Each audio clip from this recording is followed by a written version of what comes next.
Well, hello everybody, and welcome to Vinyltreasures. I'm your host, Johnny G. John Galindo, coming to you live on this Saturday evening.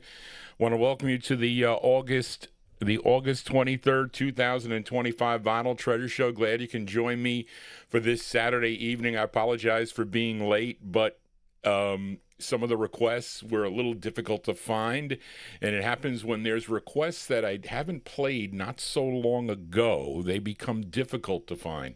So what we're going to do with those is I am going to, and I know a lot of people are new that come into the program here to tune into the show, but I'm going, because I can, and listen, who could remember what they ate for lunch today? Some people can't even remember that, let alone you're going to remember 60 songs that I play on a show. And when, you got to go to bed or you miss some of the show or whatever, so you're not going to know. But I do know. And sometimes when the records, like for this show, get played, and even sometimes if I don't get the flips requests early enough, and I put it away in a box, I put the records to be filed somewhere else. And then when I get a chance to file them back, I put them in order. But when I get a request for something that might be, you got to give me at least 3 months to file the records back because I can't find them then. And sometimes, you might not know that a record was, I get so many requests. I can't tell you how many requests I have. Charlene's been busy doing the research and whatnot. So in order to be fair to everyone, if it's a song that I've played within the last 3 months, I'm not going to be able to find it in time. I think that's going to help me prepare better. And if you need to know that, a lot of my listeners say, Johnny, if you didn't play this, Leonard Mancini's really good with that on my 60 show. He's like, Johnny, if you played this recently, I don't want you to play it. And a lot of people do that if you have not played it or if you have the record. So I'm gonna do that, and I'll let you know if you want to know. Some people send me lists, so what I'll do is I'll keep it on a file, and when that 3-month period is up, then I'll play it, because there's some requests from like the May show, some shows I did in May, and some people are new that come into the program, so they don't know. But I don't want to spend a lot of time on it. But anyway, that's what I'm going to do. I'll be saying it on a few shows coming up. But that's how I'm going to have to monitor it, because I couldn't find. There were a few requests that I couldn't find, and unfortunately, I didn't find them for some people. But anyway, we opened up with actually, this was a request.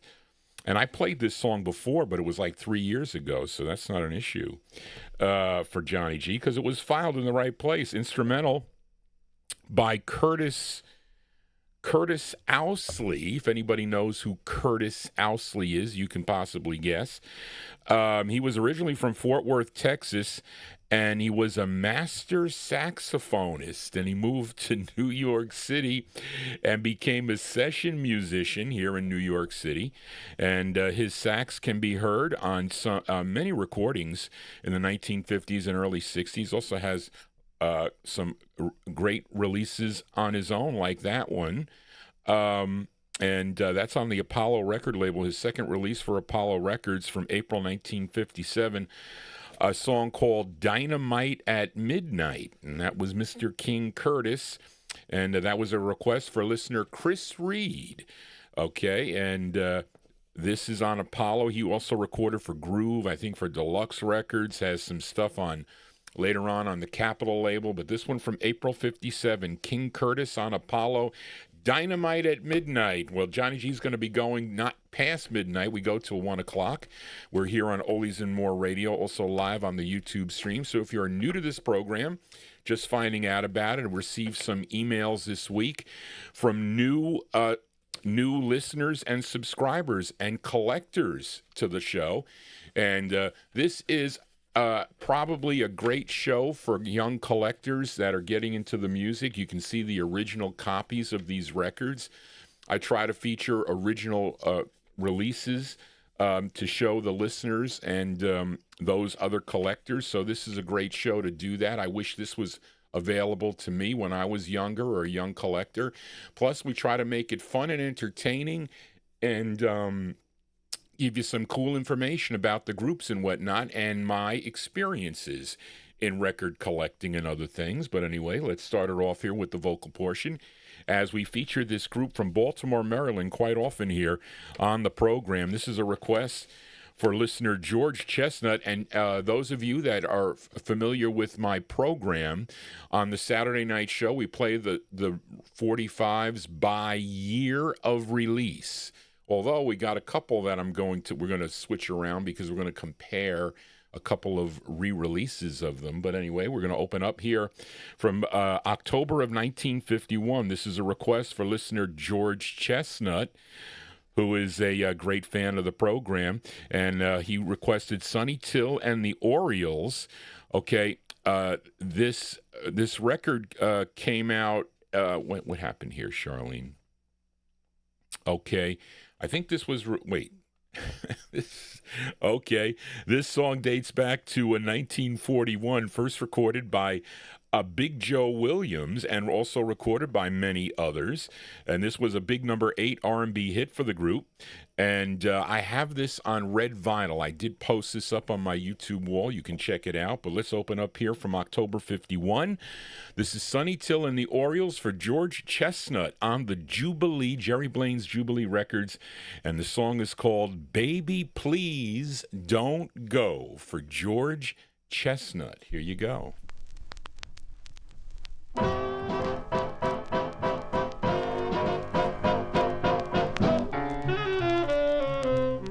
Baby, please don't go. Baby, please don't go. Baby, please don't go. Baby, please don't go. Oh, baby, please don't go back to New Orleans. I love you so. You brought me way down here. You brought me way down here. You brought me way down here. You brought me way down here. You brought me way down here. Left me on the farm. And do you know how? So never leave me, baby. Please don't go. Oh, never leave me, baby. Please don't go. Oh, never leave me, baby. Please don't go. Don't go, don't go, don't go, don't go.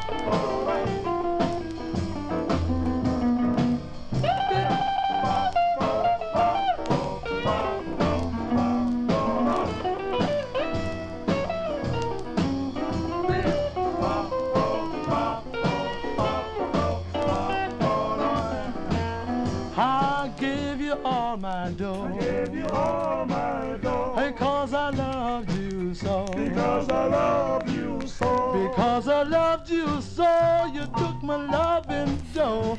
Baby, please don't go.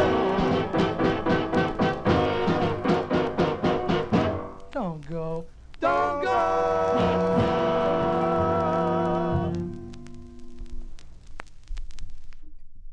Yeah, Johnny G getting caught as I left my microphone on, and that is not a good thing, Johnny. You got to get used to that.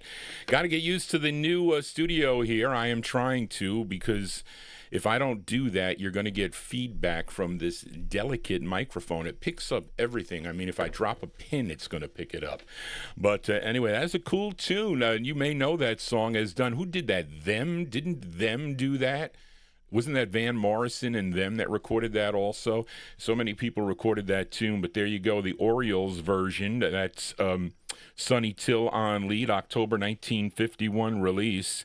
That's the group's, well, I don't know if it's their 21st, Charlene, because something about this, the group's 21st release on Jerry Blaine's Jubilee Records. That probably is correct, because this is 50. Wait a minute. Yes, it has to be, because this is Jubilee 5065. So that makes definite sense. The Orioles here to open up the vocal portion here. Let us continue here. Didn't get to show you this record, but some of you may know this song. This is a 45. If you have it on the original label, this is a request for listener James Stone. I didn't see if James was in our YouTube chat room. I was trying to say hello to everybody in the chat room. But this is a request for James Stone. Now, Willis Sanders was a member of the Marshall Brothers, and he sang baritone along with Maith Marshall. He was tenor, Phil Shaw, and bass Raymond Johnson. They had 3 releases for Savoy Records beginning in December of 1951. Now, the group stayed together probably about 4 months or so. By then, Willis Sanders formed a new group. He left that group. He formed a new group, and he called them the Embers. And in early 1953, this became their debut single. And at the time, this was on Jack Angel's Ember label. Jack Angels, was that his name? I don't know. Johnny G draws a blank. But anyway, this is Ember 101, which would be sold. There you go. Which would be sold to Al Silver. That's the name that I've been looking for. So Ember Records originally was owned by someone by the name of Jack Angel. Of course, he owned other labels. So Al Silver would buy him out, and in April of 1953 would release this on the Black Herald label. So there you go. So isn't that interesting? Ember came out with this record, and then Al Silver got involved and created the Herald label and would re-release this on his, and I have it on the Black Herald label, I think with the block print. I have the yellow one here, but I have the first press of this and a nice copy too. It's not an easy record to find, but it also is on yellow block print Herald, which I'll show you. And but anyway, this is the true first press. Now, Willis Sanders, he's on lead here, and I like this song. March 1953, this is going out to James Stone, if he is in our YouTube chat room. These are the Embers on the Ember label. It's called Paradise Hill for James Stone. Here you go.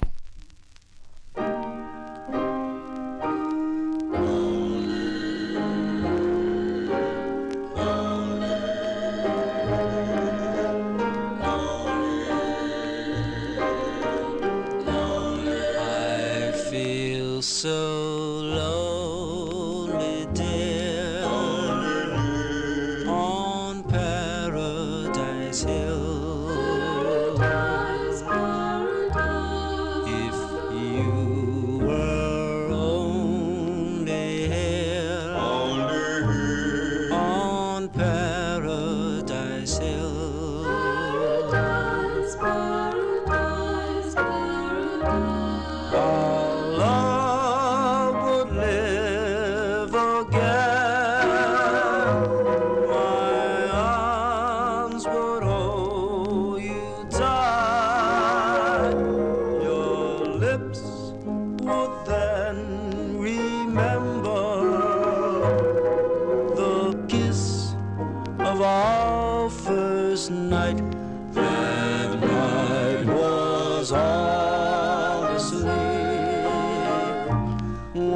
Come back, my love. Please come back to Paradise Hill. Come back, come back, come back, come back, come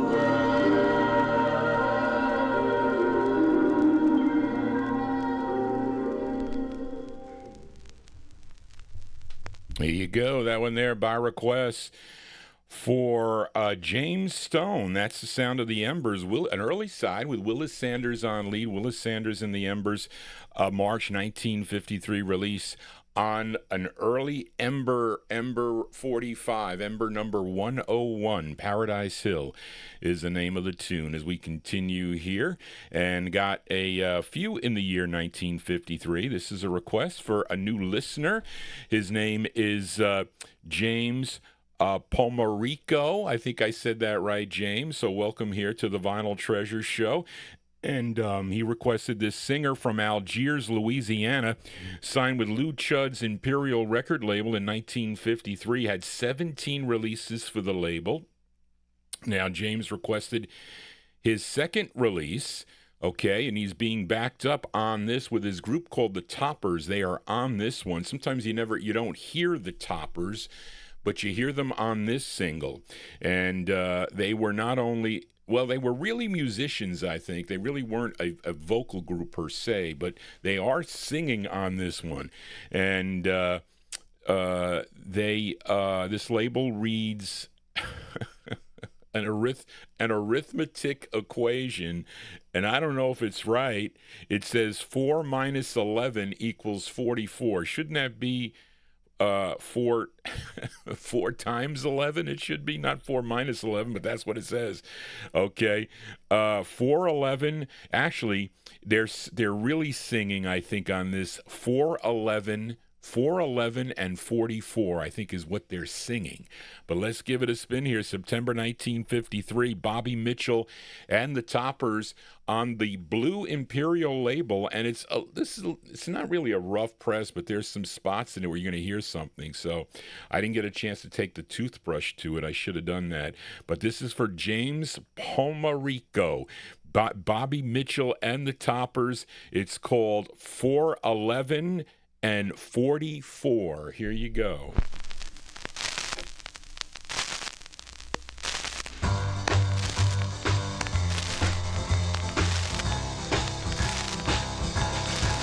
Well, I'm looking for my baby. Well, I guess she's at 411 and 40. Well, I'm looking for my baby. Man, I guess she's at 411 and 40. Well, I need my baby, and that's just where she's at 411 and 40. Now, she loved that place. It's part of her name. If she don't go there, she'll be insane. Well, I'm looking for my baby. Man, I just way at 411 and 40. Well, I need my baby, and that's just where she's at 411 and 40. 411 and 40.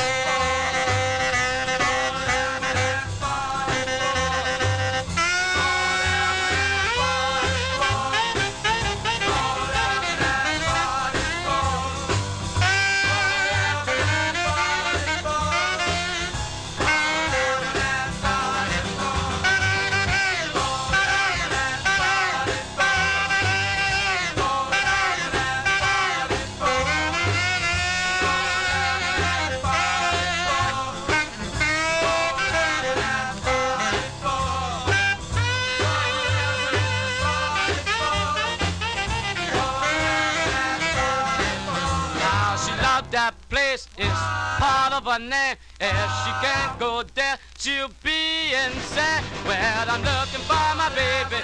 Well, I guess she's at 411 and 40. Well, I need my baby, and that's just where she's at 411 and 40. 411 44, baby. I don't know why that woman will go down there. She just spends all her money. All that money I give her.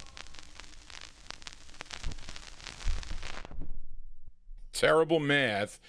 Terrible math there. Yes, Doug's saying if they worked for me, they would be fired if they did something like that. But anyway, there you go. Cool tune there for Bobby Mitchell and the Toppers, their second release for the Imperial, Lou Chudd's Imperial Records, September 1953 release. It says 4 minus 11 equals 44. 4, 11, and 44 is the name of that tune. Here's one of the records, although it was filed. I had this filed, but I had to look in other boxes to get this release because it's not that I played it so long. It might have been on a Thursday show. I forget. But this is a request for listener Joe Shacatano.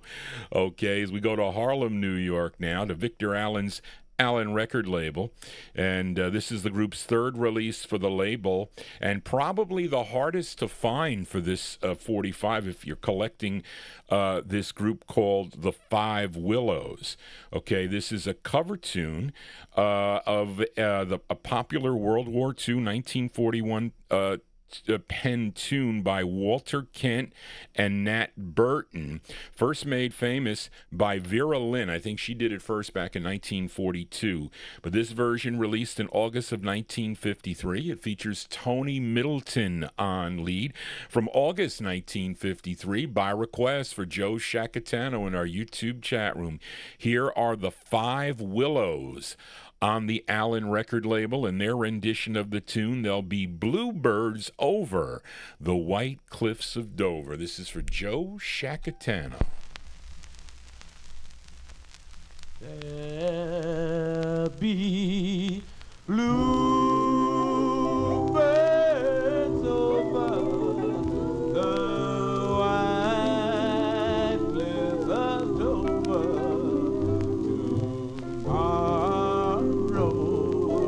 Just you wait and see. There'll be love and laughter and peace ever after tomorrow when the world is free.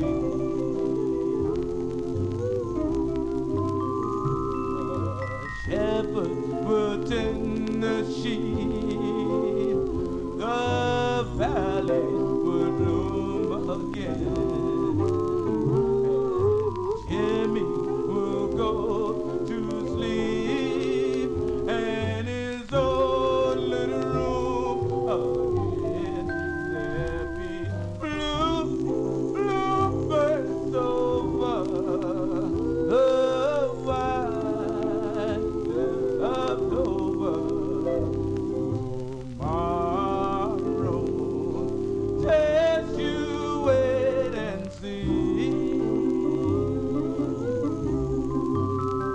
The shepherd will tend the sheep, the valley will bloom again, and Jimmy will go to sleep in his own little room again.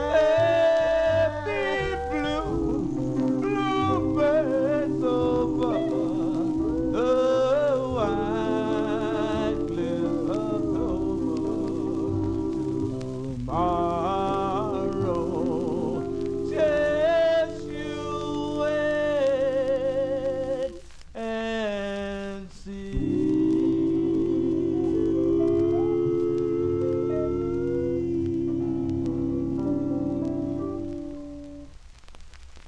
There you go. That one there going out to listener Joe Shacatano in our YouTube chat room. That is that's Tony Middleton along with the Five Willows. That's on the Allen record label from August of 1953. Their rendition of the tune, There'll Be Bluebirds Over the White Cliffs of Dover. That's one of the harder. I think that one probably lists for the highest price in the price guides, and only because I know because. When Surik sold me this record a long time ago, it was one I was missing for a long time, and he had it.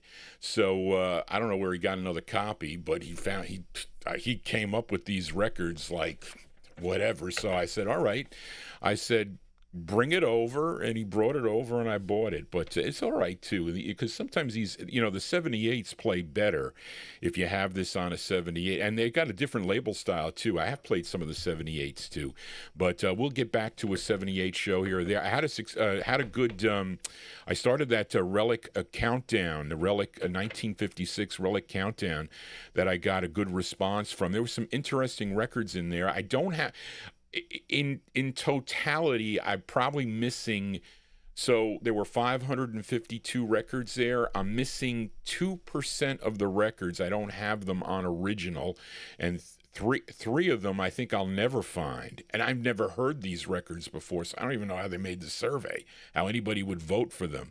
But it's interesting as we'll move through. So I'll be back on Thursday with that. And then we're going to have a special guest here on September 18th. Bill O will be here in the studio.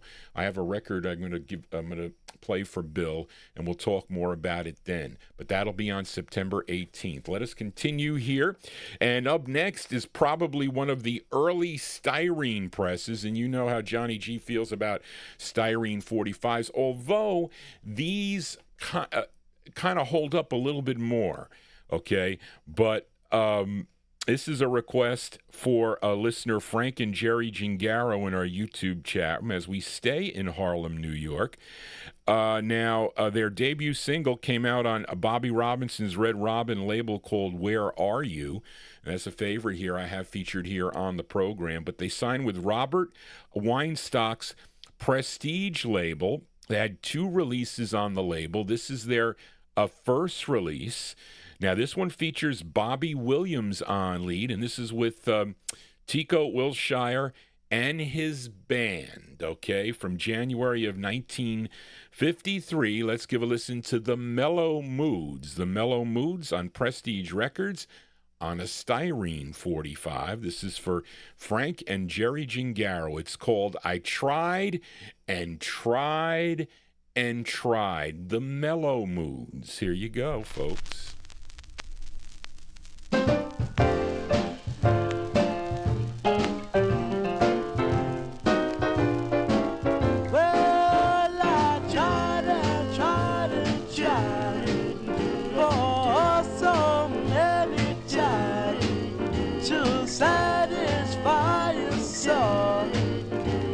How come you don't want me no more? The more you played and played, I just stayed and stayed and stayed, all waiting for your call.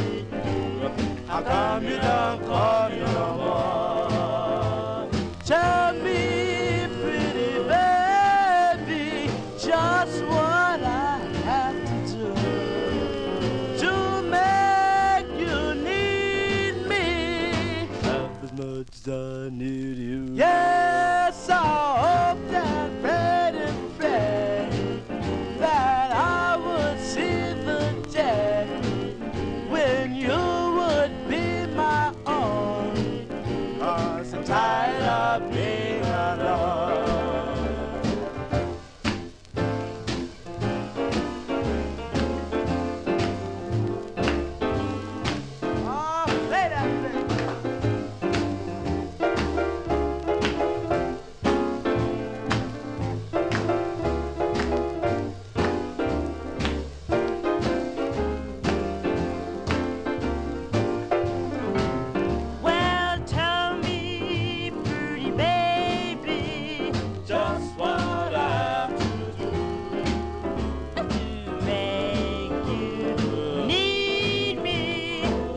As much as I need you. Well, I hope that prayed and prayed that I would see the day when you would be my own. 'Cause I'm tired of being alone. How come you don't want me no more?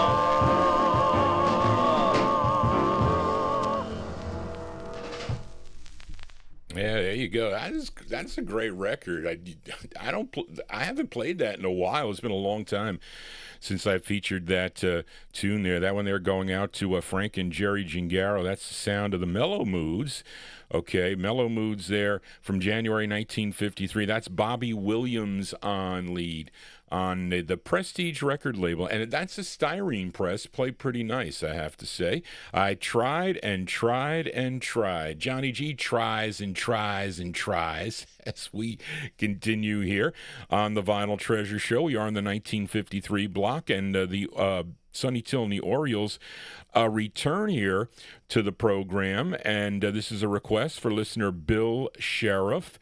This is their 33rd release for Jerry Blaine's Jubilee record label. Now, the follow-up to their hit, Crying in the Chapel, was a tune called In the Mission of St. Augustine, which was a big R&B hit for them, making it up to number 7 on the R&B chart. But this is the flip side of that 45, a tune written by the same artist, from the same person that wrote Crying in the Chapel, Artie Glenn, okay?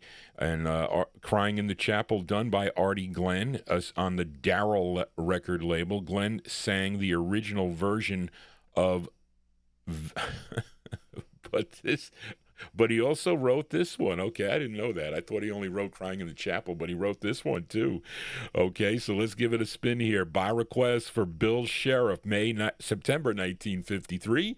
The Orioles on Jubilee Records. It's called Write and Tell Me Why. This is for Bill Sheriff.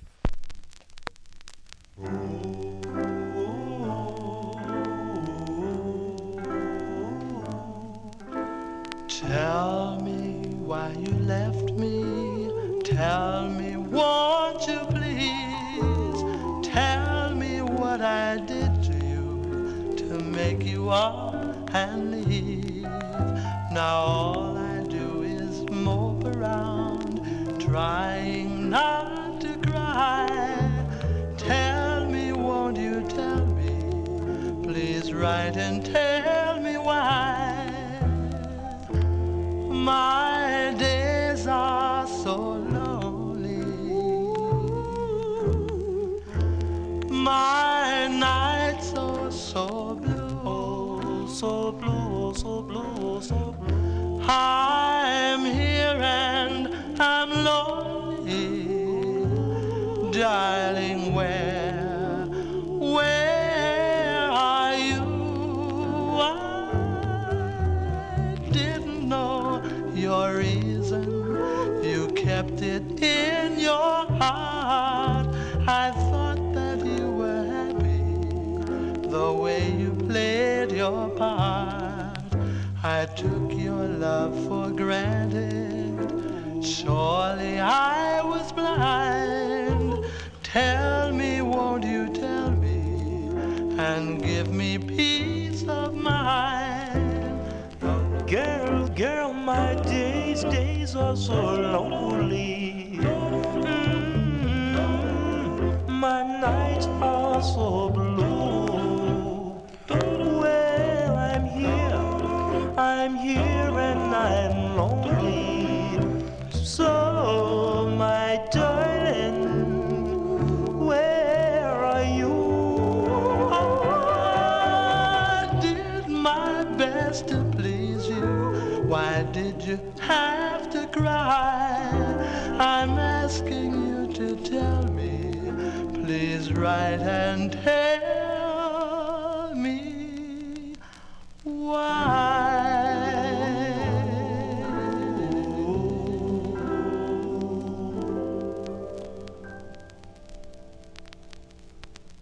Yeah, B-sides here on the Vinyl Treasure Show. There you go. That's Sonny Till and the Orioles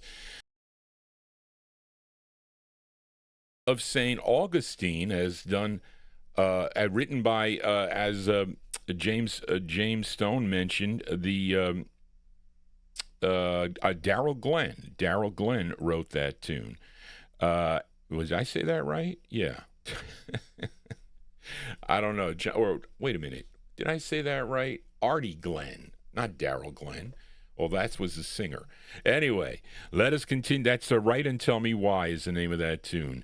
September 1953 on Jubilee Records. Johnny G getting discombobulated here on a Saturday evening. But let's continue here. We are in the year, one more from the year 1953. This is a request for listener Big Dave Swinger. This is not an easy 45 to find. You know, Johnny G's not bashful to feature R&B, a single artist here on the program, and this is a rare one by him. I wish it was in better condition, but it unfortunately it's not.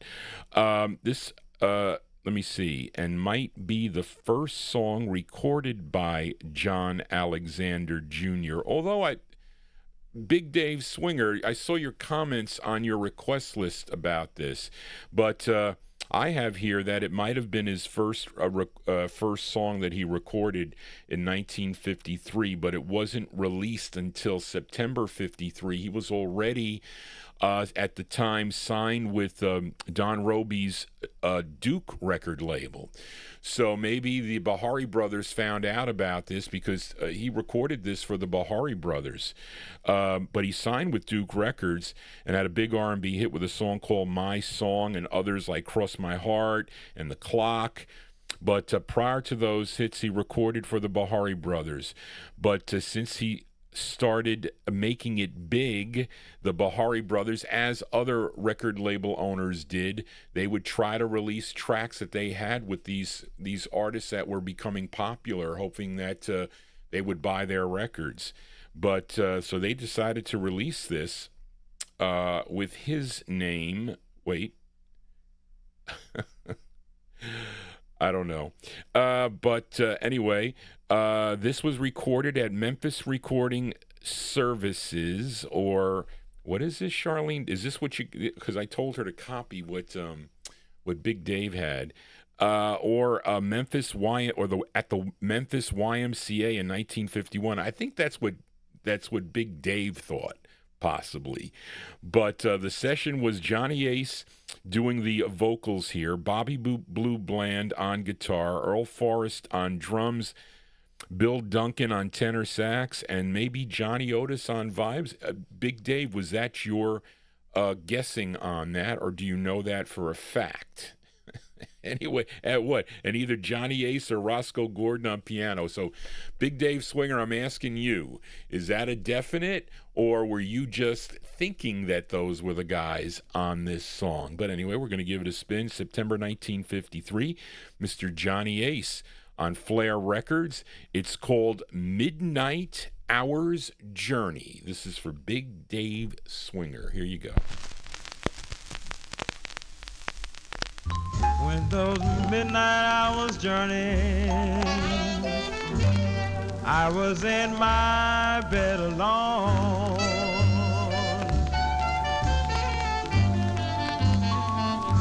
When those midnight hours journey, I was in my bed alone. Well, when I came home this evening, my woman had gone. I lay my head on my pillow, gazing at the stars above. Yes, I lay my head on my pillow, gazing at the stars above. But it's a miserable old feeling when you lose the one you love.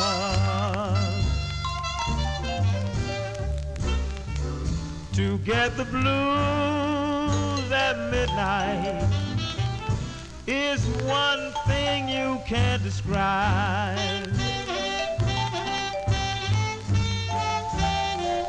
To get the blues at midnight is one thing you can't describe.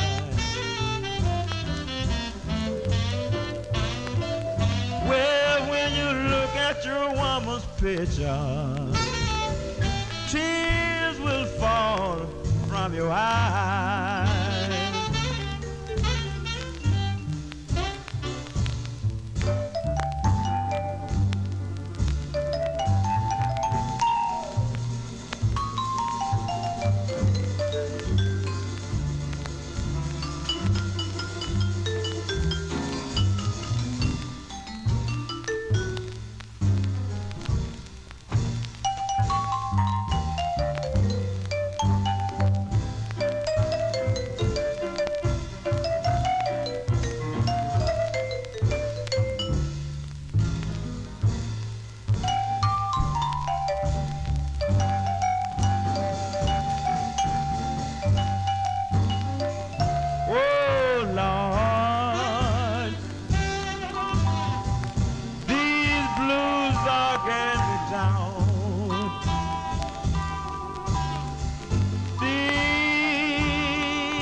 There you go, with a great blues tune there by request for Big Dave Swinger, September 1953 release there, Johnny Ace on the Flair record label. Midnight Hour's Journey is the name of the tune. We're getting there to the midnight hour as we continue here, and let's fill a request now.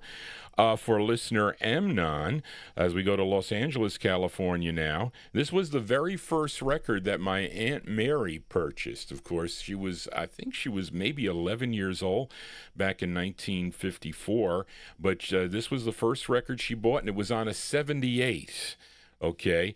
And this is on Dootsy Williams' Dutone record label. It was the group's second release, but I'm not playing the A side. I'm playing the B side of the 45. The A side was a song called Earth Angel. But let's give a listen to the B side, and it features Curtis Williams on lead from September 1954, going out to listener Amnon. These are the Penguins on Dutone Records. The song is called Hey, Senorita.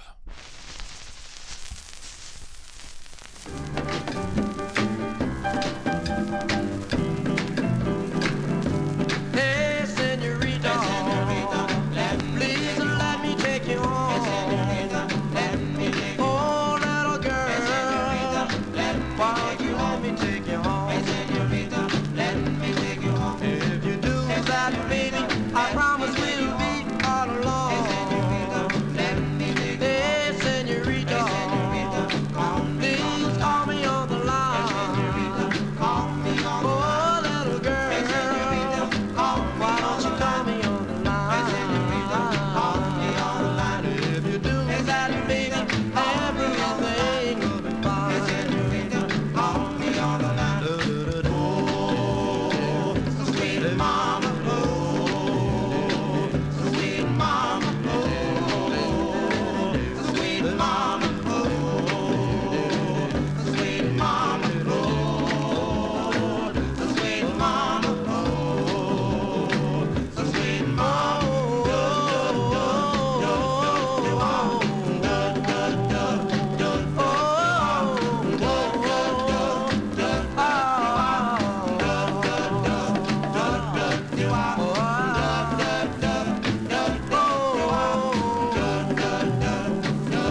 Hey, senorita, now that you're mine, now that you are, little girl, now you're mine, now that you are mine, oh, I will love you ever, now everything will be fine. Hey, senorita, now that you are mine.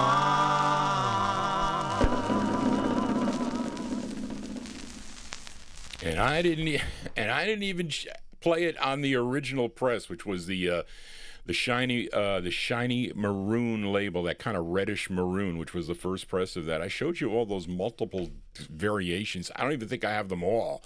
Somebody out there must know how many variations. Reed King, you must know how many variations there were of Hey Senorita. But there you go. That one there, well, I don't even know if it was the B-side.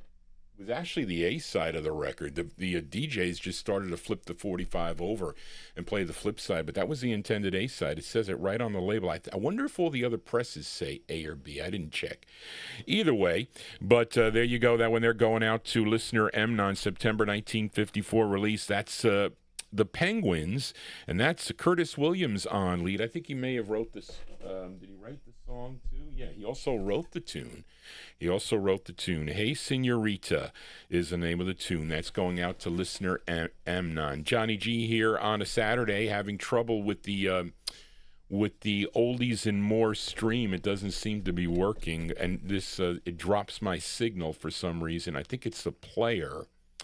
I have to check it out because this new this stream will pick up. I have multiple devices as far as to listen, and they're numbered. And there's a secondary device. I was afraid to use it. I didn't have time to research it, but I got to research it, so something's wrong. They're not going to be happy with that if there is, because there is like nothing coming across their airwaves if it's not, because then we're having issues. But anyway, let us continue here. Let's fill a request now for Bob Cruz in Maryland. And this next group could be considered one of the earliest examples of a white vocal group that had an R&B sound to them. And they had 2 releases on Jerry Blaine's Josie record label. Their first was a song called The Stars Are Out Tonight. And this is their follow-up, which is harder to find, by the way. It's not that easy to find this one. With Sid Bass and the orchestra. This is from December of 1954. They were called the Teardrops. I don't know if Port reissued this side or not. I know they did with The Stars Are Out Tonight, but I don't know if this one, you would think they would, but I don't know.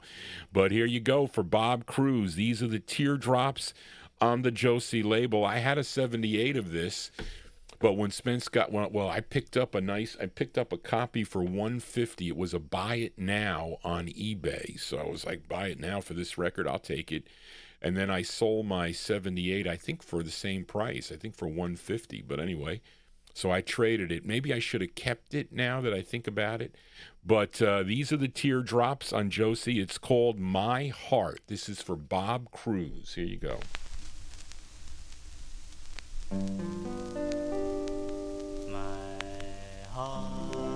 My heart is longing. My heart is longing for you. My heart is longing for you. Please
There you go. They like that one there in the YouTube chat room. That's the sound of the teardrops. Somebody had to teach them how to sing that. I mean, I don't know, to get their harmony that tight.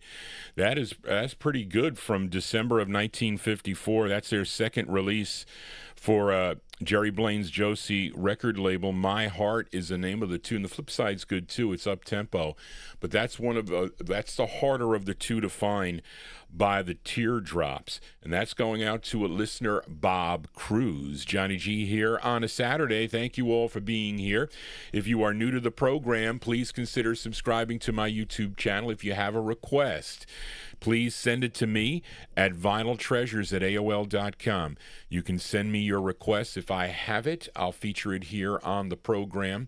If it hasn't been played within the last 3 months, if not, I will play it. I really had some I have to say, though, many of the requests are excellent. They are for the people that collect this music, and they know a lot of the tunes here. People go, I did get a request, by the way. Someone sent me a request. I didn't know what it was. I'm not going to mention who they are, but it was it was a created doo-wop, and I'm like, what is this record? I can't find it anywhere. Of course, it was on YouTube, but it was artificial intelligence. So if you're going to send me requests, okay, make sure it was done by a real group and not a made-up group, because there's lots of things on YouTube that a lot of the people go to. They go on YouTube, and they sent me. I was like, "What is this record by this group?" And it wasn't anywhere. It wasn't in the Kreider book. It wasn't in Marvin Pod's book. Because there's no label. So a lot of people that I know, they just know the songs, and they get them off of CDs, or they get them off of wherever. And they could be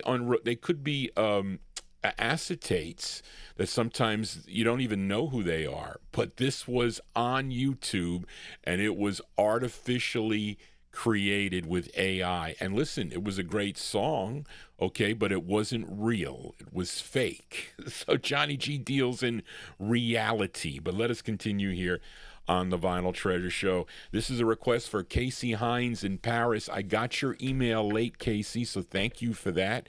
And I looked real quick, and I said, well, I got to play this record because I like this record a lot, and this was on his list. And I lost my place here. This is the debut single for this group. They were out of Evanston, Illinois. The lead singer of the group, his name was Ray Pettis. Okay, they had 5 releases for the Drexel label out of Chicago. This is their first. This comes black vinyl, which is not the original. They pressed those later, but they play horrible. The red vinyls play better. This is from June of 1954, by request for Casey Hines in Paris. Let's give a listen to The Gems, a great record here. The Gems on the Drexel label. And we can talk about the weather now, because the weather has been pretty nice lately, although it got a little hot today. But here are The Gems with Talk About the Weather. This is going out to listener Casey Hines. The Gems.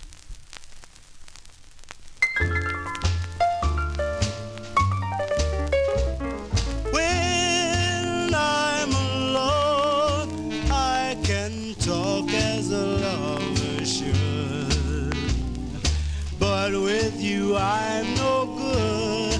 I talk about the weather. Oh, sit at home and make love to your photograph. But when you're near, I laugh. You talk about the weather.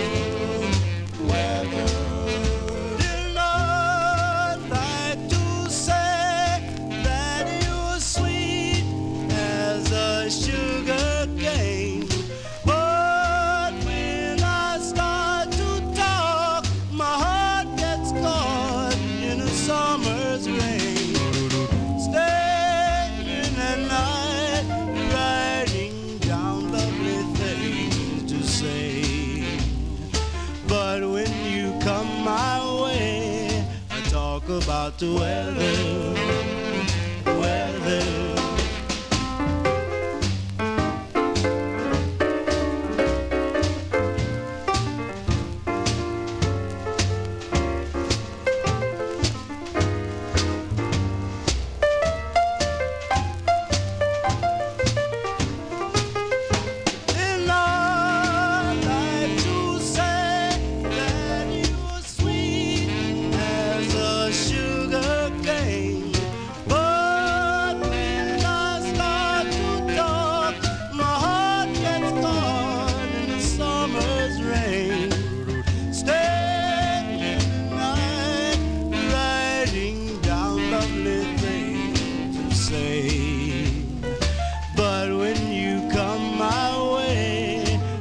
talk about the weather, talk about the weather, I talk about the weather, I talk about the weather, weather.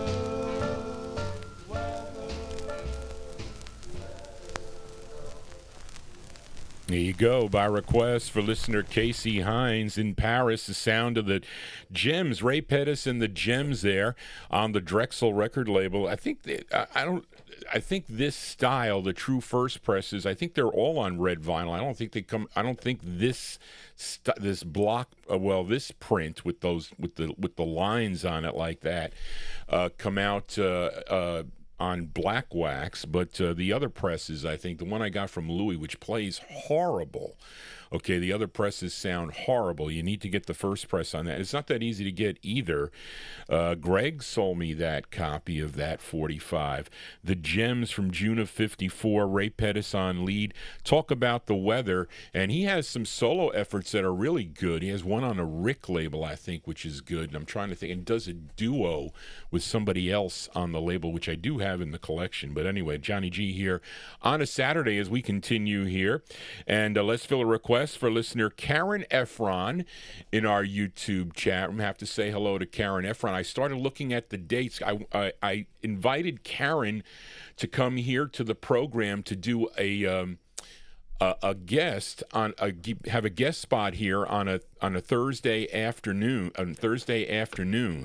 And one of the dates I think you picked was October 30. And the reason why that would not be a good date, because here in Sleepy Hollow, which is the next town over from Johnny G, it is a madhouse, because they wanted to make this town the Halloween capital of the world.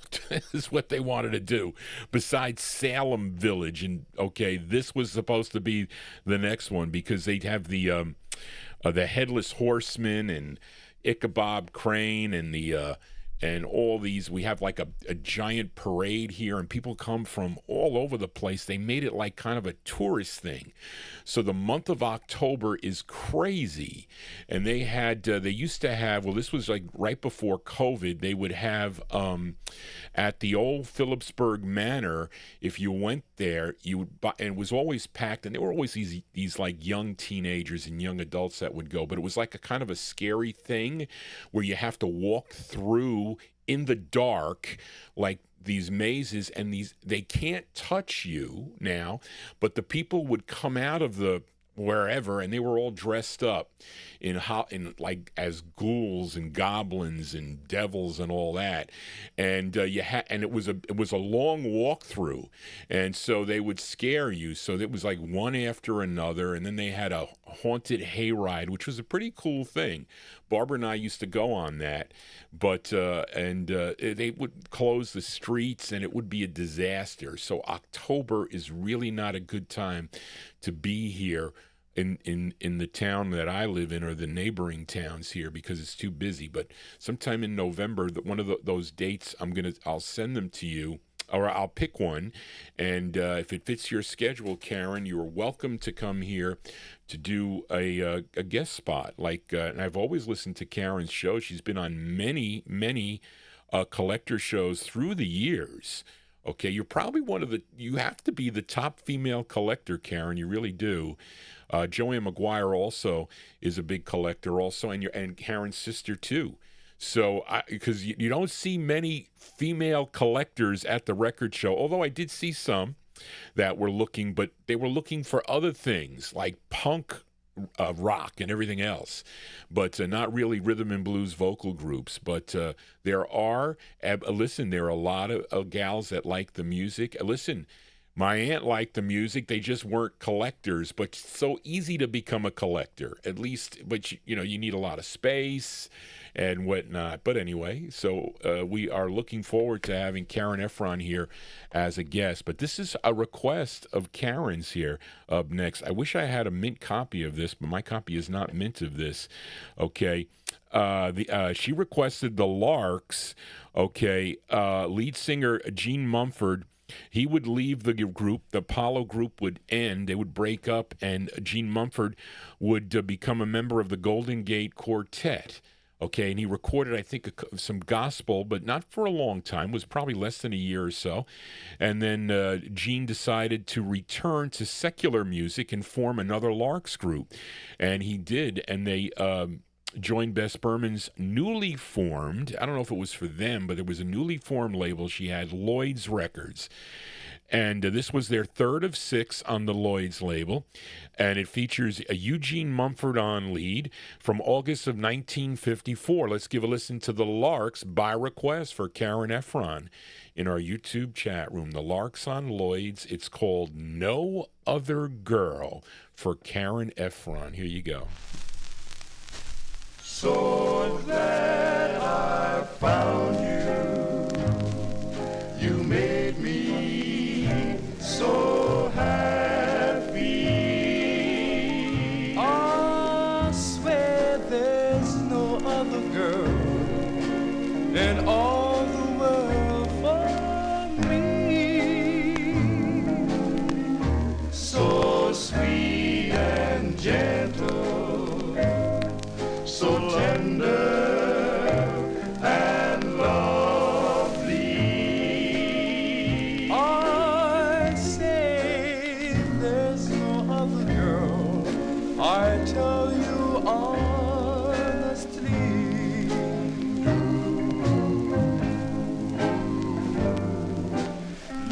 I prayed for someone like you, whose love would be my God. I was so lonesome and blue, but now I'm satisfied. I love you madly, forever, sincerely. I want the whole world to know that I love you, because there's no other girl so wonderful and true.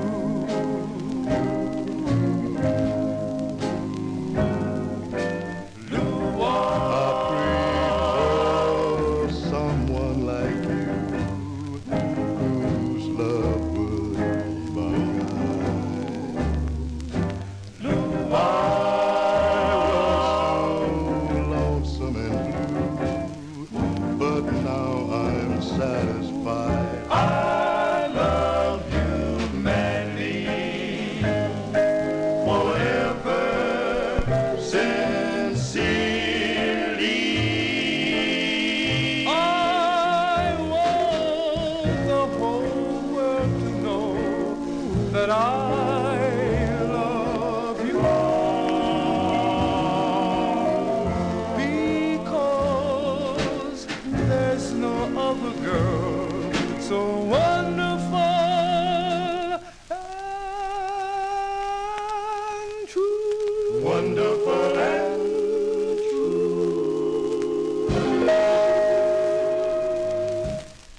There you go, the great sound there of the Larks. Eugene Mumford and the Larks there by request for listener Karen Efron in our YouTube chat room there. That's their third release for Bess Berman's Lloyd's Records out of New York City, August 1954. No Other Girl is the name of the tune. That's my worst condition Larks record on Lloyd's.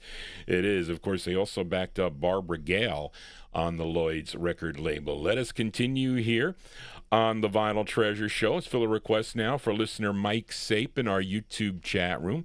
He wants to send this one out to Rob Balboni. I don't know, did I see Rob in the chat room? I think he said he might not be here. He's going to have to listen on the archive because he has something to do. And also for Lenny, who's having computer problems. So I don't even know if Lenny can listen on the archive either, but we're going to play the record here for this group from Harlem, New York, on the Harlem label out of New York City.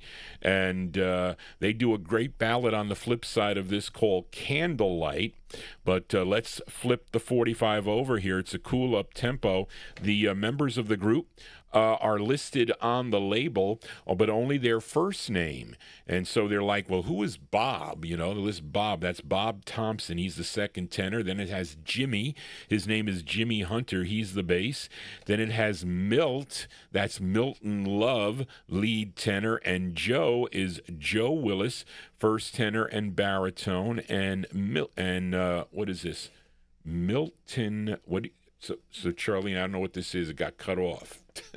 Charlene said I am that some of the write-ups were kind of, they didn't fit or something, so she had problems with that. So I only see partial things here, but that's okay, Charlene. No, I still get the gist of it.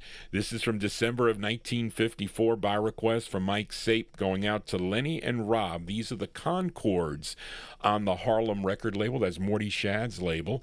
It's called Monticello. Here you go, the Concords.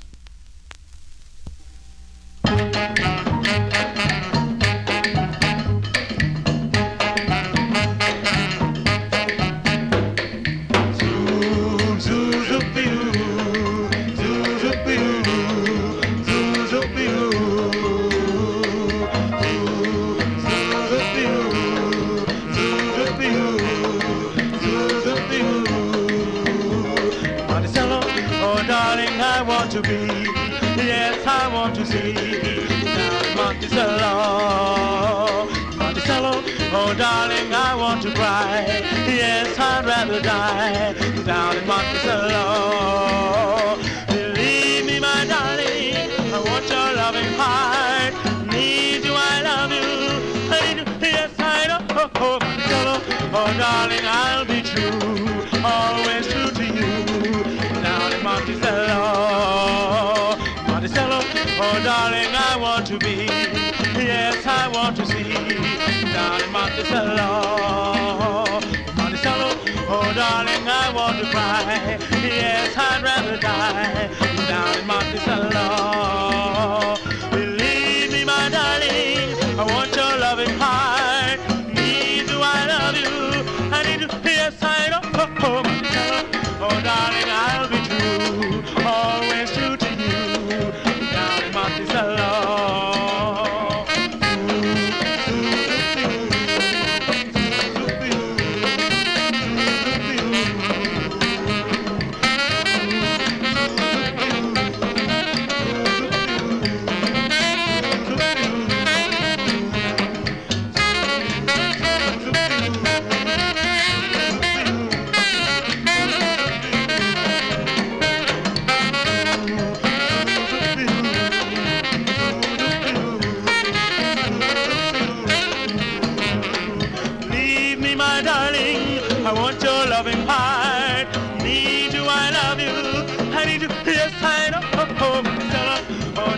I want to be, yes, I want to see, down in Monticello.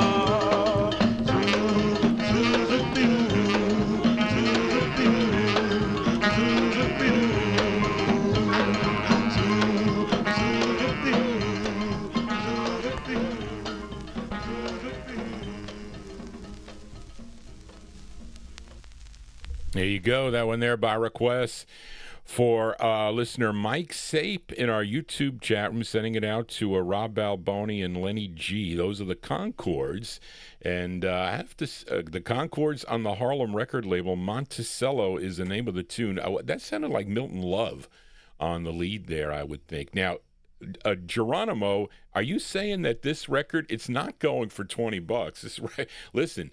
If Greg sold me this record for $20, I'd take it in a minute. There was a small quantity that were found. I don't know, and when I mean small quantity, I mean like 4 copies, okay, that were found of this record. He ended up getting one and probably made a little bit of money and sold me one because they were in nice shape too. But at one time, I don't know if this record's available nowadays, but it's not a $20 record, Geronimo. That's got to be a bootleg for that. But anyway, there you go. December 54, the Concords. Let us continue here on the Vinyl Treasure Show for a Saturday evening. Hope you're digging on the tunes here. Charlene says, I am on the I am doing okay on on the stream, so that is good.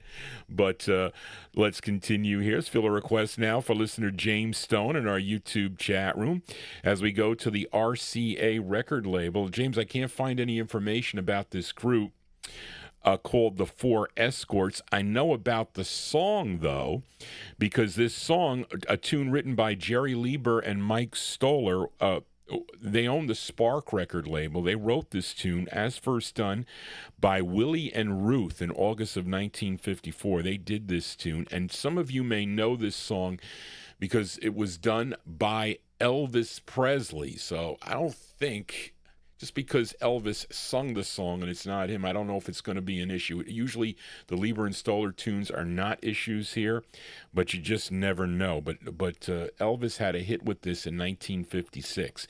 But let's give a listen to this rendition from October 1954.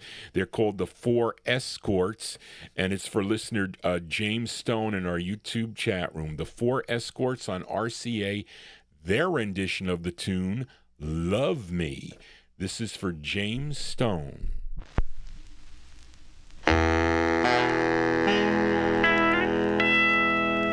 Treat me like a fool, treat me mean and cruel, but love me. Break my faithful heart, tear it all apart, but love me.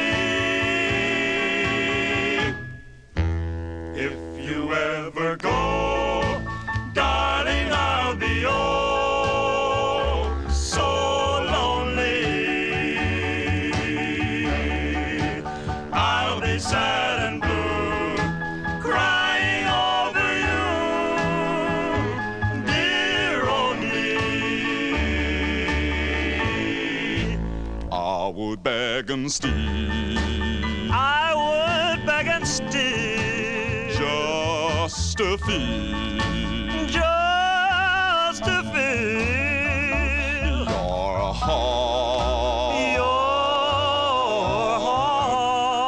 beating close to mine, so close to mine.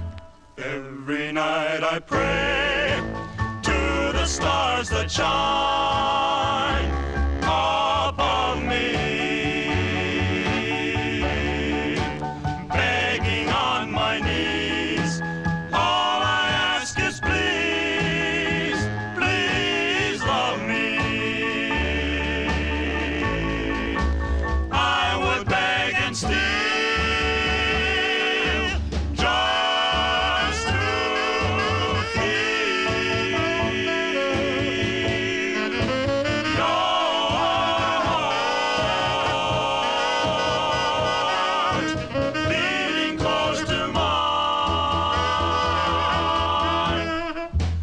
Every night I pray to the stars that shine above me,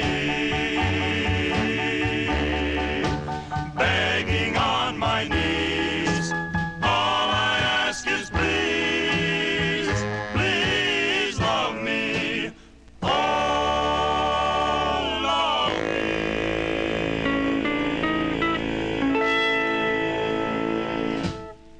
Cover tunes here on the Vinyltreasure Show. That is not the original. Somebody mentioned that must be the original. It is not. This tune was first done by Willie and Ruth. They did it first. It's a Lieber and Stoller pen tune done by Willie and Ruth on their Spark label. You know, I had a problem with playing Willie because they gave me a copyright issue with one of their songs. I forget which one. But I had to take it down, or they weren't going to allow the video to play. I don't think it was this one. It was something else, because I think they have two, or it was a flip side of this. I don't know. But there you go. That's for listener James Stone in our YouTube chat room. That's an October 54 release on the RCA record label, The Four Escorts with Love Me. And Elvis would record that. Marvin Pod Mentions only came out on an EP, and his EPs were charted records too. Maybe they would feel, I guess, look, You're going to get the record any way you want when you're talking about Elvis. So they tried all these things with EPs and LPs and whatnot.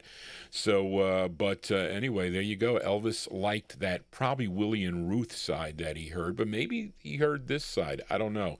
October 1954. Let us continue here now. We are in the 1955 block, and let's do a flip side request for listener Big Dave Swinger. Featured this group from Los Angeles, California, maybe about 2 or 3 weeks ago, called the Calvains. I featured the B-side, right? Yeah. I featured the B-side of their debut single, which is called Don't Take Your Love From Me. And that was actually a request also for Big Dave Swinger. He also requested the flip side, but this is the intended A side of the record. It's an up-tempo. Herman Pruitt is on lead. We go to Dootsy Williams' Doo-Tone record label, the first of two for the Calvains from September 1955. It's called Crazy Over You for Big Dave Swinger. Here you go.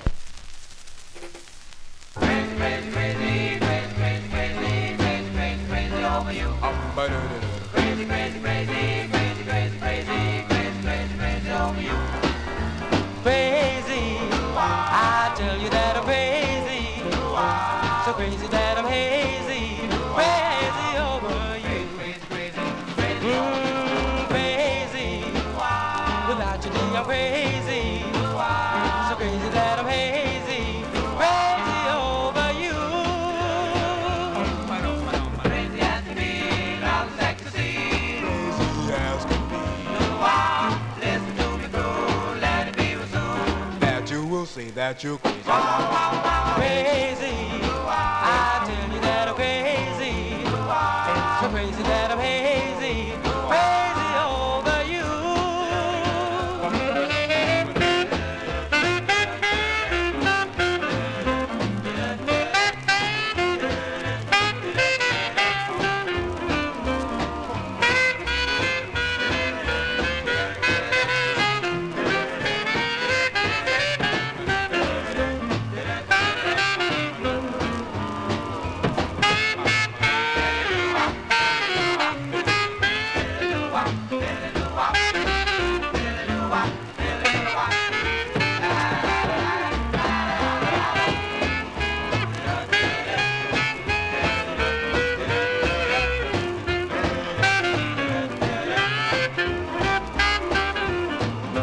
Crazy as can be, love is ecstasy. Listen to me, crew. That you will see that you're crazy. Crazy, I tell you that I'm crazy. So crazy that I'm hazy. Crazy over you. Crazy, crazy, crazy, crazy, crazy, crazy, crazy, crazy over you.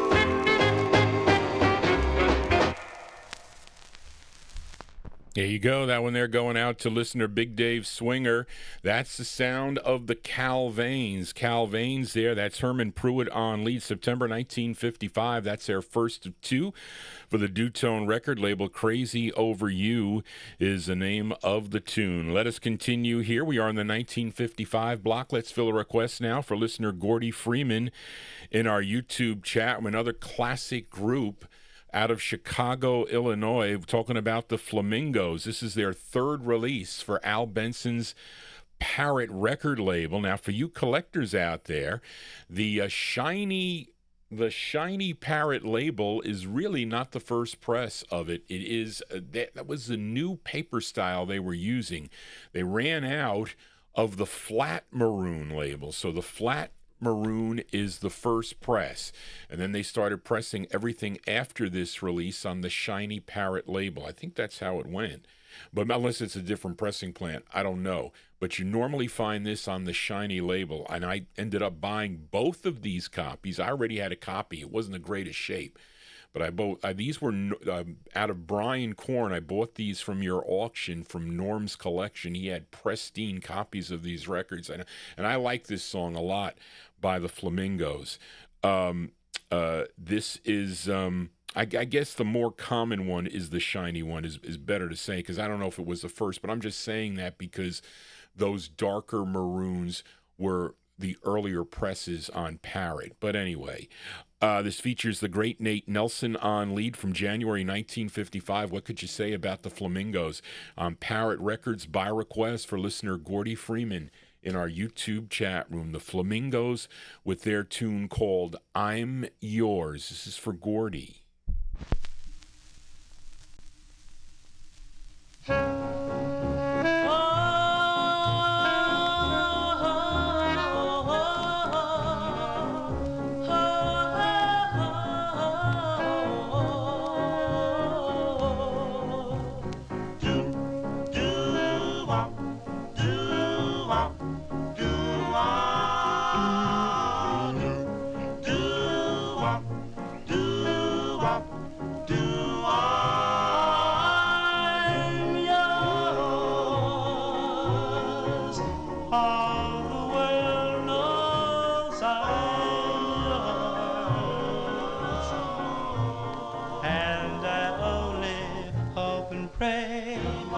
Someday I'll hear you say, I'm yours. Darling, I'm yours.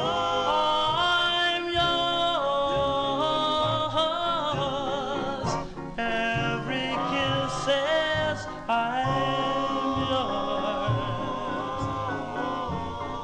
Can't you see it in my eyes? Can't you hear it in my song? I'm yours. Oh, my life and my love, dear, are yours to command. I stand here before you, my heart in my hand. I'm yours. All the world knows I'm yours, and I only hope and pray that someday I'll hear you say, I'm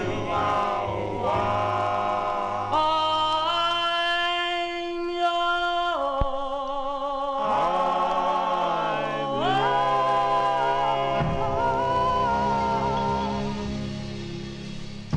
Yeah, we can't go wrong with the Flamingos here by request for listener Gordy Freeman in our YouTube chat room. Great sound there on Al Benson's Parrot record label, I'm Yours. That one there from January 1955. I'm telling you, the Flamingos, a great, great group they were. As we continue here on a Saturday evening, thank you all for being here. If you're new to this program, please consider subscribing to Johnny G's YouTube channel. This is our third show of the week. I'll be back on Wednesday evening.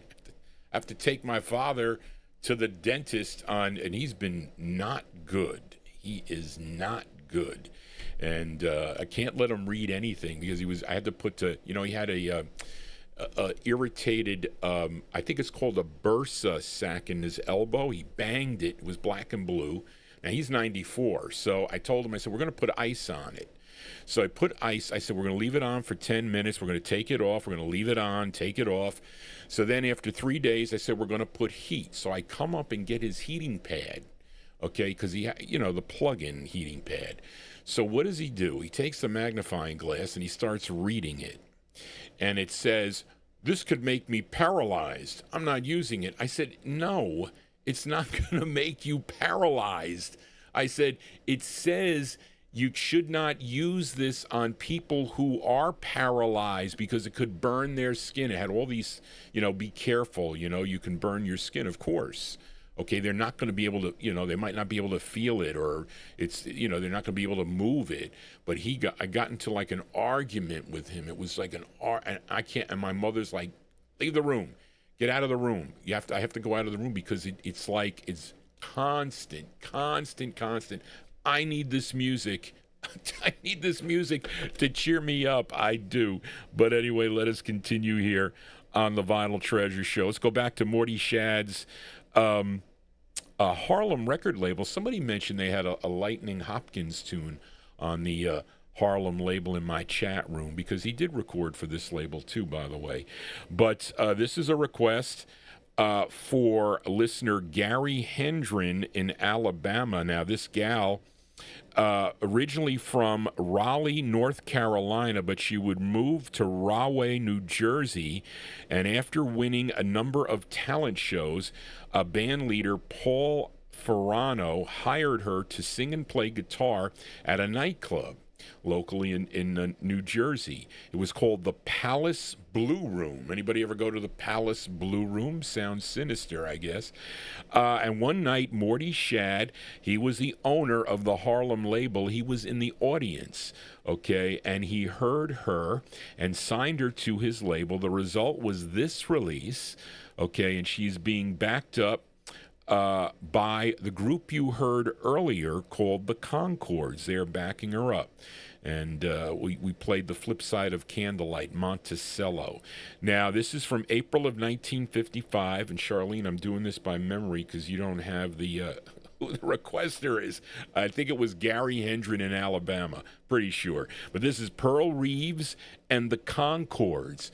And I played this, I think, on a 78, on one of my 78 shows, which sounded phenomenal. It sounded phenomenal. But this is Pearl Reeves and the Concords, and this one is okay on Harlem Records. It's called You Can't Stay Here, parentheses, Step Up and Go, from April 1955 for Gary in Alabama. Here you go.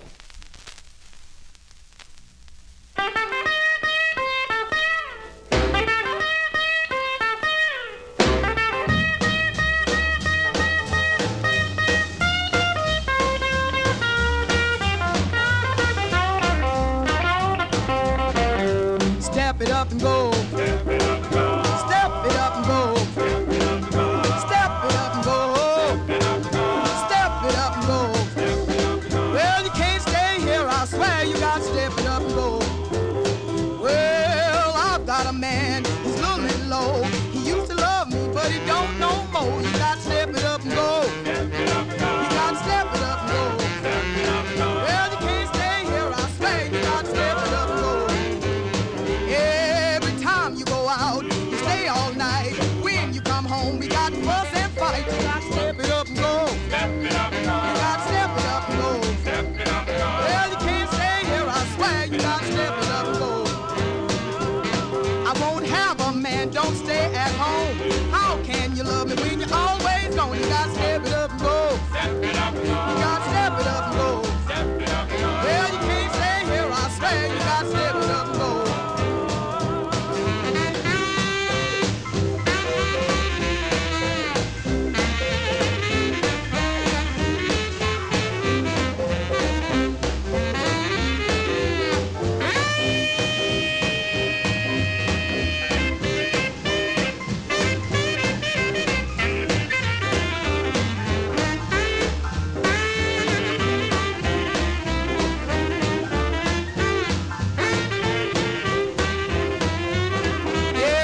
Come home, I'll find a clue. This time you got lipstick on you. You got to step it up and go. Step it up and go. You got to step it up and go. Step it up and go. Well, you can't stay here, I swear. You got to step it up and go. Well, I'll pack your trunk, your suitcase too. Goodbye, baby, I'm through with you. You got to step it up and go. You got to step it up and go. Well, you can't stay here, I swear. You got to step it up and go. Step it up and go. Step it up and go. Step it up and go. No, no, baby. Step it up and go. No, no, step it up and go.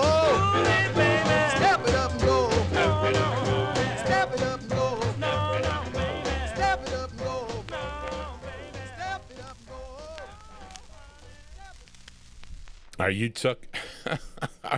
Are you tuckered out yet with that tune? You're gonna listen. If I was at Weight Watchers still, which, not that I need to go back there, but because I know what I have to do, I would say to all the women there, because there were mostly women in the classroom, in the class there, and they were some were a little older than me, so maybe they would know this. I don't know. Maybe they wouldn't know this song because this record came out when? This record came out in April of 1955. I would say, because they wanted me to be an instructor, so I would have said, okay, gals, we're going to all dance to this song here. And there were only a couple guys here, so listen, Johnny G and the other two men, you're going to come in front, and we're going to take turns and dance with all these women, and we're going to do the Lindy with them and have them lose the weight. We're going to sweat to the oldies, not like with Richard Simmons. We're going to be doing this.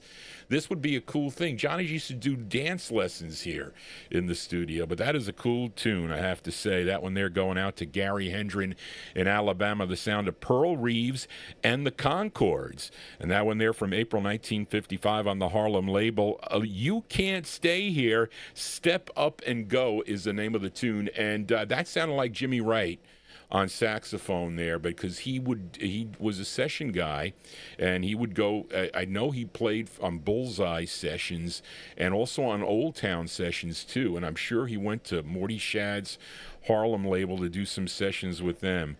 And what else I have? She would eventually marry band leader, and she would eventually marry that band leader that brought her there, Paul Ferrano. And in the early 1960s, they owned the Pearls Far label. Okay. And she has releases too, Reed, I think, right?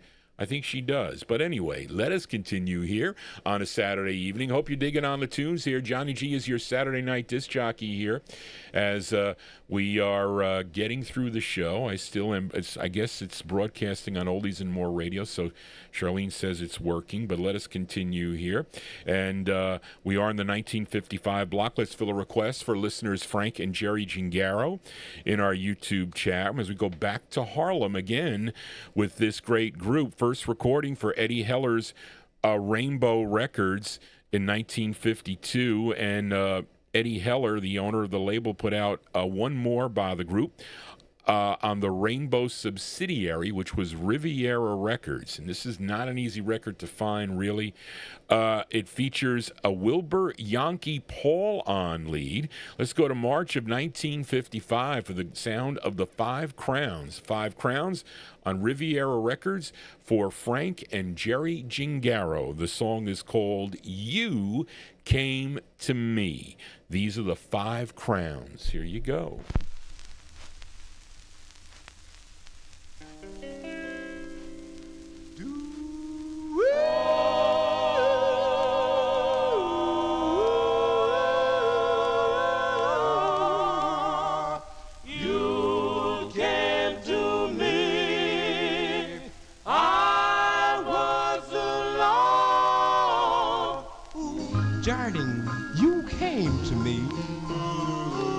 Yes, and I was alone.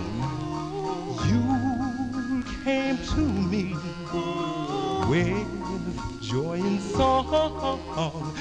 Life could be complete if you remain. If you remain.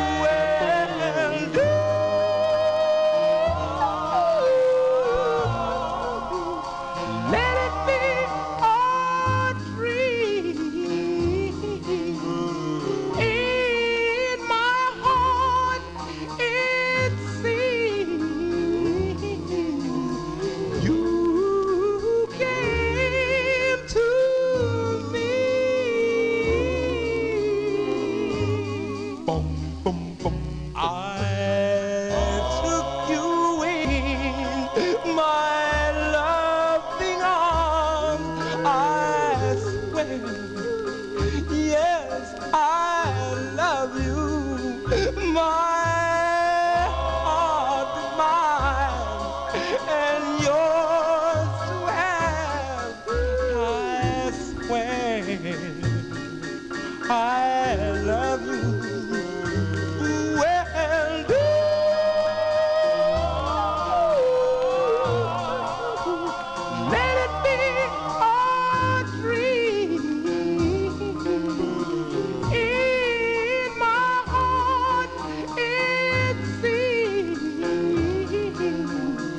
you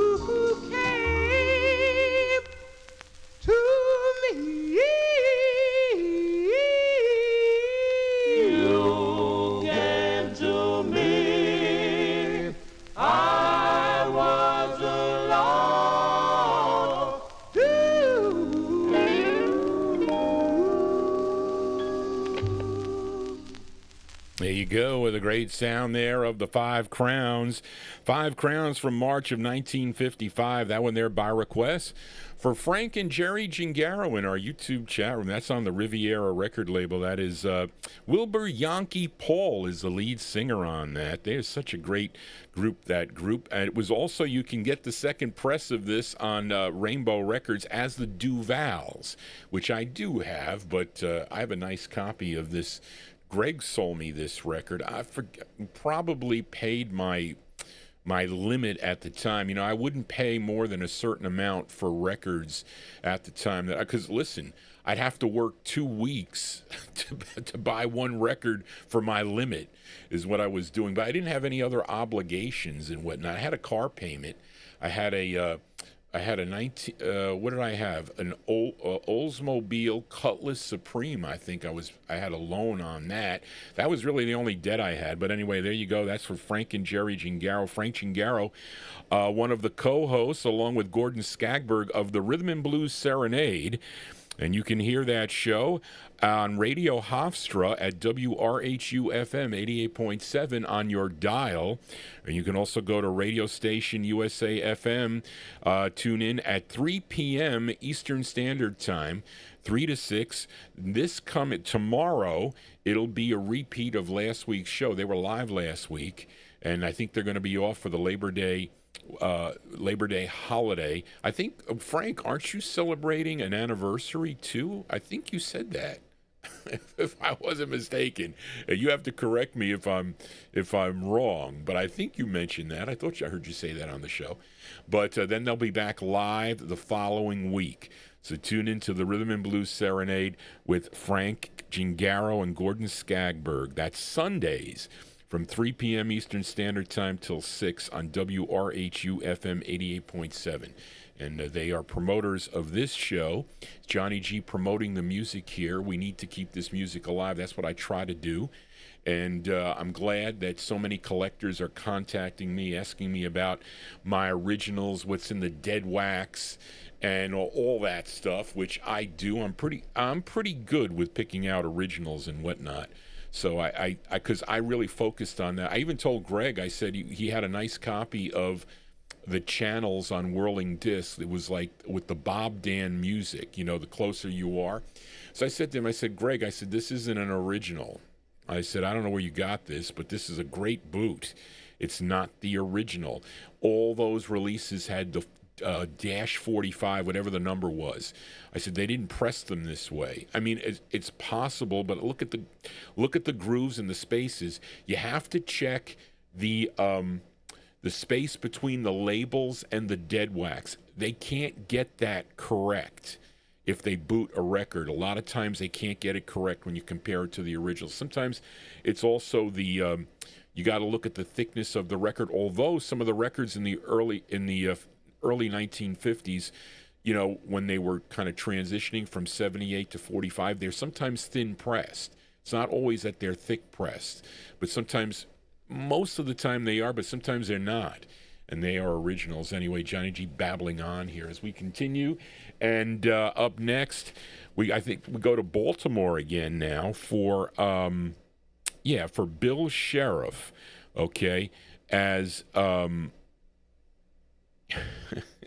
this tune, we're gonna go. Hold on a second. Yes, okay. This group, I think they're out of Baltimore, Maryland. But the interesting thing about this song is one of the co-writers here. So if anyone is familiar with a novelty hit on the Warner Brothers record label from 1966 now. Okay, and many of the I think some of the group collectors will know the song because they were listening to the radio back in 1966. I was probably a little bit too young. I was, 7 years old, I think, in 1966. But if you know a song called They're Coming to Take Me Away, okay, was a hit for Napoleon the 14th. Okay, his real name was Jerry Samuels, and he was a really great songwriter, and he wrote this song with his brother Perry Samuels, and It's a request for listener Bill Sheriff. I mentioned the group out of Baltimore, Maryland. They were known as the Cardinals. This was their 9th release for the Atlantic label. It features Ernie Warren on lead. Let's go to December of 1955 by request for Bill Sheriff. The Cardinals on the Yellow and Black Atlantic label. The song is called Here Goes My Heart to You. The Cardinals for Bill Sheriff. Here you go.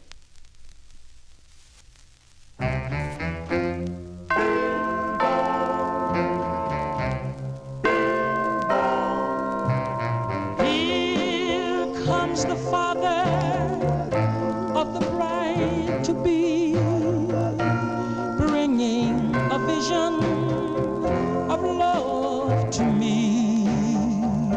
Here at the altar, a dream has come true. Here goes my heart to you. Here on my arm now, my future I hold, a treasure worth more than the world and its gold. Here is a love that will always be true. Here goes my heart to you.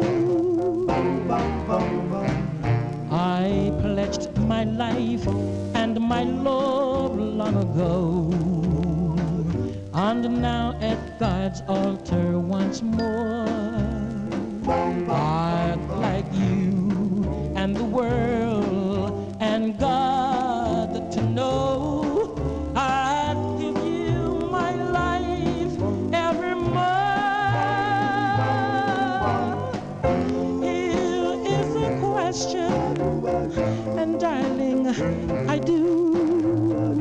Here is your answer that says you do too. Now is forever, forever, it's true. Here goes my heart to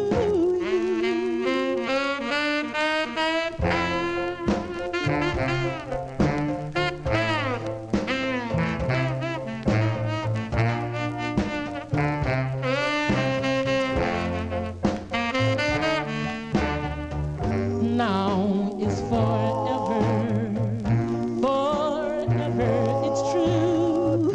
Here goes my heart to you.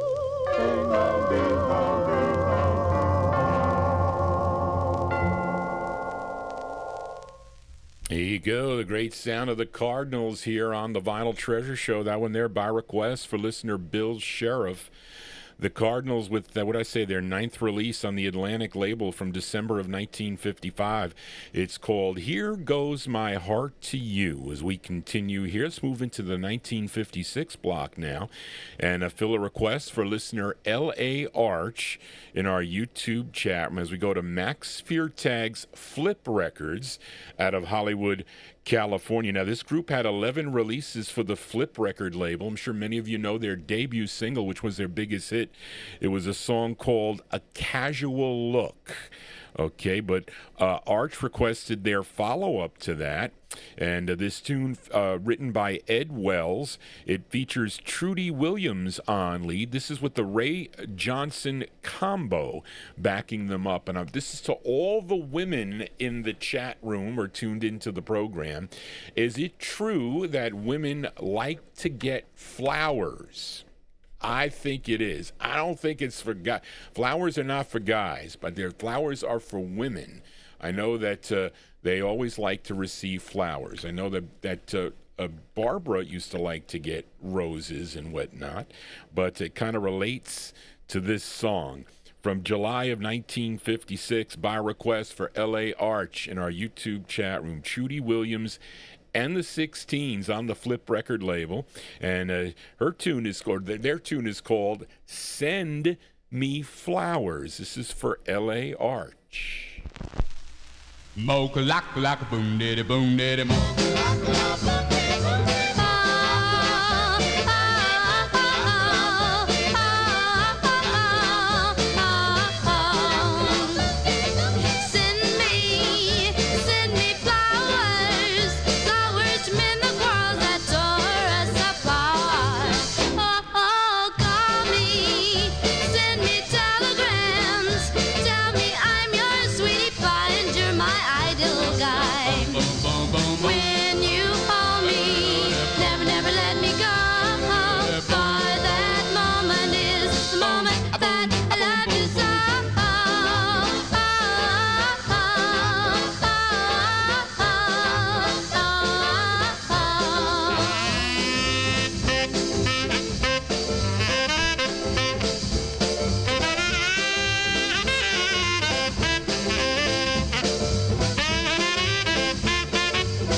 Johnny G getting caught here. I was reading all the comments, taking the consensus of the women in the chat room there. And you know what? Women do like to get flowers. They all said it. Well, Johnny G knows that. The only one who didn't comment was Charlene. Okay, Charlene didn't say if she likes to get flowers. But anyway, but I know my mother likes to get flowers. Okay, and somebody knows that too. But anyway, there you go. Those are the 16s there. Trudy Williams on lead. That one there by request for L.A. Arch in our YouTube chat room. That's their follow-up to A Casual Look. It's called Send Me Flowers from July of 1956 on the Flip record label. Well, you can send Johnny... Oh, jeez. Hold on a second. You see that, Charlene? I didn't get a chance to print out... Oh, my goodness. Hold on a second, folks. Johnny G's... I printed out 2 pages of the write-ups. My cheat sheets here. Oh, man. Hold on, folks. I got to print out page 3. Oh, this is live, messed up television here. Print. Oh, gosh. Show. Oh, and it doesn't show up. Print active sheets. Yeah, here it comes. Hold on, folks. I got to print out the, oh, man. Got to see Johnny G print out the thing here. Hold on. All right. I'll just print this out. I'll do the other ones after this. Anyway. I'm sorry, folks. Okay, let's go back here. All right, let us continue here on the Vinyl Treasure Show. Let's go back out. Well, let's stay out in California. Let's go to Hollywood, California here. Fill a request for Pat McLaughlin. I don't know if Pat is still in our YouTube chat room. He may have gone to bed. But he requested this tune, this song written by Johnny Otis, and there is an uncredited vocal group backing him up on this, and I think they are the Feathers. Marvin Pod, you can correct me if I'm wrong. I think the Feathers are backing him up on this. That was the same group that recorded for the Showtime and the Aladdin record label, and the Feathers, I bought some reproductions today. I was able to get, I think, 3. I had to buy 3 records that I didn't have on a 45 for the 1956 Relic Countdown. Okay, because I didn't have... There's 3 records I didn't have. Well, actually, there's 4. The 5 lyrics I don't have on an original, so I have the bootleg. But one of them was the Feathers, who's backing up on this Jesse Belvin from February 1956. So this is for Pat McLaughlin, Jesse Belvin, and the uncredited Feathers on the Hollywood record label. The song is called Dear Heart. This is for Pat from February 55. Oh, you don't want to mess that up. Dear heart.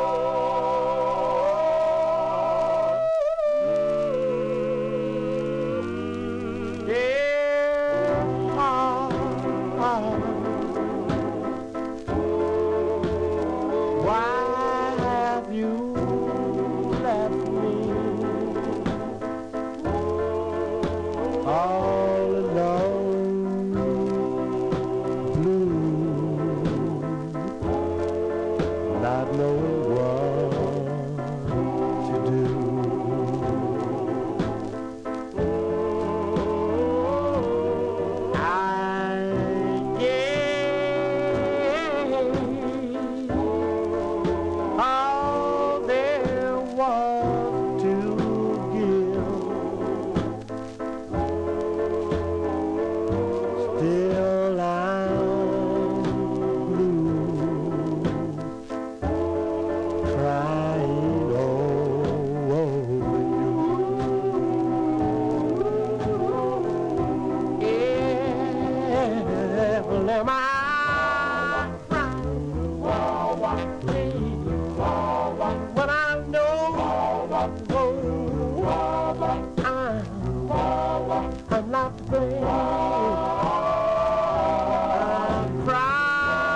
Wow, Johnny G had to hurry up there.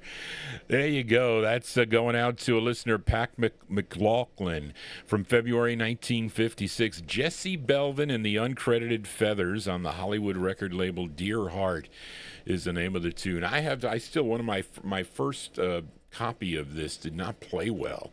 The grooves are really close together. This one is not a bad sounding single. It's not, at least as far as that copy goes. Anyway, let us continue here on the Vinyl Treasure Show, and flip side request here for listener Daryl Letts. Last week I featured the Moonglows. The Moonglows for L.A. Arch played their 7th release for the Chess record label, was called When I'm With You.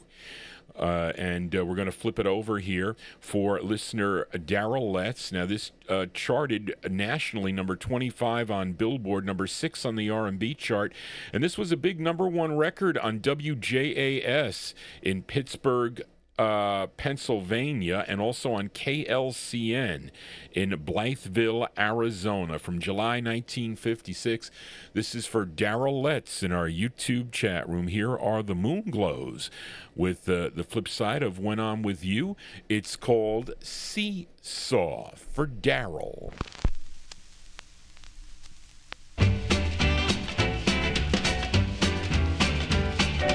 Your love is like a seesaw, baby. Seesaw. Your love is like a seesaw, baby. Seesaw. First it's up and then it's down. It changes so fast, never hits the ground. It goes up, down, and up. I like a seesaw, baby. When you said you'd be my baby. Seesaw. Well, when you said you'd be my baby. Seesaw. I thought your love was sincere, but at this rate it won't last a year. It goes up, down, and up. I like a seesaw, baby. Monday, it's a hug and a kiss, man. Tuesday, something I've been missing. Wednesday, everything is fine. Thursday, you done change your mind. Friday, it's the day we make up. Well, the day we break up. Sunday, things are going all right. Monday, you want to start a fight. Your love is like a seesaw, baby. Seesaw. Well, your love is a seesaw, baby. Seesaw. First you glad and then you mad. You the strangest girl I ever had. It goes up, down, and up. I like a seesaw, baby.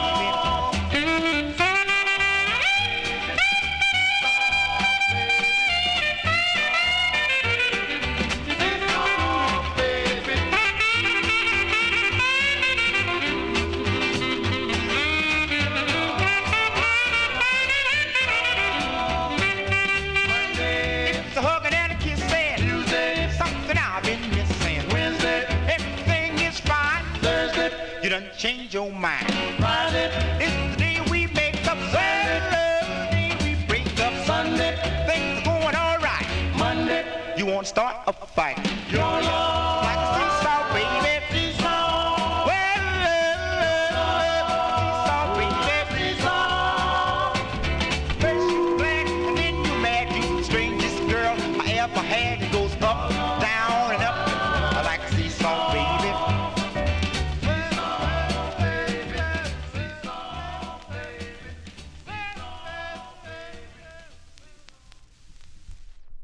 There you go, by request for Daryl Letts in our YouTube chat room. That's the sound of the Moonglows there. Harvey Fuqua and the Moonglows there from July of 1956 on Leonard Chess's Chess record label. Seesaw is the name of the tune.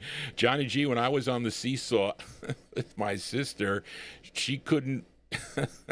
My side always stayed down. I wonder why. She was always up in the air. But anyway, that's for Daryl Letts. That's the flip side. We played When I'm With You last week for L.A. Arch. Got to say hello to Donald McGee in our YouTube chat room. Donald is really a loyal listener here to the Vinyl Treasure Show. He's been listening for a long time, as many of you have, to the program. And he still tells me in Philadelphia radio, they still play the oldies there on the regular radio. They don't do it here in New York. You got to go to like Sirius XM, or but there's other shows, the Doowop Cafe, other shows, Oldies and More, other shows around, and the collector shows that are still around, like Frank and Gordon and other shows, collector shows on the internet that still play the music, but not on terrestrial radio, not here in New York. No way, as we continue here on the Vinyltreasure show. And this is a request for listener Mike. Say, Mike, I had this record to play. You had the, I think you asked me for the Four Fellows record, but I couldn't find it because I played it, I think, on May or early June, so I couldn't find the record, but I had others that I eventually found. I wasn't sure I had this record, but I did. Actually, I have two records by this group. And Mike wants to send this one out to listeners James Stone and David Silberg. Okay. This group is from Houston, Texas.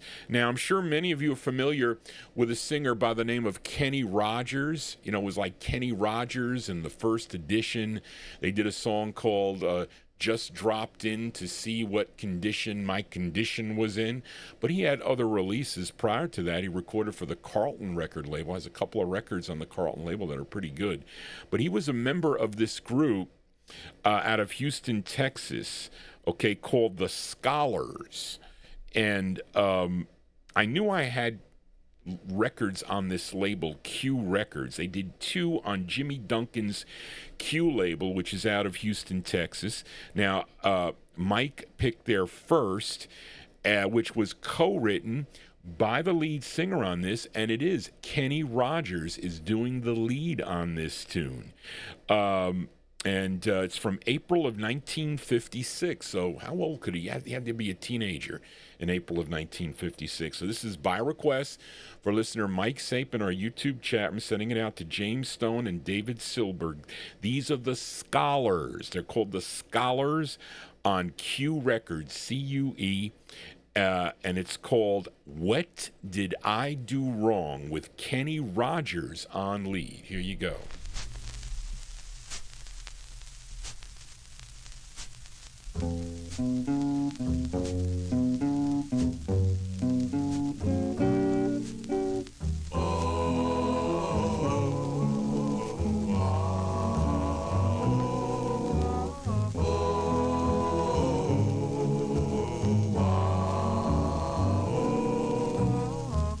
Love is wonderful when it belongs to you, but when you lose it, you're so blue. Please tell me, what did I do wrong? What did I do wrong?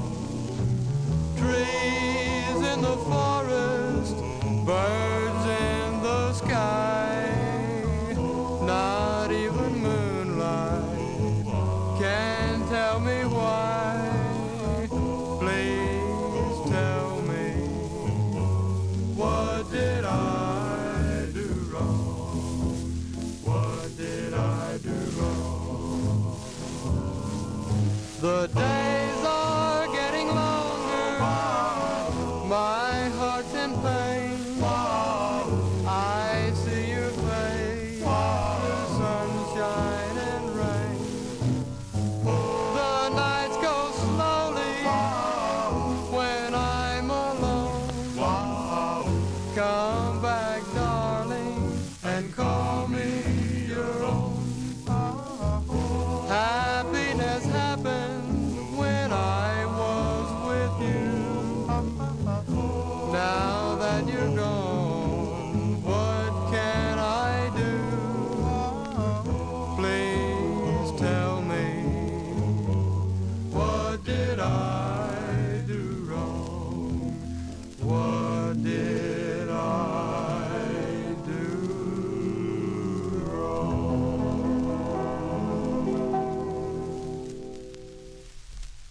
There you go. That's an early Kenny Rogers tune. That's the first. I say the first of two. Yeah, first of two. His group was called the Scholars. That one there released in April of 1956 on the Q label. What Did I Do Wrong is the name of the two. Now later releases, I mentioned Carlton, but he also has releases on Dot and Imperial. And then, of course, he went all country, though, at the end there. But you know what the funny thing about it, it was, and not that I want to get off the topic, but he had, after he got all messed up, he did that reconstruction on his face, and he didn't even look like he used to look before. Sometimes, listen, sometimes it goes wrong, other times it goes okay for a number of the people. You know, I think there's videos on YouTube. It was called, like, facial reconstruction that went bad. I was like, oh, my God. It was just, but anyway, I shouldn't say that because he can't.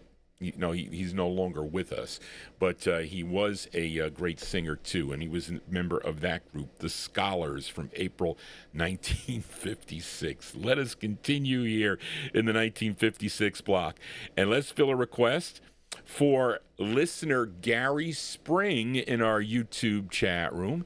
And Gary is a collector of this music, and Gary's been listening to the program for, I don't know, he sent Johnny G an email. Last week I got an email, Gary. I know you sent me another one today, but I couldn't look at the emails today because Johnny G was crazy busy, but I will. But Gary requested this next tune, and if for any of you collectors out there that request budget labels like on Promenade and a whole bunch of the other those budget labels, is sometimes they don't even give the name of the group. They would just sing hits of the day, and you can, like, for like 50 cents you can get like those four record EPs on Promenade. Well, like Big Hits 4 was another one, EP was another one, but these labels would put out hits of the day, but not by the original artists.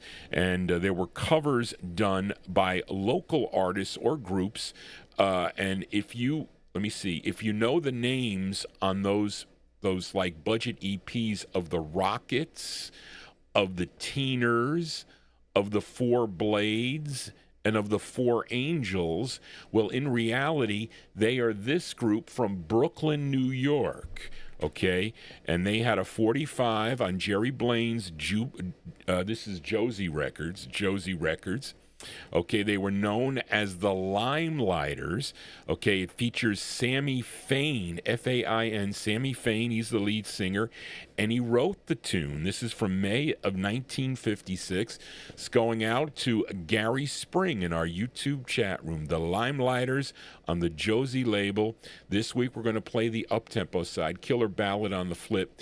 It's called Cabin Hideaway. This is for Gary Spring. Here you go, Gary, for you.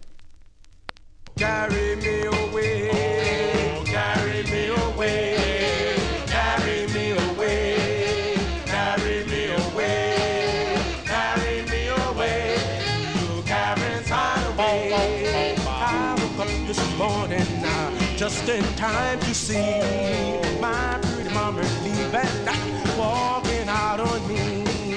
I heard her say as she made her way to Cabin's Hideaway. I looked beneath my pillow where my car keys were. My car keys gone, my money's gone to that Cabin's far away. She's gone away to stay at that Cabin's Hideaway.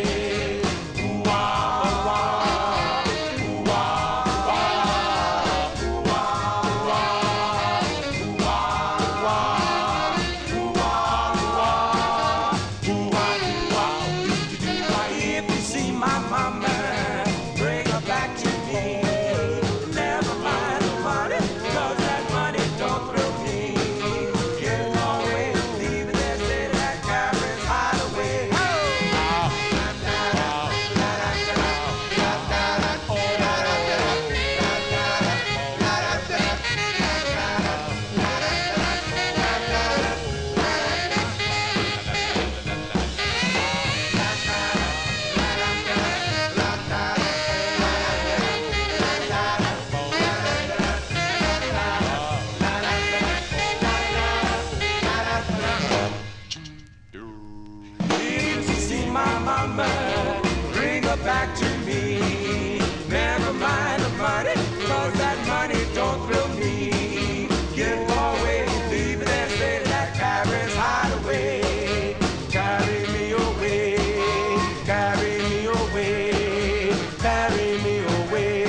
go. That one there by request for Gary Spring in our YouTube chat room there. The sound of the Limelighters.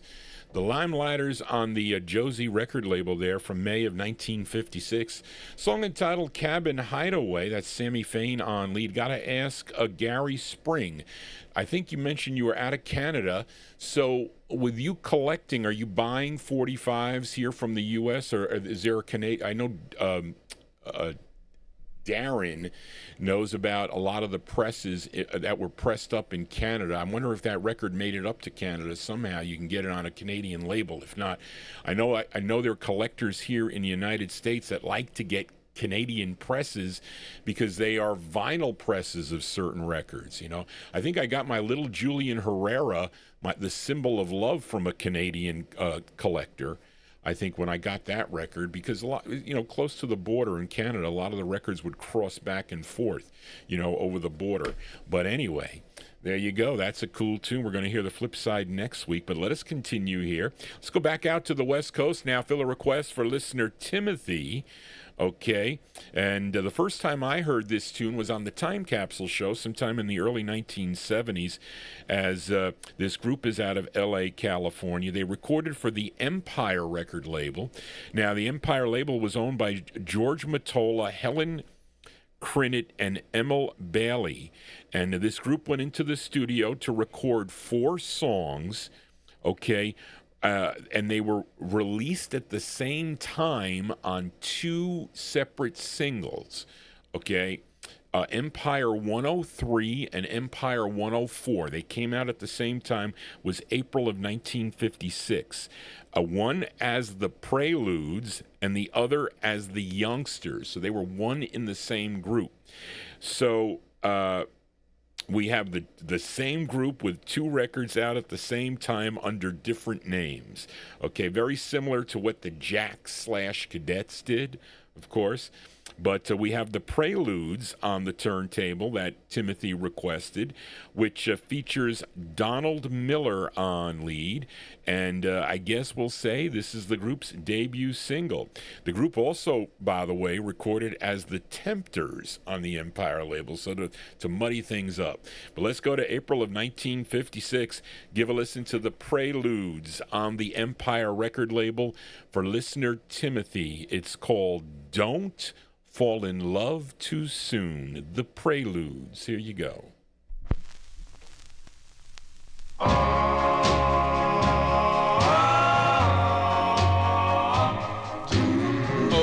and over again, I tell my heart. Over and over again, I say, be smart. Don't be a fool. Don't fall in love too soon. Fall in love. Time and again you've been hurt, and how you cried over a love that you knew was wrong inside. Don't be a fool. Don't fall in love too soon.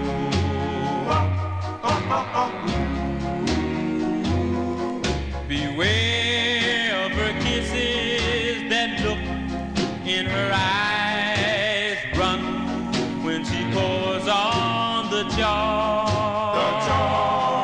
Look out when she tells you that you're the only one.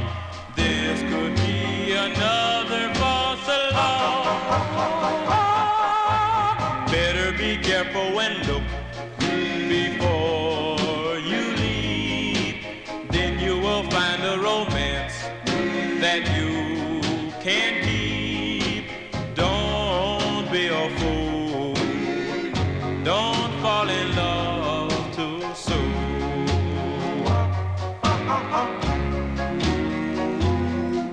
Beware of her kisses that look in her eyes. Run when she pours on the jar. Look out when she tells you that you're the only one. This could be another false alarm.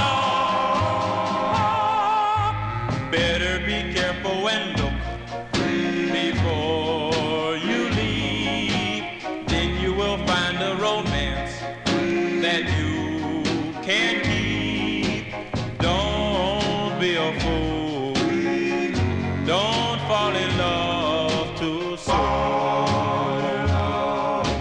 Fall in love too soon. Yeah, I like that record a lot. It brings back a lot of memories to Johnny G. Tuned into the to Tom and Joe on the Time Capsule Show. But there you go, the Preludes there, going out to listener Timothy, April 1956 release. That's on the Empire record label. George Mottola, I call him the West Coast George Golner. Okay, Don't Fall in Love Too Soon is what they're saying. And that one there, it features, what did I say his name was? I lost his name. Oh, Donald Miller. Donald Miller on lead. Let us continue here on the Vinyltreasure Show. Thank you, L.A. Arch. Thank you, people. I have so many nice people that tune into this program, I have to say. And I picked up so many great friends, true friends, really, that communicate with Johnny G every day. So thank you all for that. Thank you, L.A. Arch. But let's fill a request now for Graylin. Actually, Graylin, you didn't request this song, but I'm going to play your song consecutively. So Graylin requested, he said Graylin sent Johnny G an email on Excel. Thank you, Graylin. I wanted to hear Jimmy Jones. Okay, Jimmy Jones on the Roulette record label. So I said, okay. And I wonder if Graylin knows that the song was recorded earlier. But Jimmy Jones, he was the lead singer of a group called the Sparks of Rhythm. He was also the lead singer of the Savoys and the Pretenders and the Jones Boys. And then he went solo, signing with Cub Records, and some of you I'm sure know the record from 1959 called Handyman. He had another one called Good Timin'. He went into the early 1960s, got some great soul records too that I have featured on the Wednesday night show. But previous label owners, I told you that they sometimes like to capitalize on their on artists that they once knew or recorded or whatever, so they have the rights to put their stuff out. So it wasn't George Golner that put it out, it was Morris Levy. And if you know anything about Morris Levy, he was not such a nice guy, okay? Morris Levy was connected, so they say. So you had to be careful about dealing with Morris Levy, because you can lose an extremity or something if you didn't do what he said, or if you did something to bootleg their records or something. They might throw you down a flight of stairs or whatever, which is what he did to somebody. But anyway, Apollo Records, similar to when Jimmy Jones had a hit with Handyman, that song was originally recorded for Apollo Records, okay, as when he was a member of this, and he wasn't even on lead, I think. I don't think he was, but the Sparks of Rhythm recorded the song originally, and Bess Berman put out a song called Handyman. Had zero chance. I should play that record. Zero chance of making it, really. But ABC Paramount, I think, released the Pretenders' Daddy Needs Baby, and Morris Levy released on Roulette Records this song, okay, which is an alternate take. It's a different take. So I'm going to play the original, which I think came out in February of 56. Actually, this came out twice on two different numbers, two different Rama numbers. Rama 207, and I forget the other one, which I'm featuring, and 210. They're two. Well, to me, they sound very similar. They don't sound different, but I think the books say they're different versions. I don't think so. I don't know what happened, why that happened. Maybe they just messed up on the numbers. But anyway, but the song is called Lover, okay, originally released in late 1956, and then Morris Levy put it out on his Roulette label, an alternate take, in February of 1960, under the name of Jimmy Handyman Jones, at least on this press. Read on 45 Cat, do they have the Handyman press on there? If they don't, let me know, because I'll have to give you a scan of the record to put up there. because I have another press. I'll show it to you, a West Coast press that just says Jimmy Jones. So I'm going to play them back to back, and you can listen to see the difference because the roulette release is different. From February, well, we're going to play it from late 1956 first on the Rama label. It was Jimmy Jones and the Pretenders, and then we're going to follow it up with just Jimmy Handyman Jones. And this is by request for Graylin in our YouTube chat room. Here is the 1956 release on George Goldner's Rama Records. Jimmy Jones and the Pretenders. The song is called Lover. Here you go. Boom, boom, boom, boom, boom, boom, boom, boom, boom, boom, boom.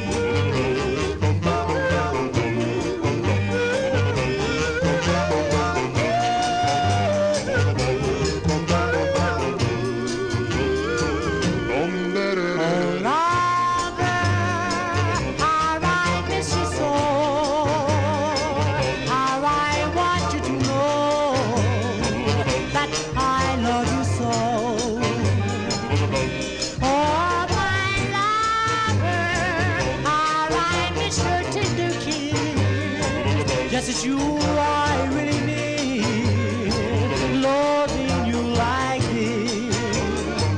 Oh, lover, oh, my lover, all I long to hear.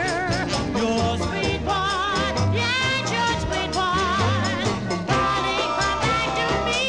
Oh, lover, all I need to say.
There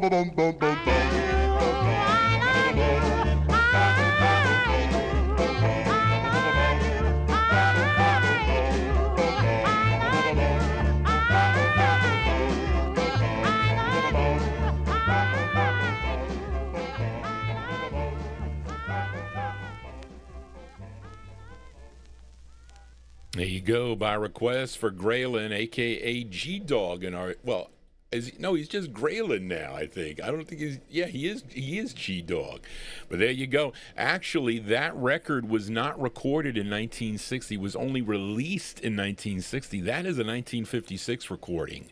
It's not a 1960 recording, but they just picked that one. I don't know. It's not so much different, but it is slightly different. And I don't know how many takes they had on that, but anyway, that is Jimmy Handyman Jones on that release there, from released in February of 1960 to kind of compete against what was out, but maybe it wasn't Handyman in 60. Might have been Good Timin', because Good Timin' was in 1960. That might have been the hit at the time.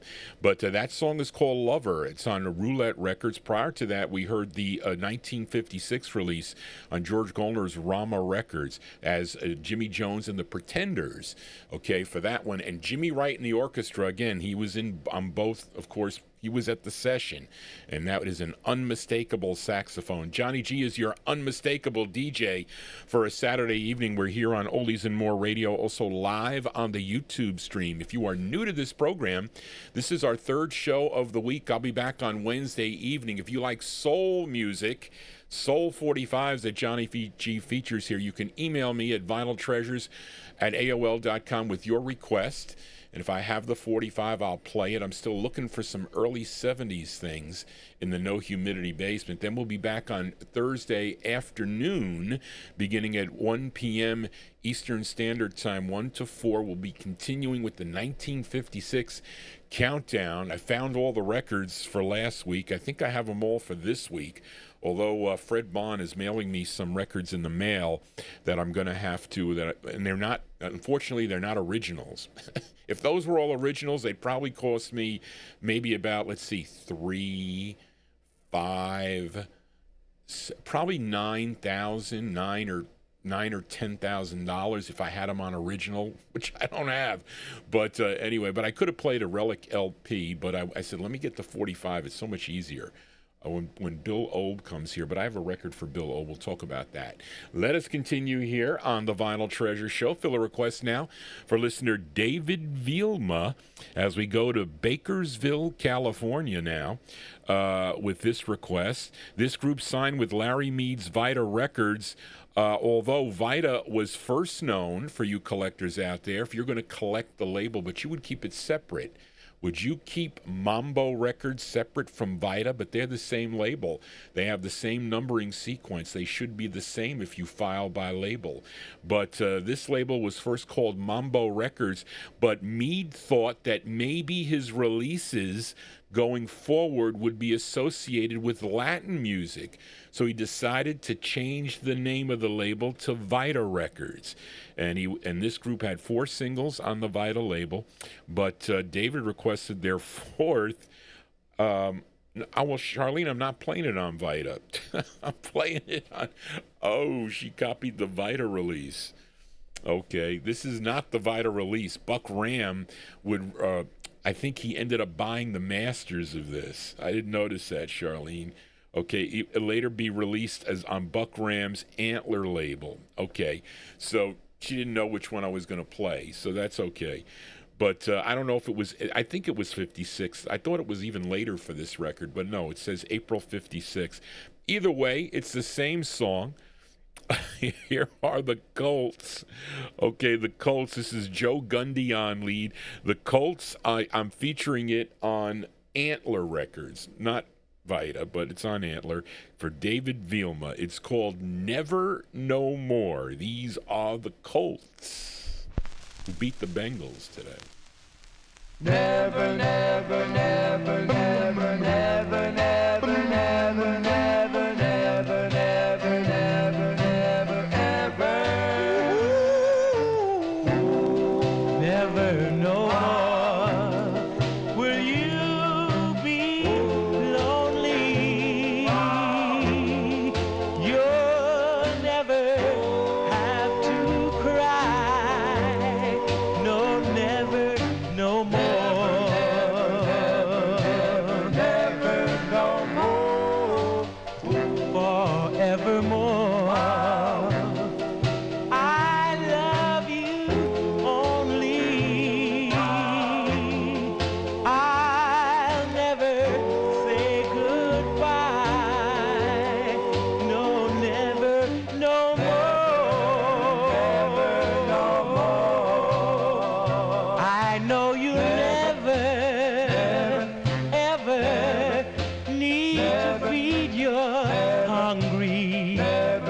heart again. Because I'll never, no, I'll never, ever leave your arms again. Ooh, forevermore.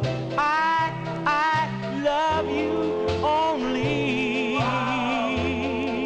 I'll never say goodbye. No, never, no more.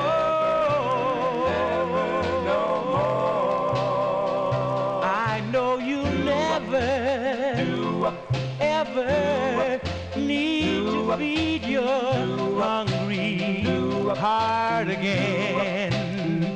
Because I'll never, no, I'll never, ever leave your arms again. Ooh, forevermore. I love you only. I'll never say goodbye. No, never, no more. Never, no more.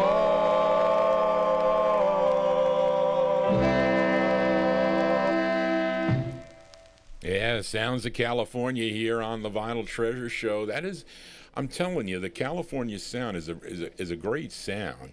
I should do on one of my Thursday shows all California groups. I should do that versus because well, I can do anything I want. I think on Thursday I can. But anyway, there you go. That one there going out to David Vilma in our YouTube chat room, April 1956. Those are the Colts. I featured it, though, on the Antler label. There's a different flip side. Chic of Araby, I think, is the flip on this.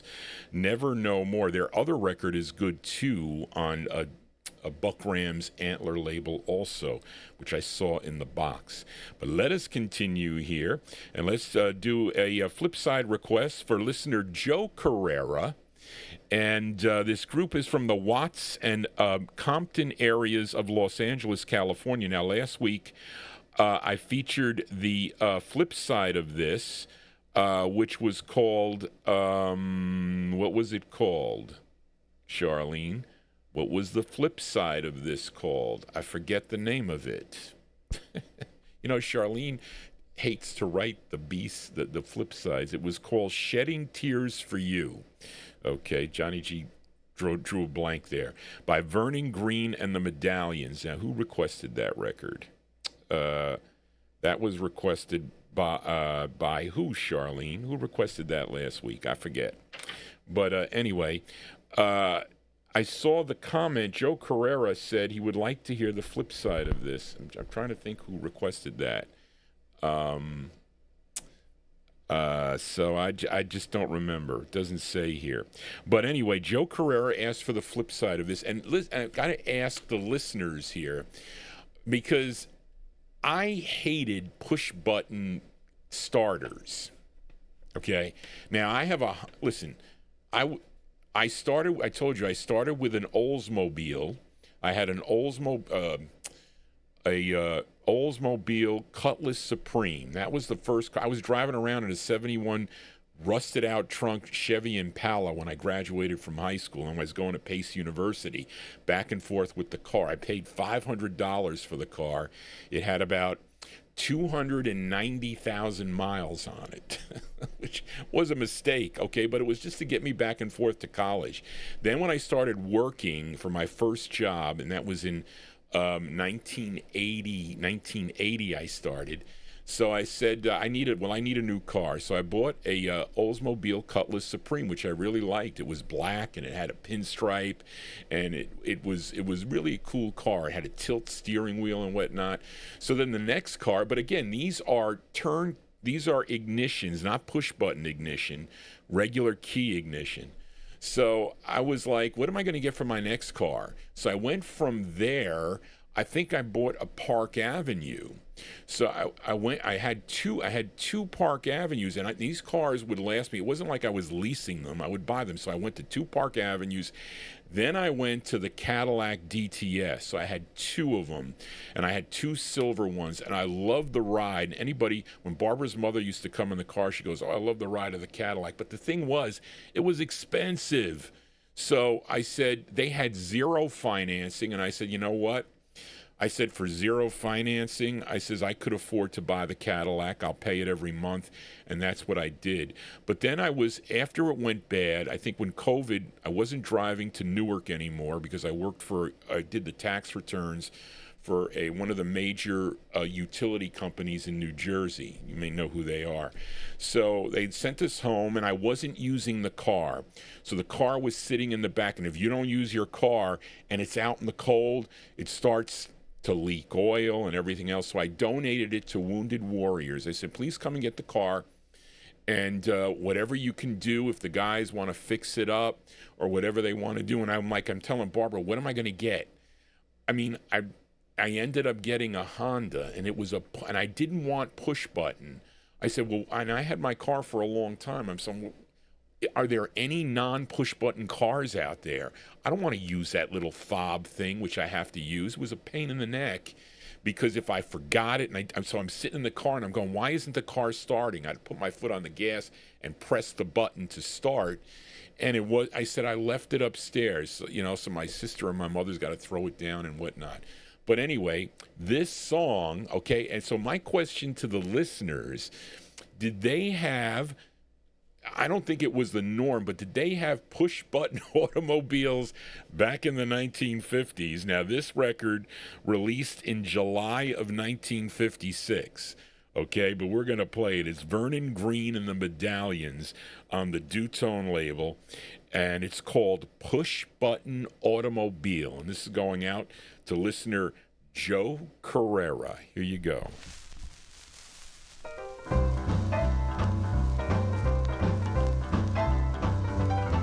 Hey baby, come on to ride in my push-button automobile. Hey baby, come on to ride in my push-button automobile. Come on baby, and get behind the wheel. You push a button in and the motor starts. You push on the gas, it will thrill your heart. Hey baby, come on to ride in my push-button automobile. I want you to know just how good it feels. You push a button one, it will change your flats. You push another button, it will tip your hat. You push a button 3, turns on the TV. Another button brings you close to me. Hey baby, come on to ride in my push button automobile. I want you to know just how good it feels. Got 2 carburetors, a tank full of gas. Come on, baby, let's ride in class. We got power steering and power brakes. Got the latest and the greatest and everything it takes. Hey, baby, come on, ride in my push-button automobile. I want you to know just how good it feels.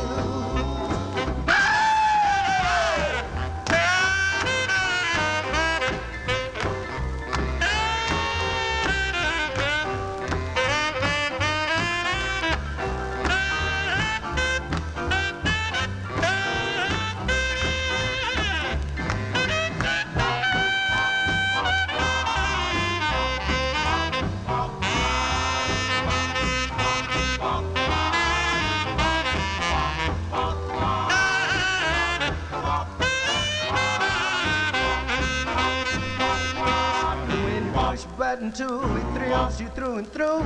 You push button 4, it opens up the door. You push button 5, it's in overdrive. You push button 6, you will get your kicks. Hey baby, come on and ride in my push button automobile. I want you to know just how good it feels. Ride, ride, ride. Hey girl, in my push button automobile.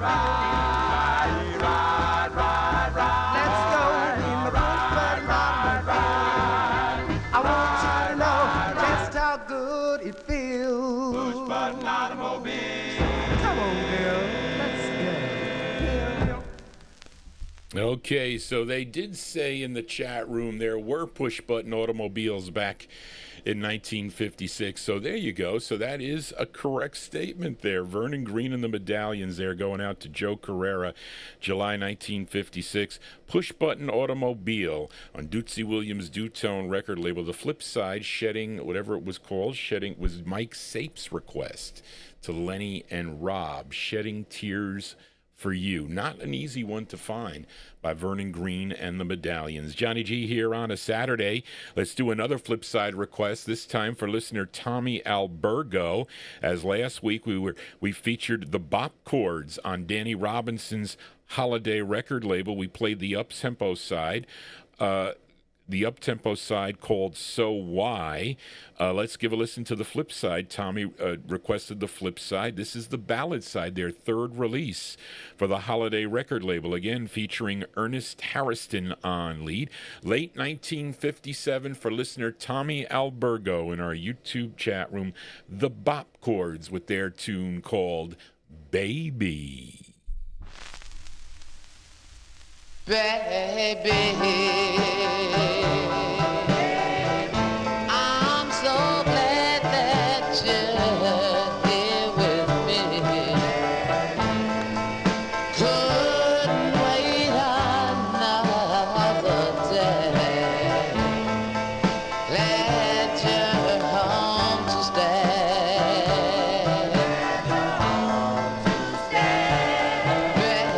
Baby,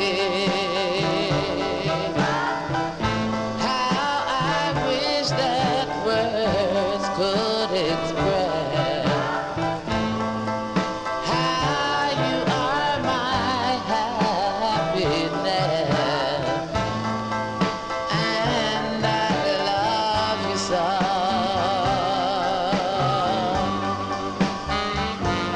I remember when we kissed.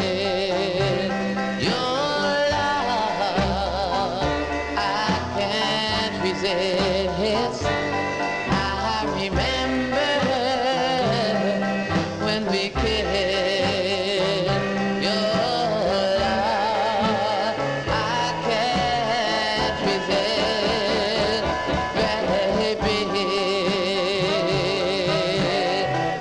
I'm so glad that you're here with me.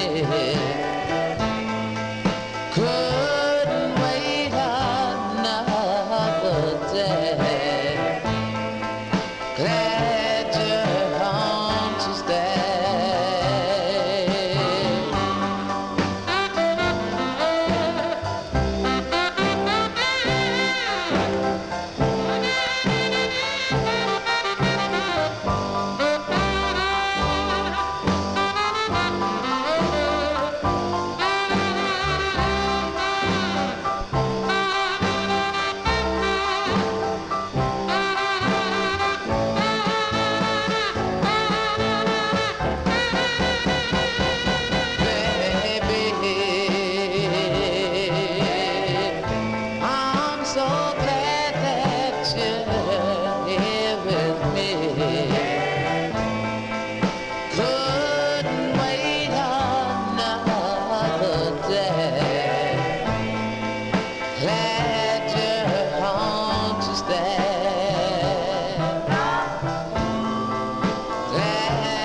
Yeah, that's the great sound of the Bop Chords there. The Bop Chords on Danny Robinson's Holiday record label. That's their third release. That's the hardest one to find, folks, if you're looking for that record. You can probably get it on the reissue with the single line. Okay, that whoops. What is my mother? My mother is calling me, folks. Hold on a second. I'm not going to... Yes.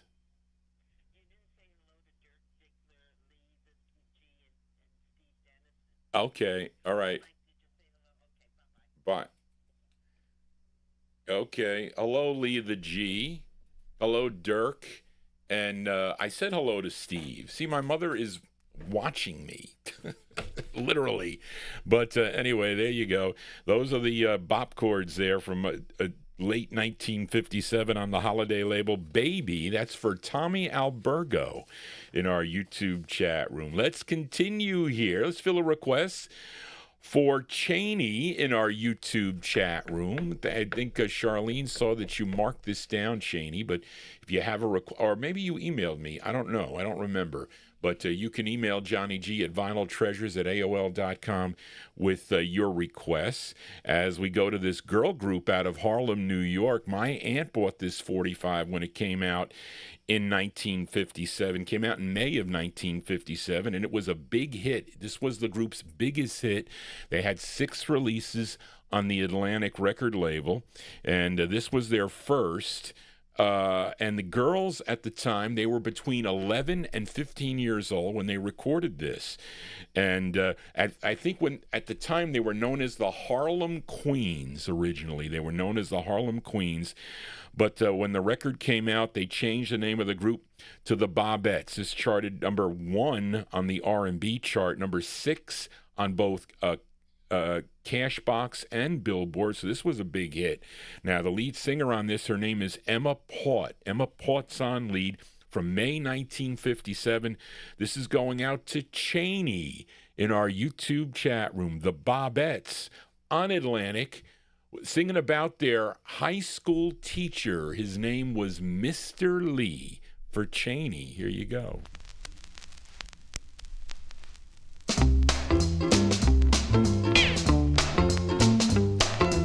1, 2, 3.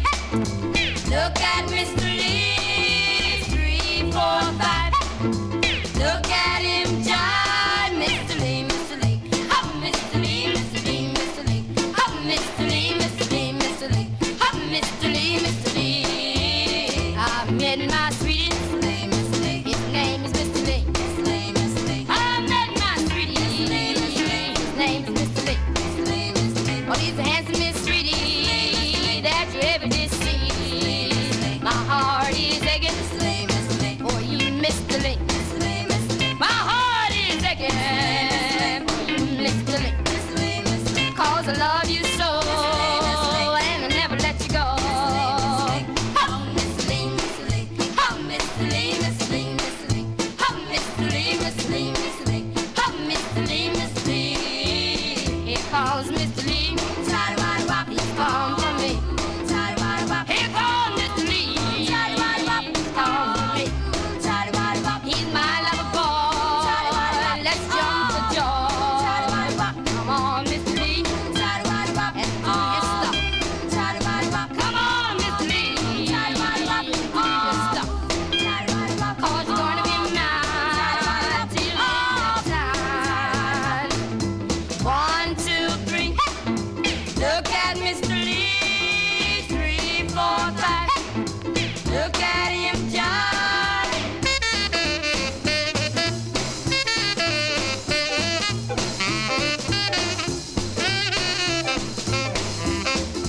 1, 2, 3. Look at Mr. Lee. 3, 4, 5. Look at him jive. Mr. Lee, Mr. Lee. Oh, Mr. Lee, Mr. Lee, Mr. Lee. Oh, Mr. Lee, Mr. Lee, Mr. Lee. Oh, Mr. Lee, Mr. Lee. Oh, Mr. Lee, Mr. Lee. Oh, Mr. Lee, Mr. Lee.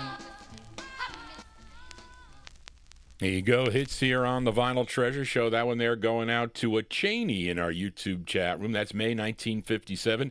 Those are the Bobettes. That's their debut single on the Atlantic record label. They're thinking about their high school teacher. Okay, singing about their teacher, Mr. Lee. And then something must have happened because they shot Mr. Lee later. A later release on the Triple X record label is by them. But that is like a catchy tune. That's why that record was a big hit here for them. As we continue here on the Vinyltreasure show. We are in the 1957 block. Let's go back out to Los Angeles, California. Let's go back out to Max Feartag's Flip label. And this is a request for listener Gary Spring in our YouTube chat room, as this group was actually a spin-off of the 16s, although if you listen closely, we heard earlier from the 16s. We played a request for listener L.A. Arch, Send Me Flowers. They definitely are back. They are the background singers on this. So I'm going to say they're part of this group. They included Lewis Williams, Beverly Peacott, Alina Calhoun, and lead singer. Well, actually, they're not. But they sound like them. The lead singer on this is Richard Owens. Let's go to August of 1957. They're called the Ivy Leaguers. The Ivy Leaguers. So we heard it from a school teacher they were singing about. Now we're going to the Ivy Leaguers on the Flip label. This is going out to Gary Spring in our YouTube chat room. The song is called Beware of Love. This is for Gary.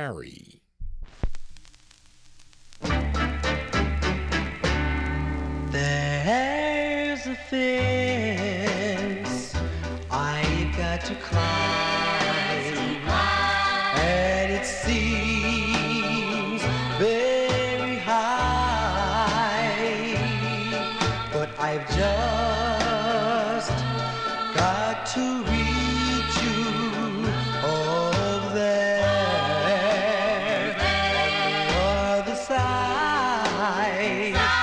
There's a gate of love, but you won't let me through. So I'll have to climb the fence to get to you.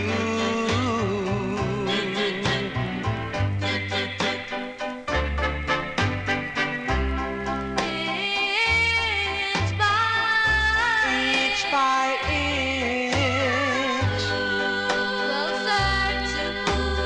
closer to your heart.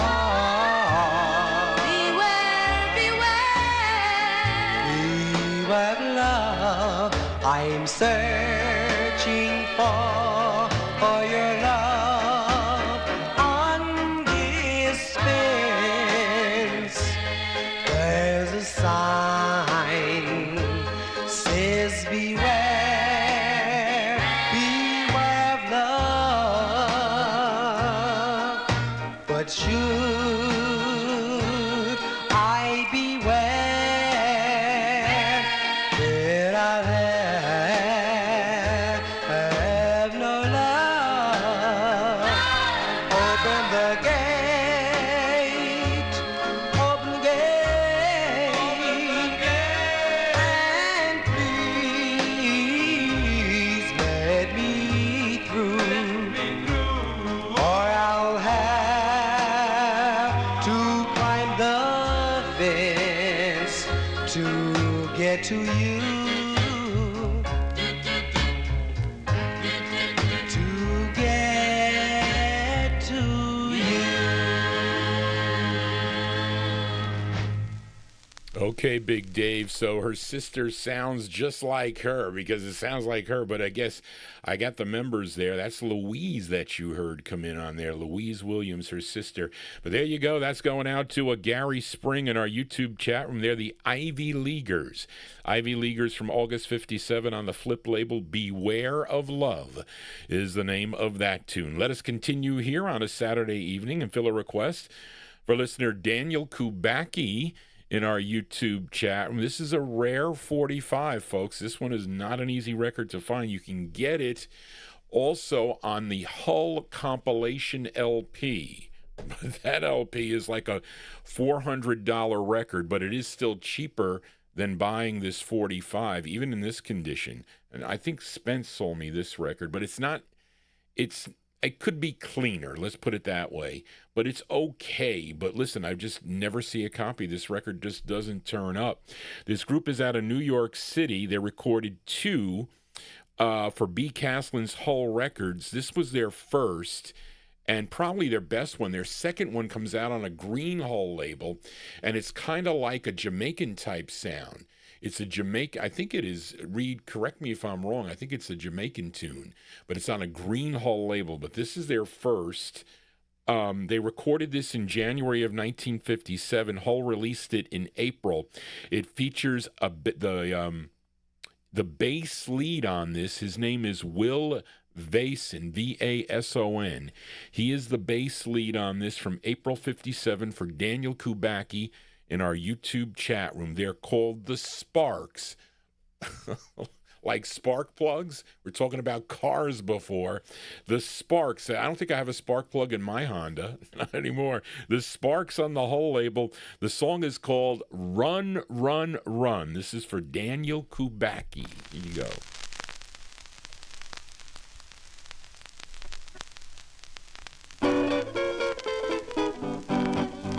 Why don't you run? Hear what I say. Why don't you run? Don't be that way. Why don't you run? Oh, baby, please. Somebody's calling you at your front door. Why don't you run? Come hear my plea. Why don't you run? Give me the key. Why don't you run? If you love me. Somebody's calling you at your front door.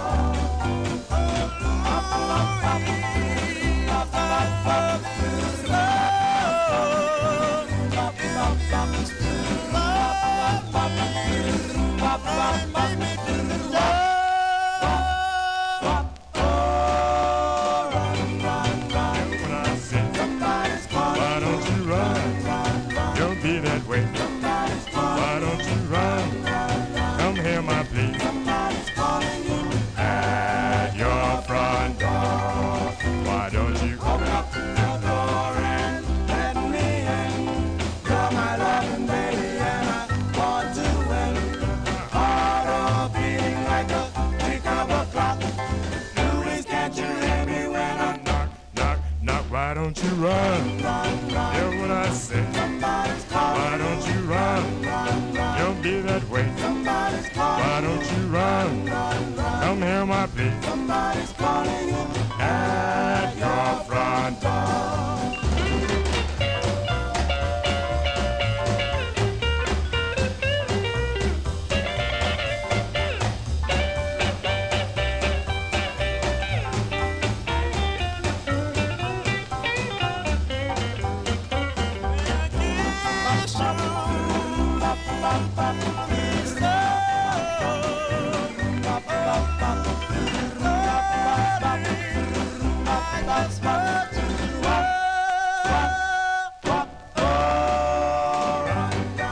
Come hear my plea. Why don't you run? Slip me the key. Why don't you run? If you love me. At your front door.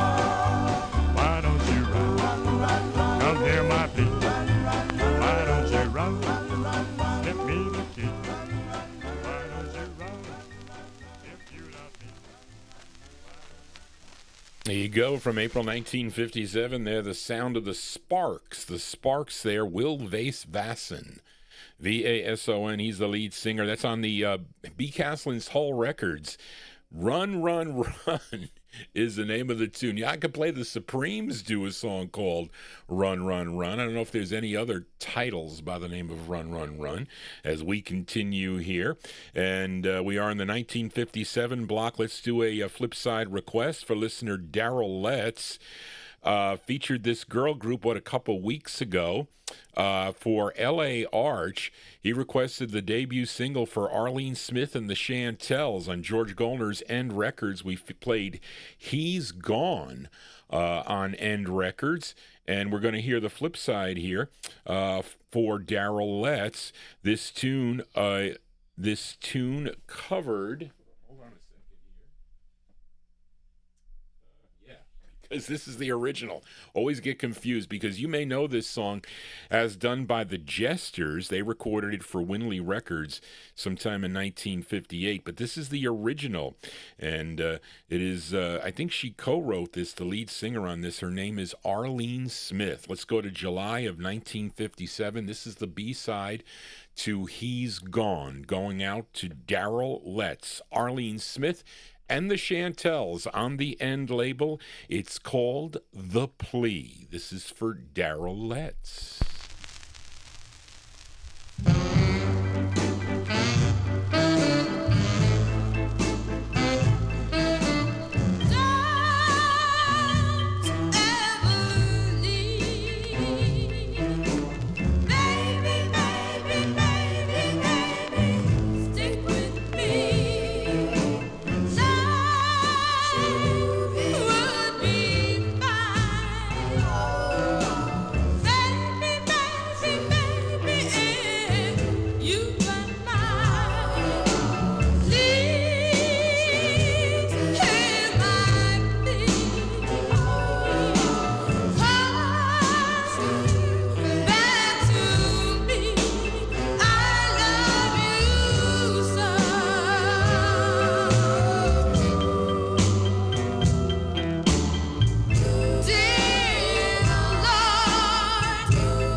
There you go, Arlene Smith and the Chantels. That is the original version there. You may know it by the Jesters, but they did the original. The Chantels, July 1957 on George Goldner's N Records. The Plea is the name of the tune. That one they're going out to listener Darrell Letts as we continue here. And we are in the 1957 block. 2 more records to go in the 57 block. We fill a request for listener Mnon as this great group out of Harlem, New York. And I'm sure many of you know the group's signature song. It was their debut single. My aunt bought the 45 when it came out on Bobby Robinson's Whirling Disc record label in the summer of 1956. Their biggest hit called The Closer You Are. Okay, that was by Earl Lewis and the Channels, but they had 4 releases on Bobby Robinson's Whirling Disc record label, and Mnon requested their 3rd, which initially was released with a slow ballad, like too slow, in April of 1957, because when label owner Bobby Robinson heard it played on the radio, he said, "No way we got to re-record this song. It is way too slow. That record's not going to sell. So they went into the studio and they re-recorded the record. So I'm going to play it the way it was the first time, the first way it came out. Then we're going to follow it up with the second time. So you tell me which one you like better. And I think I know what you're going to say. But anyway, let's play the first release. And I have this one on a promo, you would think. But I'm sure the other one came out on a promo also, because the other one I have is stock. But this is from July of 57. This is by request for listener Emnon, Earl Lewis and the Channels on the Whirling Disc label. I'm going to play them back to back.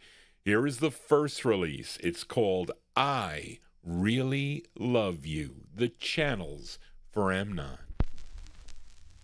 I know I've been a fool, dear, but I am sorry.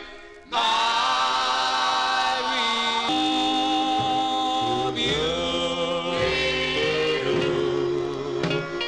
Honest, I do.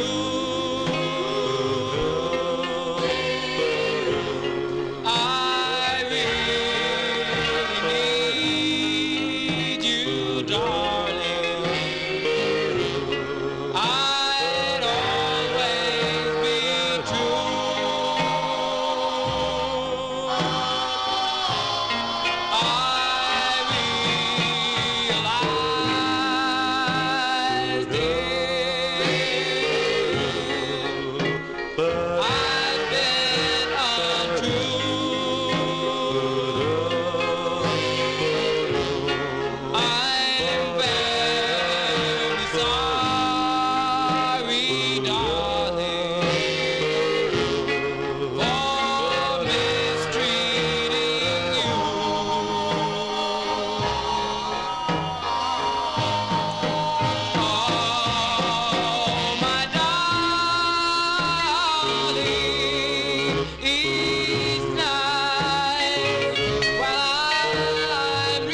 but you're not there. I feel lonely, lonely and blue. I really love you with all my heart.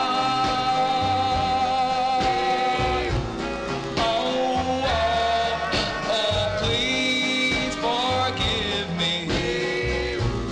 Remember my heart. No, I've been a fool, dear, but I'm sorry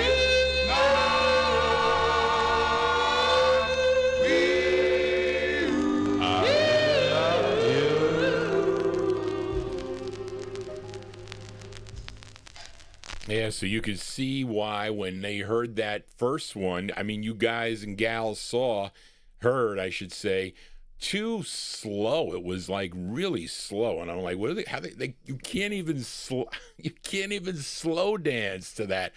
I don't even think you can do the grinding dance to that record. It was too slow, way slow. That one is a little bit more up tempo, but nobody played that record. Alan Freed, I think there was some kind of riff or something going on, maybe with Bobby Robinson and Alan Freed. I don't know, but I don't think he ever played that record. Didn't play the other channels' records. He did play The Closer You Are, though, but not the others. But there you go. Earl Lewis and the Channels by request for Amnon, July 57 release on the Whirling Disc label. I Really Love You. If you really love Johnny G's Vinyl Treasure Show, please consider subscribing to my YouTube channel. Tell your friends about this program as we continue here on a Saturday evening. Let's fill a request for listener Ronnie Sherman, who I think is out on the West Coast. Ronnie, are you watching me live out there on the West Coast? Maybe he is, as he requested this 45 on Jack Hook's Royal Roost label. He was a business partner, friend of Alan Freed, by the way. And the singer goes by the name of V. Jennings, V-E-E Jennings. I knew nothing about this record until Greg Surik mentioned it to me. And he said, Johnny, you know this record? I was like, no, I don't. He says, well, it's a pretty good record. There's vocal group backing her up, and no one seems to know who it is, but I think it possibly could be The Bachelors, okay, that recorded I've Lied on the Royal Roost label, so I think they might be backing her up on this, but it's a nice sound. Her name is V. Jennings, this one from June of 57. It's on Royal Roost, and it's for Ronnie Sherman. It's called Don't Let It Die. V. Jennings for Ronnie.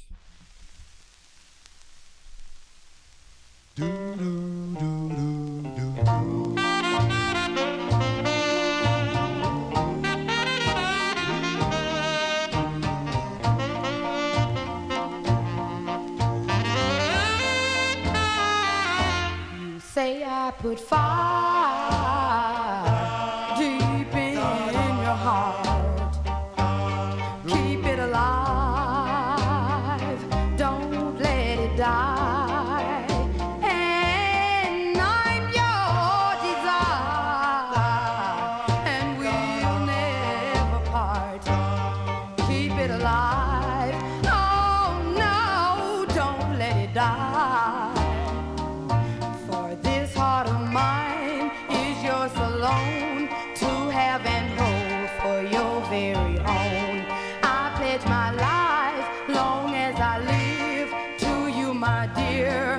I'll always give this love that grows high beyond the blue. Please, dear, be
There you go. That one there going out to listener Ronnie Sherman.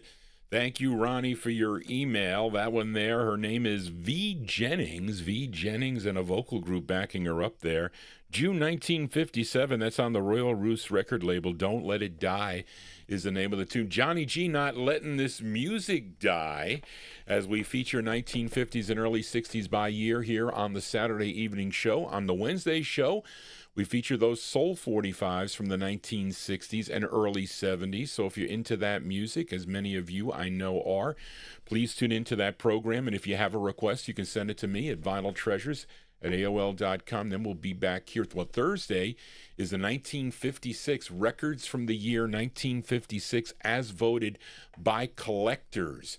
I think that was back like in 1994 or 5 when they did the they did it for from 1953 to 1959. Every year or so they would do this. They would like send these ballot outs to record collectors, and you would pick your top 20 songs.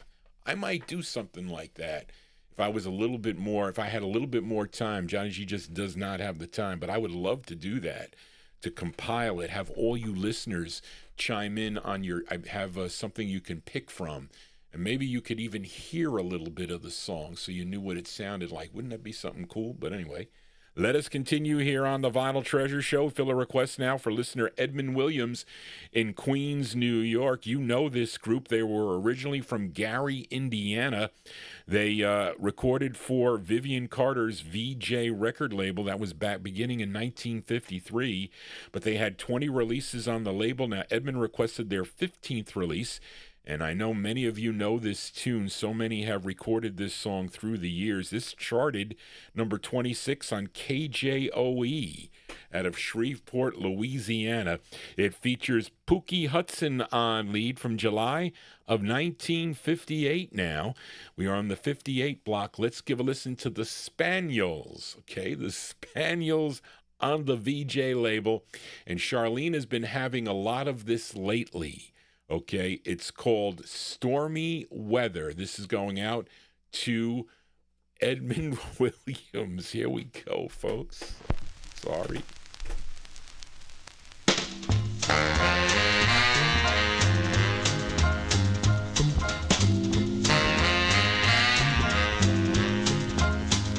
I don't know why.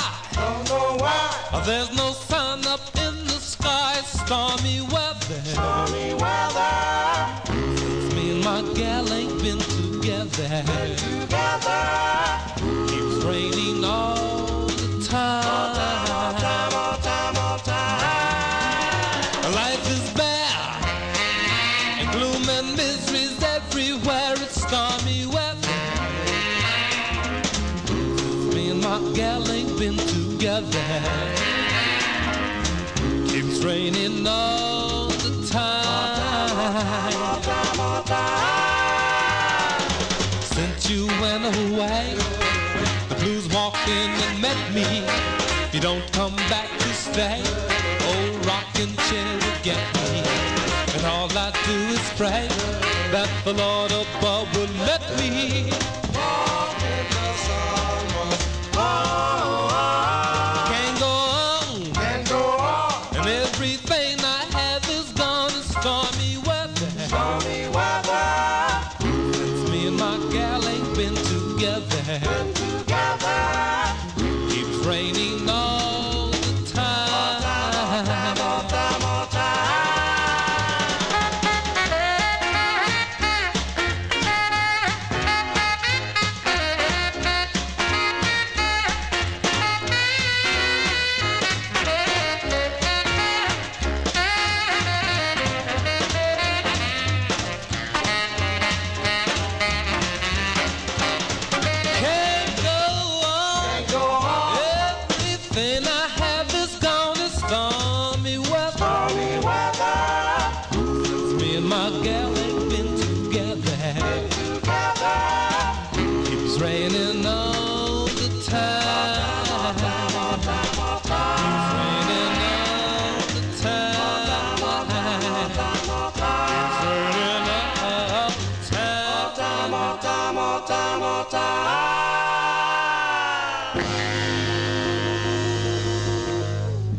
Yeah, the great sound there of the Spaniels, Pookie Hudson and the Spaniels. That one they're going out to a listener, Ronnie Sherman. Their rendition of the tune Stormy Weather, released in July of 1958 on the VJ record label. Now, you see, now the copyright police have come out now, and it is, what, 12:35, and they come out. We're here like, the scheduled time is till 1 a.m. But so on my soul show, what time were they out? They were out like before then. Okay, way before, like an hour before.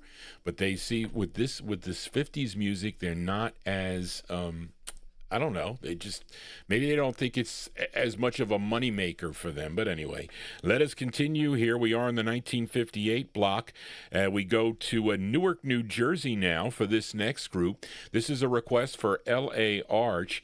He requested the Monotones. Now, the Monotones, you may know their tune. They had a big hit with a song called Book of Love.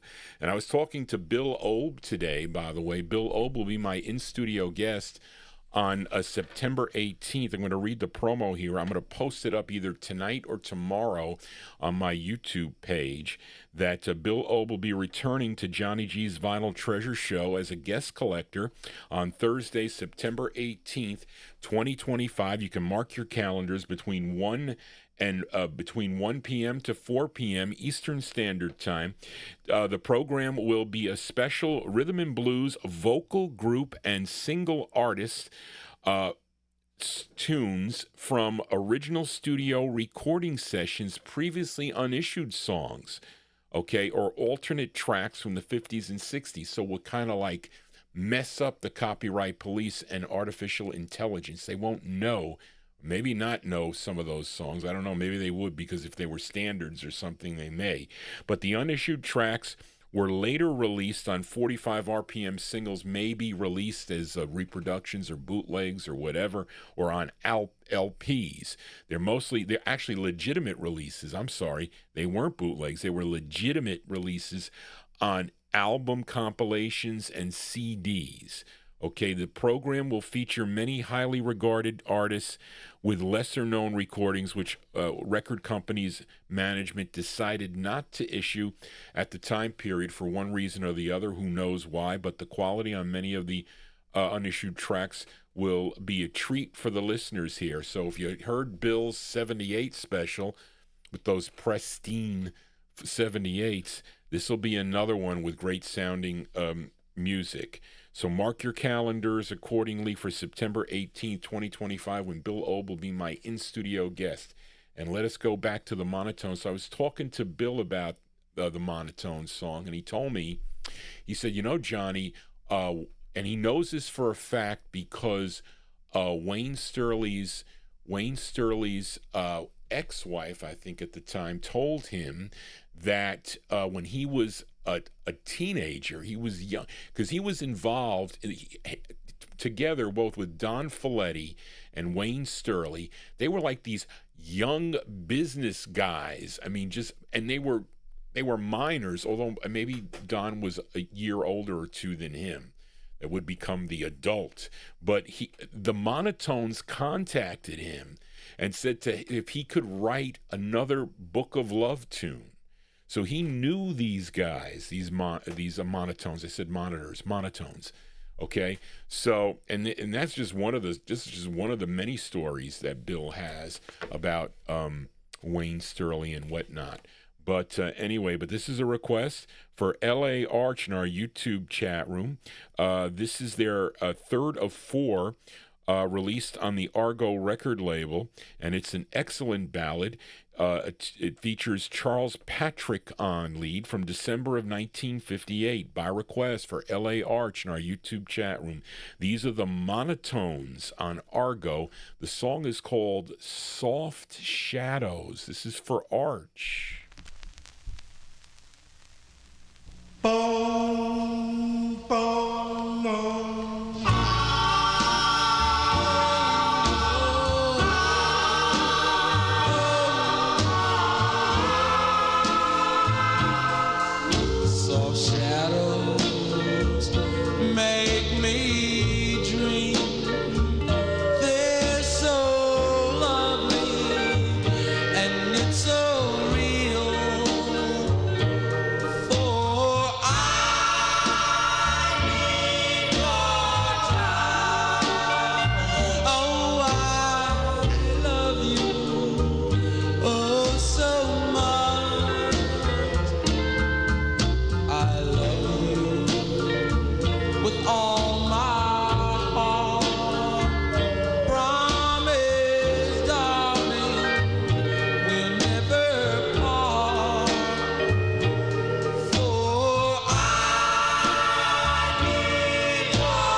They are so wonderful. Oh, I do love you so. I'm crying. My poor heart is dying. Hear the winds wailing just for you. Oh, I do love you so. Please, please don't leave me. Don't ever go. Oh,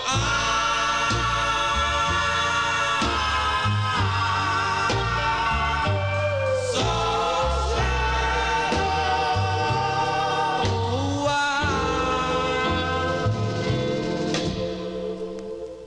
need your touch.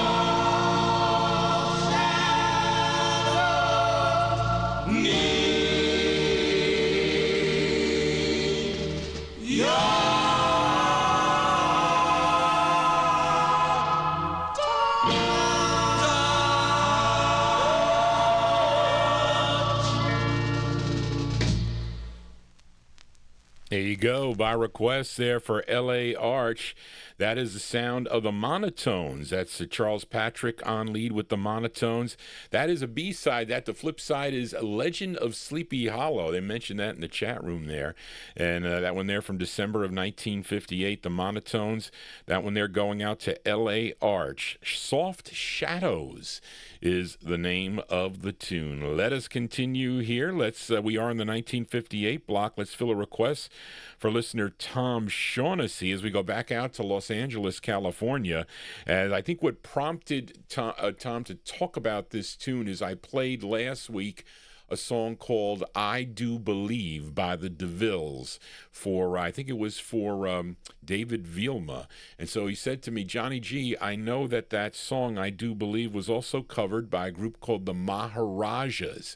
Can you play the flip side of that Maharajas 45? So I said, yeah, I can play it. It's on Max Feartag's Flip Records out of Hollywood, California. This is their first of two. Now, this tune written by two of the group members, Leo Alexander, and the lead singer on this tune, his name is Douglas T. Baker. It's from February of 58. It's going out to listener Tom Shaughnessy, the Maharajas on the Flip label. It's called Why Don't You Answer for Tom Shaughnessy. Bom bom bom bom bom met met met met. Shoop-up, shoop-doobie-bom, shoop-up, shoop-doobie-bom, shoop-up, shoop-doobie-bom, shoop-up, shoop-doobie-bom, shoop-up, shoop-doobie-bom, shoop-up, shoop-doobie-bom, shoop-up, shoop-doobie-bom, shoop-up, shoop-doobie-bom, shoop-up, shoop-doobie-bom, shoop-up, shoop-doobie-bom, shoop-up, shoop-doobie-bom. My dearest darling, I'm writing you this farewell line. And if I'm saying that I'm blue and lonesome all the time, well, I'm crazy about you, darling, and I can't get you out of my mind. Why don't you answer those letters I've been writing you? Why don't you answer those letters I've been writing you? Well, you told me that you loved me, and oh, you said that we were through.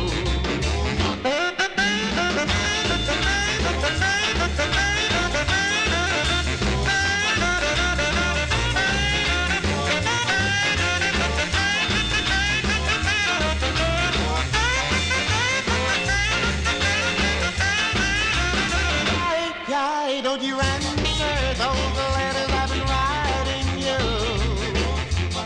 Why don't you answer those letters I've been writing you? Well, you told me that you love me, and oh, you said that we were through. Closing my letter with the one more little thing to say. Closing my letter with one more little thing to say. Well, I'm crazy about you, darling, and I'm looking for you every day. Well, I'm crazy about you, darling, and I'm looking for you every day. Yes, I'm crazy about you, darling, and I'm looking for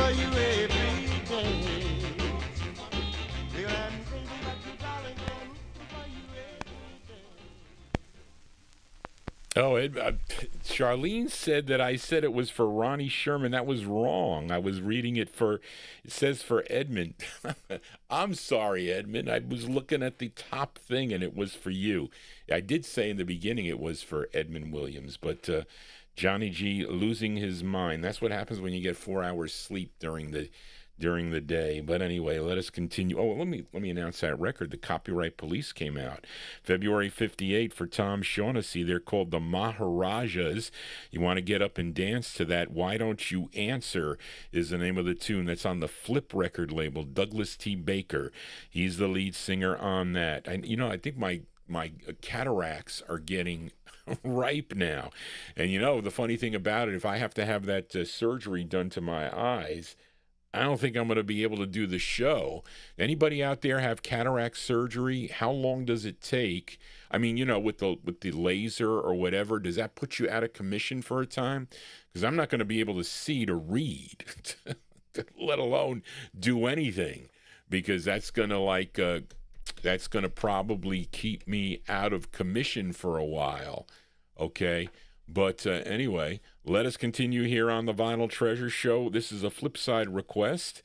And actually, I played for Gary Hendren. It wasn't last week, maybe the week before. I played this group called the Vernals out of Philadelphia, PA. Why Can't You Be True? Featured it on the Rulu record label. And we're going to play the flip side of this. It was an up-tempo for Bill Obe, who will be my in-studio guest on September 18th. I mentioned that with the other record, but Bill requested the ballad side. This one from June of 58. And I listened to the alternate take. It's slightly different, but not as different as the flip side was, so I was going to play it, but I decided not to. But anyway, this is going out to Bill Obe, the Vernals on Rulu Records. The song is called Raindrops. This is from June of 1958 for Bill Obe in New Jersey. There you go, Bill. Raindrops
Well, I needed a I needed a longer record. I'm not going to tell you why.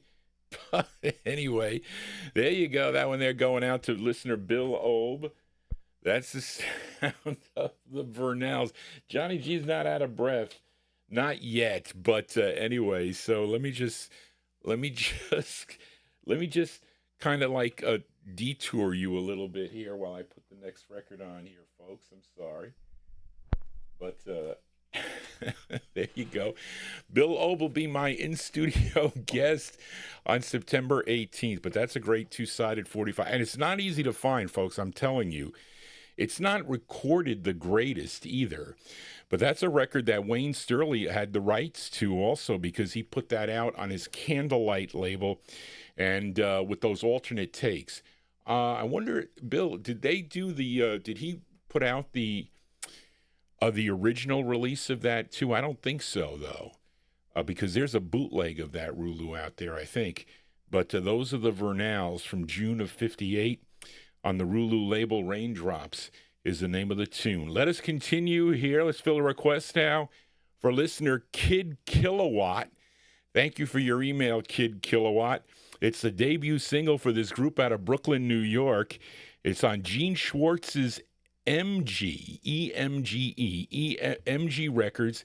I think when you requested it, you said on the Vic label, and that's the second label because RCA would put this out.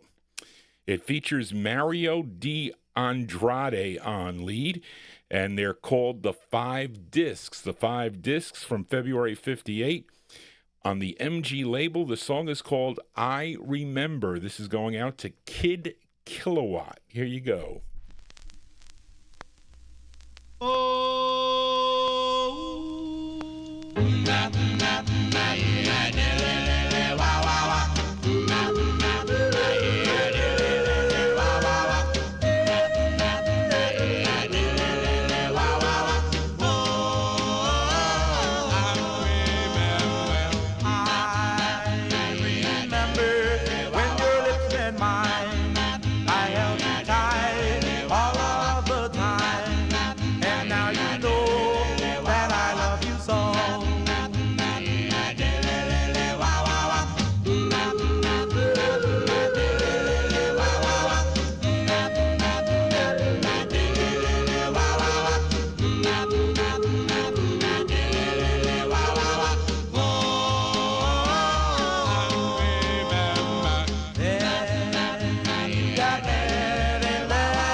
That's memories of the Gus Gossard show for Johnny G, and that was a record that my aunt purchased when it came out back in 1958. Boy, all these records are as old as your disc jockey tonight. February '58, going out to Kid Kilowatt, the 5 Discs. That's Mario D'Andrade on lead. This record charted, the Vic release charted, not the MG release, number 33 on WINS here in New York City. And Rust Records, though, was because it was reissued in 1961, came out on Rust Records, the number 4 record on WDON. Where's WDON? I don't know, Charlene doesn't have it. That's when you probably had to finagle around. I Remember for Kid Kilowatt. Let us continue now. Let's fill a request for listener Oldies fan, a.k.a. Joseph Smith. as he requested this great group from Harlem, New York. We go back to George Goldner's labels, this time to Gone Records.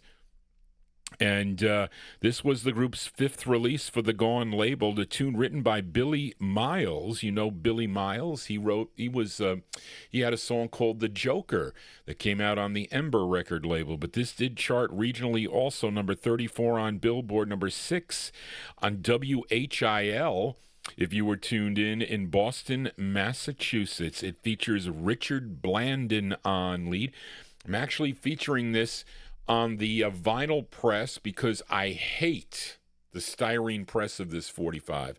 I have one, but I just don't like the way it sounds. This is a cool West Coast press of the second issue, I think, on because it comes multicolor. But this is a nice mint vinyl press of this record. November 1958, originally released the dubs on Gone for Oldies Fan. It's called Chapel of Dreams. This is with Richard Blandon on lead. Here you go for Joseph Smith.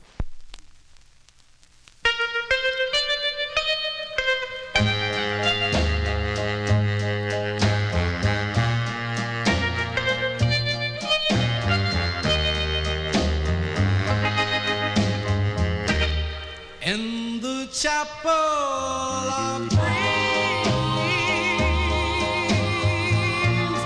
every dream will come true.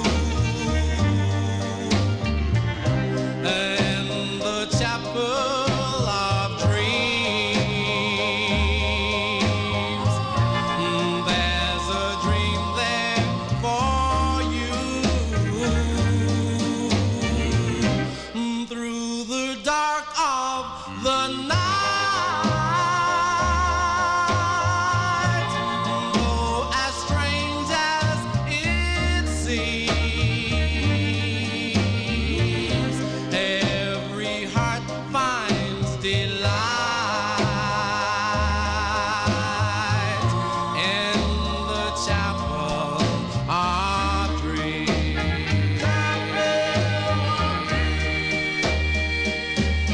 Was until I found this chapel of renown. I've searched and searched for peace of mind.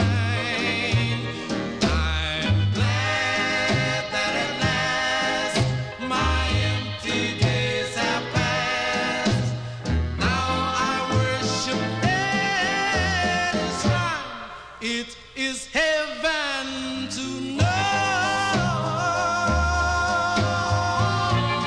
just what happiness means.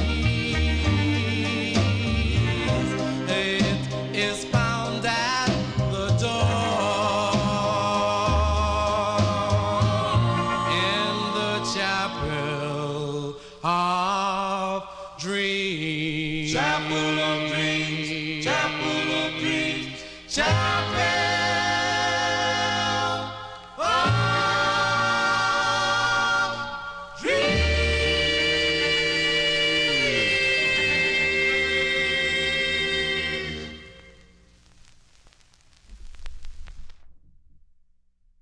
There you go there. Hold on a second here, folks. 41,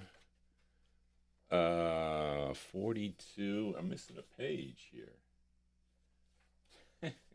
Arlene, what is my page? There you go. The great sound of the dubs as the copyright police come out to attack Johnny G. Hold on a second here, folks. You hear that echo because I'm close to the 41. I'm sorry, folks. I didn't print out this other page here. You got to give me a second here because I don't print out. Here. Sorry. But there you go. By request there for listener Oldies Fan, a.k.a. Joseph Smith, in our YouTube chat room. The sound of Richard Blandon and the Dubs, and Chapel of Dreams is the name of the tune. That is just a great record, November 1958, originally released, but this is, I think, a later release. I think it came out in 59. This is Gone number 5069. And Marissa, you asked why they used styrene records. Well, because it was cheaper to use styrene records, and they had a bigger profit margin on it. It was probably cheaper, and they wore out quicker, so you'd have to go and get another copy if you could find it. Okay, records were not as well, depending on where you lived, or if you were close to a record store that could order copies, because some of the record stores, you were able to order copies of older records. They would get them in. They can order them for you. But most of the people, you're going to go to Masters or Caldors or Grants to buy the records, Macy's, or I used to even Corvettes, to buy your records. They would have a record department, and once they sold out, that was the end of it. And then they went to the oldies later on in the night. Well, when I was buying them, I used to go to a place called Linden Records. It was in White Plains, and it was like an oldie store. And my Aunt Mary would take me there, and I would look, and they had all the Lost Nights and oldies 45s, but they were filed in like racks. I would just thumb through them to see what they put in there. But anyway, that is, we were talking about the styrene. So it just wears out quicker, and if you play it with a worn needle or a heavy stylus, you're gonna mess it up. It's gonna get messed up real quick, and you're not gonna be happy with the sound. I hate the crackle. I hate it with a passion. But let us continue here on the Vinyl Treasure Show. Fill a request now for listener Timothy, as this singer-songwriter-producer from Washington, D.C., his name is Robert Edward Lee Jr., recorded as Bob E. Lee. Charlene, was that his real name? Only because I thought possibly the writer on this, which his name is Robert Esposito, possibly was this Bob E. Lee, and it was like a made-up name, Bob E. Lee. That just doesn't sound right to me. I mean, logically thinking. But this is on a label it's Lou Fargo's Wells record label. Of course, Lou Fargo, he also had the Aquatones record, right? Fargo Records. Well, this was his label, also Wells Records. This came out in July of '58. It says Bob E. Lee, but Charlene, if you saw that his name was Robert Edwards Lee Jr., maybe it is. But I saw this Robert Esposito, so I thought that possibly it might have been him, but maybe. But it's for Timothy. Let's give it a spin.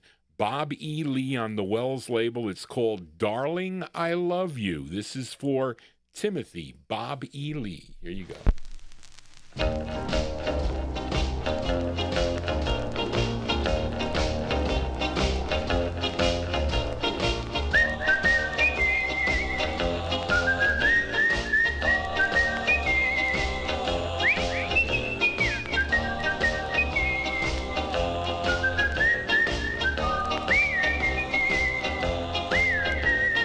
Walking along, running my business, I'm singing a song.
There you go. That one there going out to listener Timothy, July 58 release, Bob E. Lee. Bob E. Lee on the wasn't there a sports announcer called Bob Lee on ESPN? I think it was. I think he's since passed away, unfortunately.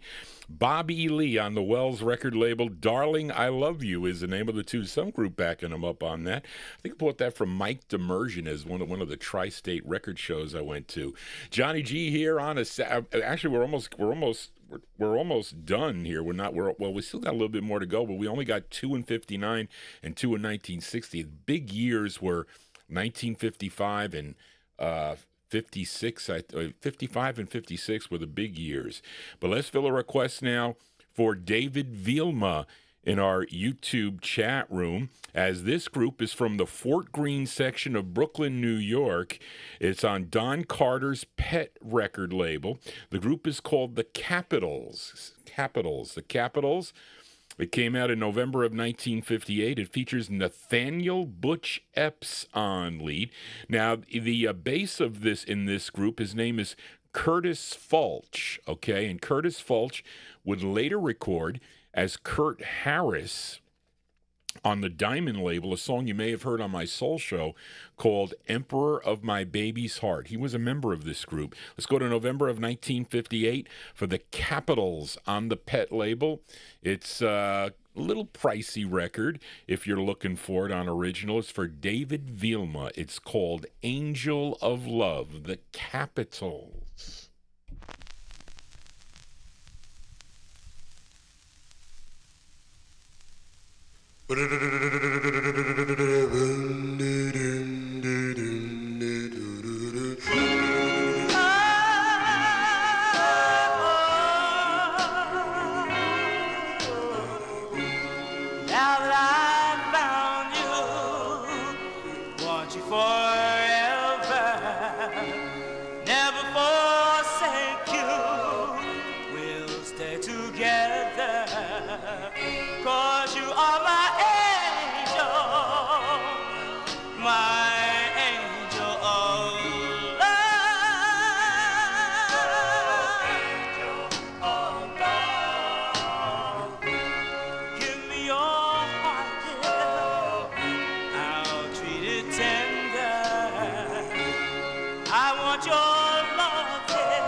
Right out of the heavenly blue, someday we'll marry and share each other. We'll raise a family like dad and mother, 'cause you are my angel of love.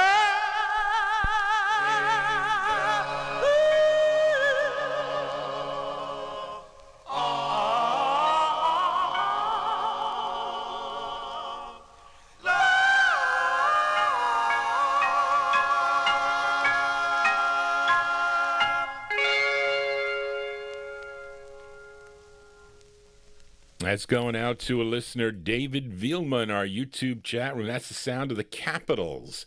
The Capitals from November 58 on the Pet record label. Angel of Love is the name of the tune. That's what I say, Nathaniel Butch Epps on lead for that one. We got one more from the year 1958, and it's a request for listener Daniel Kubacki. This group is out of Albany, New York.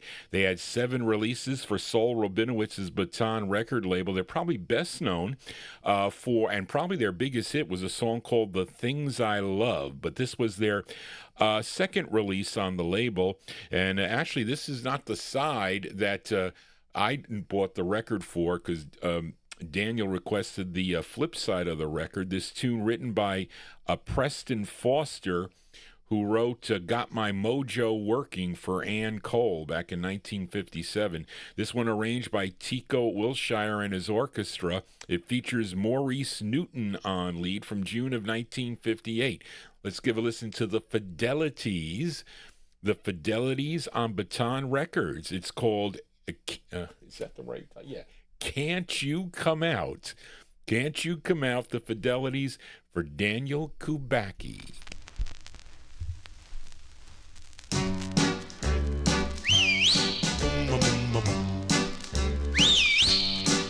Now can't you come out and sit on the steps tonight? Now can't you come out? Now can't you come out? The moon is shining bright.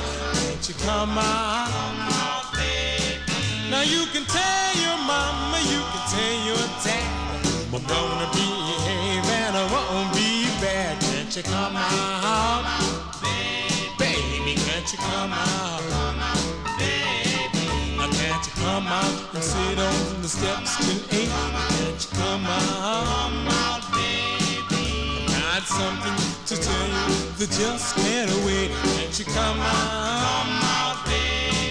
Now you can tell your mama, you can tell your pa, I ain't gonna break no kind of law.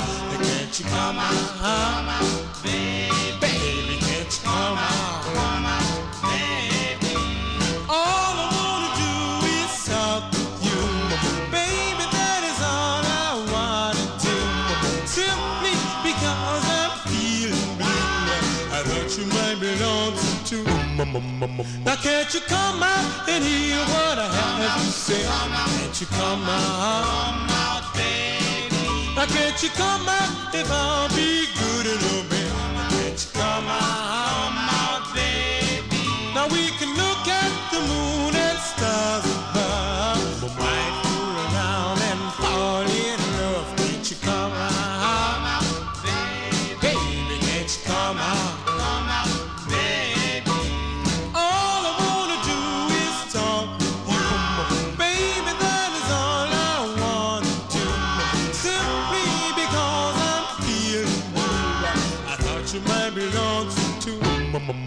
Now can't you come out and hear what I have to say? Can't you come out, baby? Now can't you come out if I'll be good and obey? Can't you come out, baby? Now we can look at the moon and stars above, might fool around and fall in love. Can't you come out, baby? Can't you come out? Come on out, baby. Come on, baby. Come on out, baby. Come on, baby. Come on. There you go. That one there for Daniel Kubacki. I bought the record, as did Reed, for the flip side of the 45, Memories of You. That is the B-side of the 45, June 1958. They're called The Fidelities. The Fidelities on the Baton record label. Can't You Come Out is the name of the tune. That's for Daniel Kubacki. Let's move into 1959. Got 2 records from the year 1959. This is a request for listener Mike Sape in our YouTube chat room. He wants to send this one out to all the YouTube chatters. This group is out of Dallas, Texas. Now, how many groups would you call yourself the Tricks? I don't think I would call myself the Tricks. It just doesn't, I don't think it would get me any plays for some reason. I don't think I would be called the Tricks.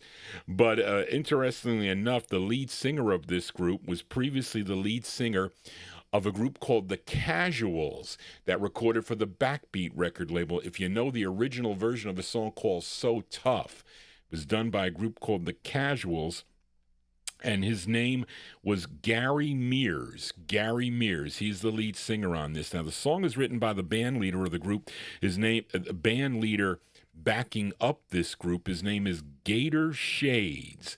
And this is on the Jane record label, Jane. And I think that was, was it Bill Lowry's label? No, that's out of Atlanta, Georgia.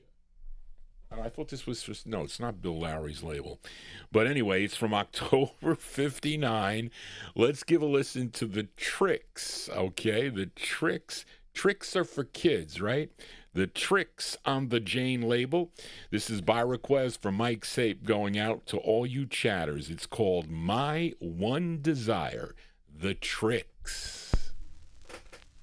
You are my one desire.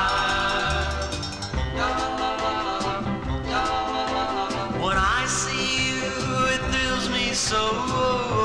My love just grows and grows for you. Are my one desire. I wish you felt the way I do. Then I know you love me too. I would be your one desire. Long, lonely nights I dream of you. Sometimes I wonder whether you dream of me too.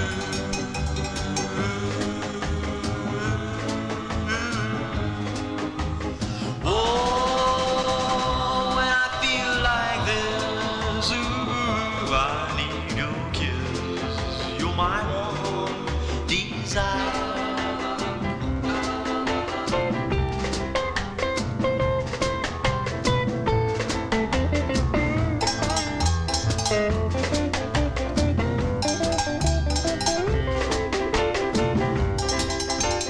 Long, lonely nights I dream of you. Sometimes I wonder whether you dream of me too.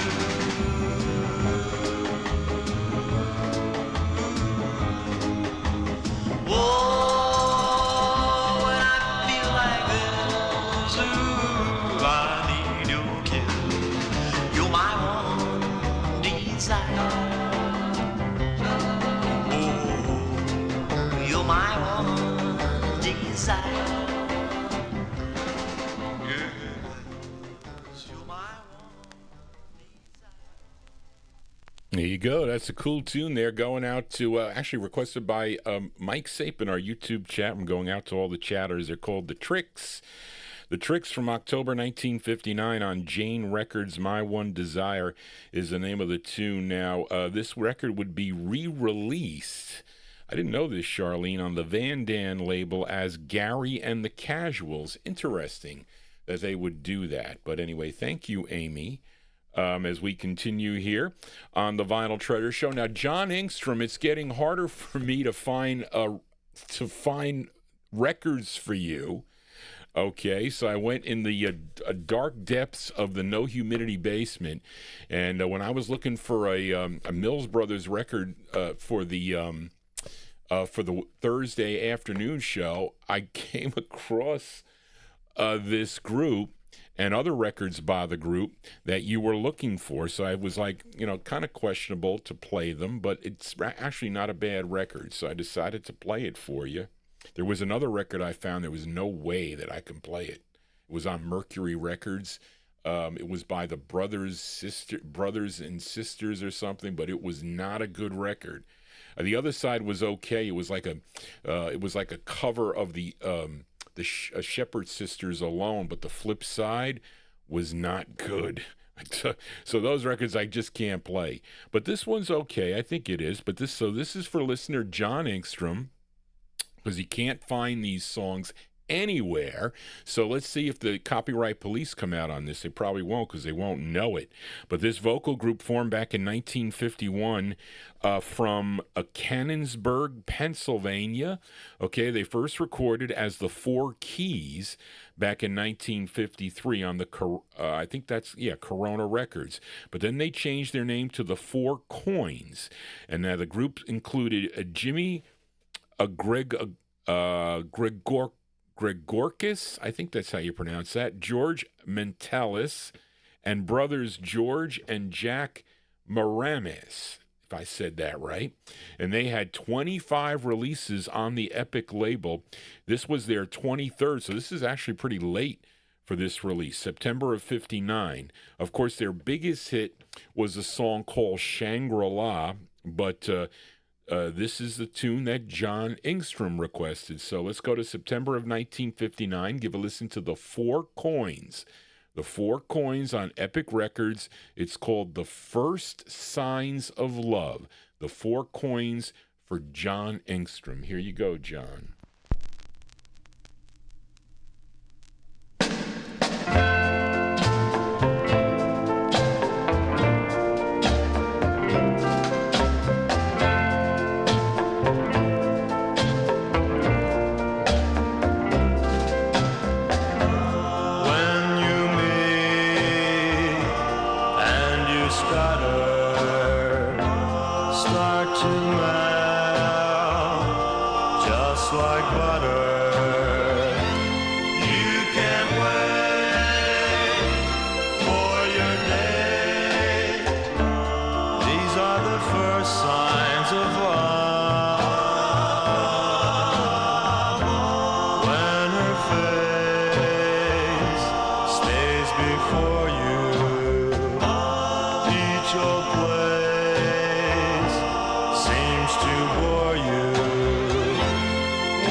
There you go. That one there going out to John Engstrom. That's the sound of the Four Coins. Kind of popish sound there, but not that bad. From September of 1959. That's on the Epic record label. The First Signs of Love is the name of the tune. There's another song by the name of that, too. That's fairly good also. I don't think it's the same song, though. But anyway, let us continue here on the Vinyl Treasures show. And here's a request for listener Dan Costco.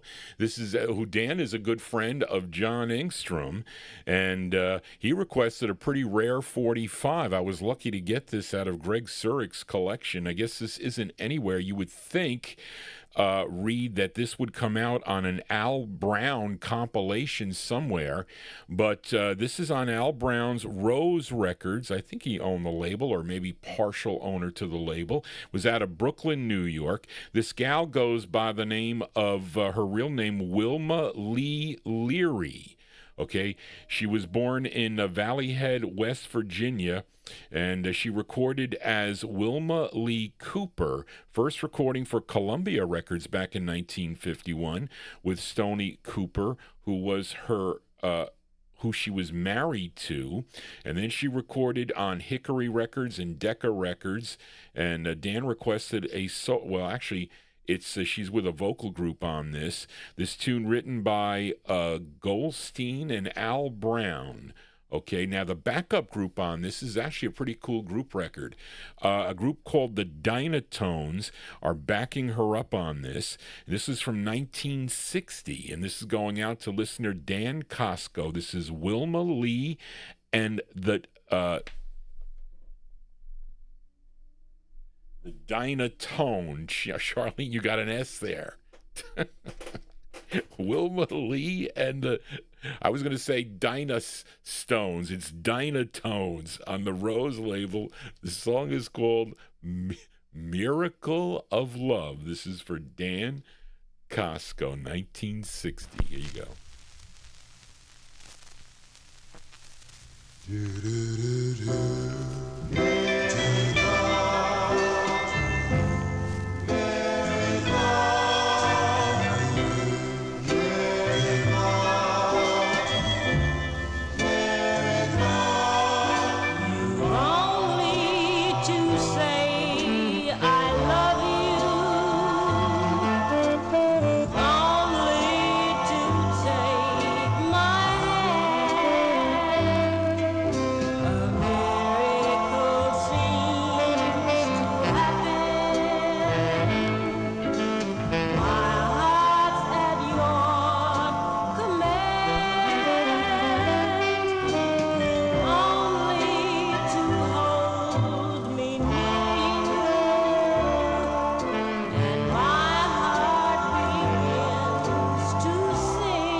There you go. That one there going out to Dan Costco in our YouTube chat room. 1960 release there on the Rose record label.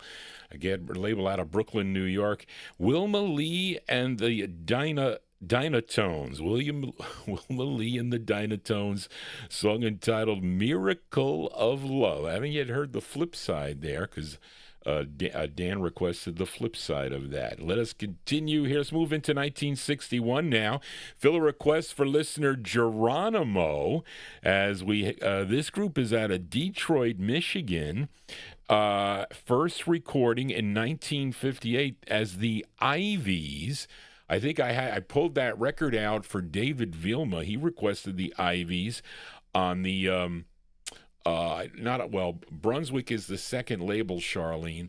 It's the Ivies that recorded for the Ivy label, okay? And they're also on Roulette, too, but they would change their name to the Sensational Ivies, and they recorded on Johnny May Matthews' Real label, and that was a release on the Real label. They followed it up with a tune on Mickey Baker and Sylvia Robinson's Willow record label out of New York City.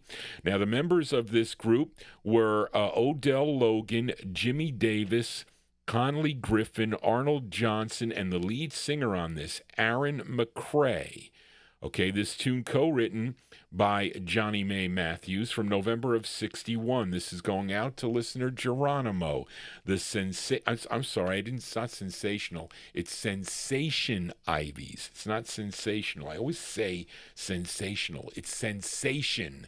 Johnny G has record sensation. These are the Sensation Ivies. The song is called Tell Me. This is on the Willow label for Geronimo.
There you go. That one there going out to a listener, Geronimo, in our YouTube chat room. That that reminds me of a Hank Ballard and the Midnighters tune. I'm trying to place it exactly, but I might have played this before. Charlene, did I play this one before? Might have been a while ago. It might be like in 2008 or something that I played that record. But it's the Sensation Ivies is the name of the group, and that is on the Willow label, November 1961, and it's Tell Me is the name of the tune, and there you go. That's for Geronimo in our YouTube chat room. You have the stock copy, I guess. I don't know where I got. I think I bought that from Doug Hanners on one of his set sale lists. But anyway, let us continue. We are in the 1961 block. Let's fill a request now for listener Joe Shakatana. We go to Zell Sanders' J&S record label. And this girl group, you all know, they're called The Hearts. And this is one of their early 60s releases. When Joe sent me his requests, he would say, well, Johnny's not playing my record because it came out in 1957. No way, Joe. I don't know where you got that info from. Wherever you did, it was wrong. This record was released in June of 1961 on J&S Records, which is out of the Bronx, New York. This is the group's fifth release on the label. It features Leslie Valentine on lead from June of 1961. For Joe Shakatano, these are The Hearts.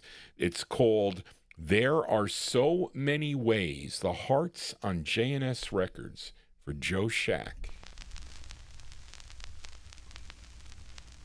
So many ways.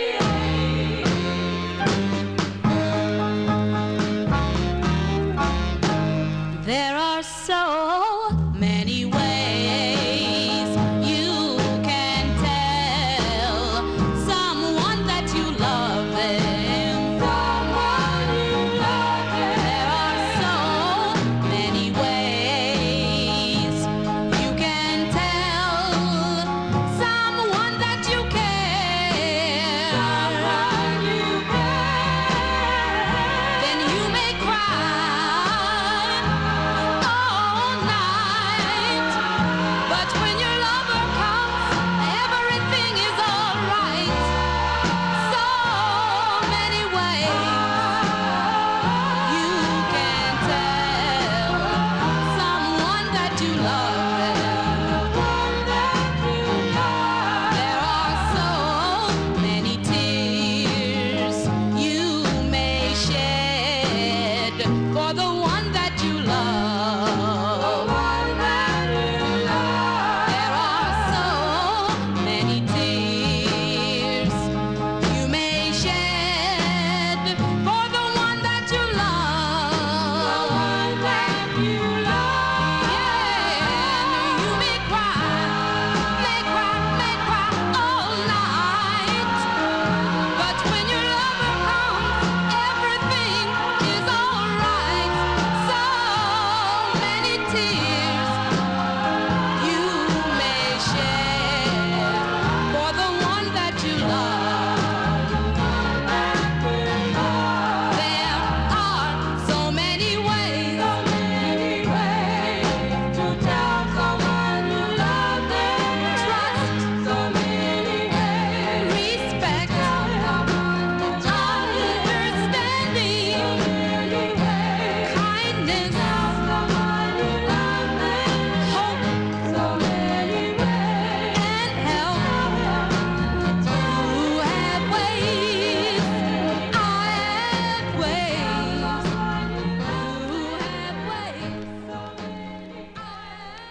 ways, Yeah, that's going out to listener Joe Shacatano. Great girl group sound there by the Hearts. Leslie Valentine on lead with the Hearts. June 1961 release on Zell Sanders' J&S record label. There Are So Many Ways is the name of the tune. I think I heard Johnny Louise Richardson in the background there with that like high falsetto voice that she does on Over the Mountain Across the Sea. She was, of course, Johnny of Johnny and Joe fame. I am Johnny G, your disc jockey here for a Saturday evening.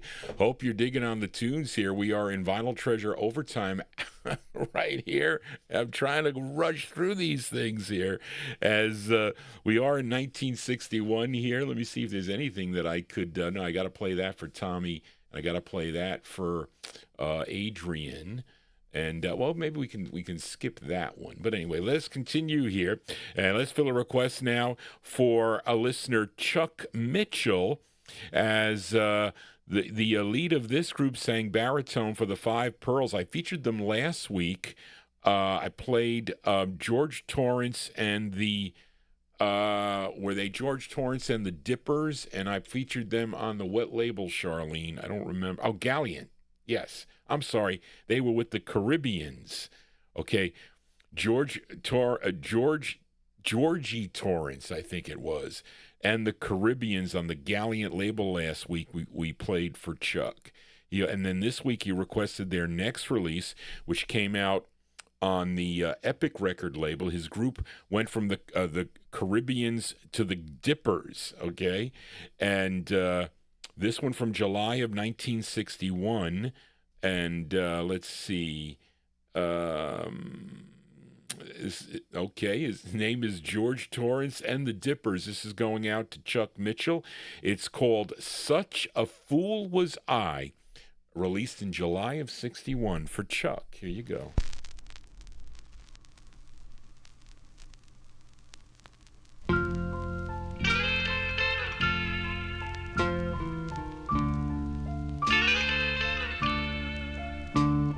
Such a fool was I.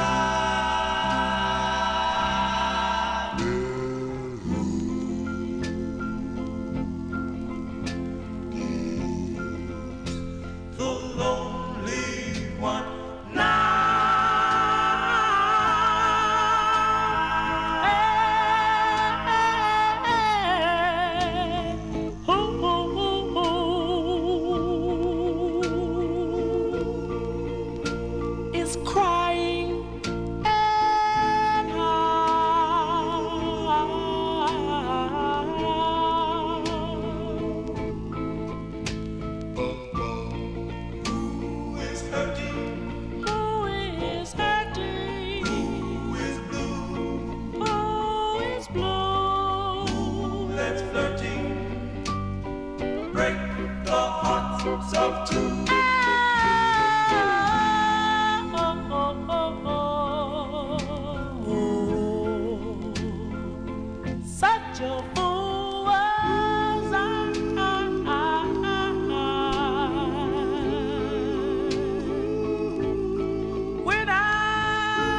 There you go. That is a nice tune, Chuck. You requested that tune. That is a great sound there by George Torrance and the Dippers, July 1961 release on the Epic record label. I forget.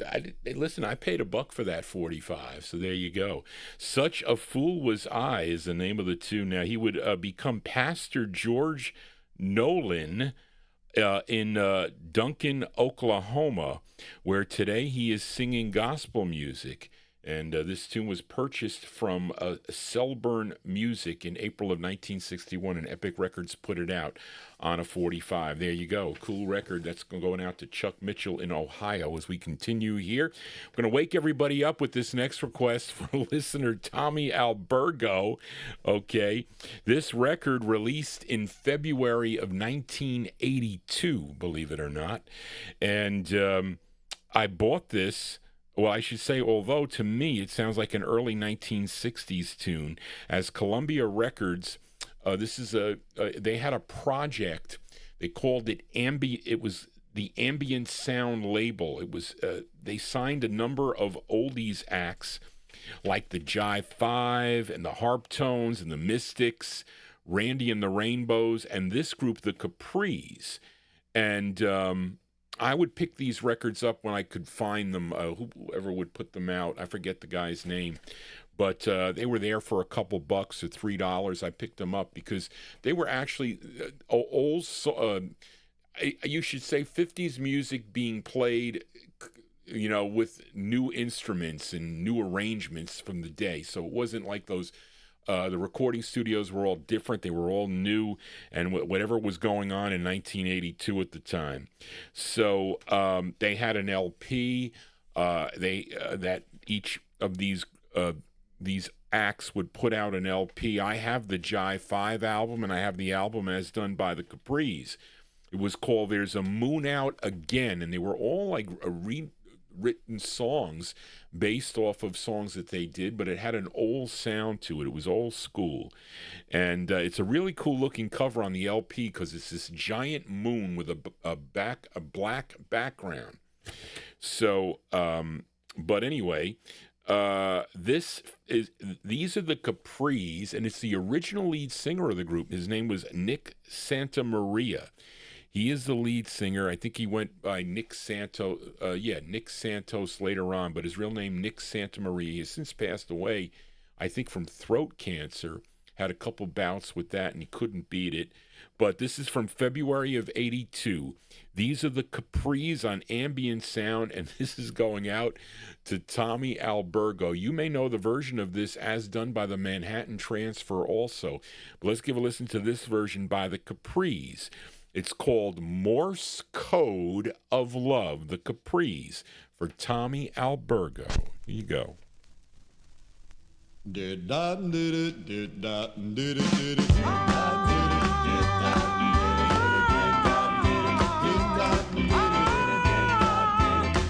come home to me. I sent my baby a telegram asking to be her man, begging her to come back home to me. Oh, I dotted the I's and I crossed the T's, and I begged her pretty please, honey, honey, come back home to me. Baby, I want your love. Baby, I need your love. Honey, honey, come back home to me. Got to have your love.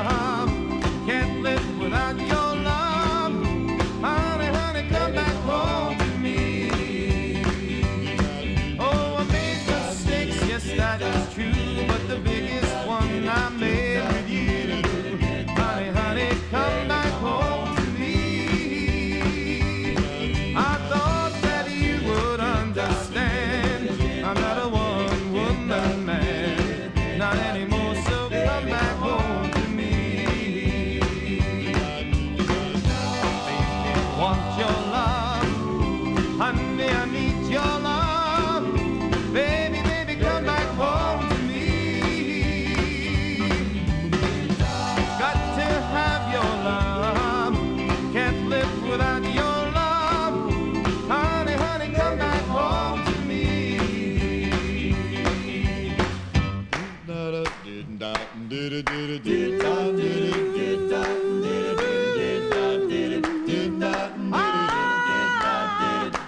come home to me.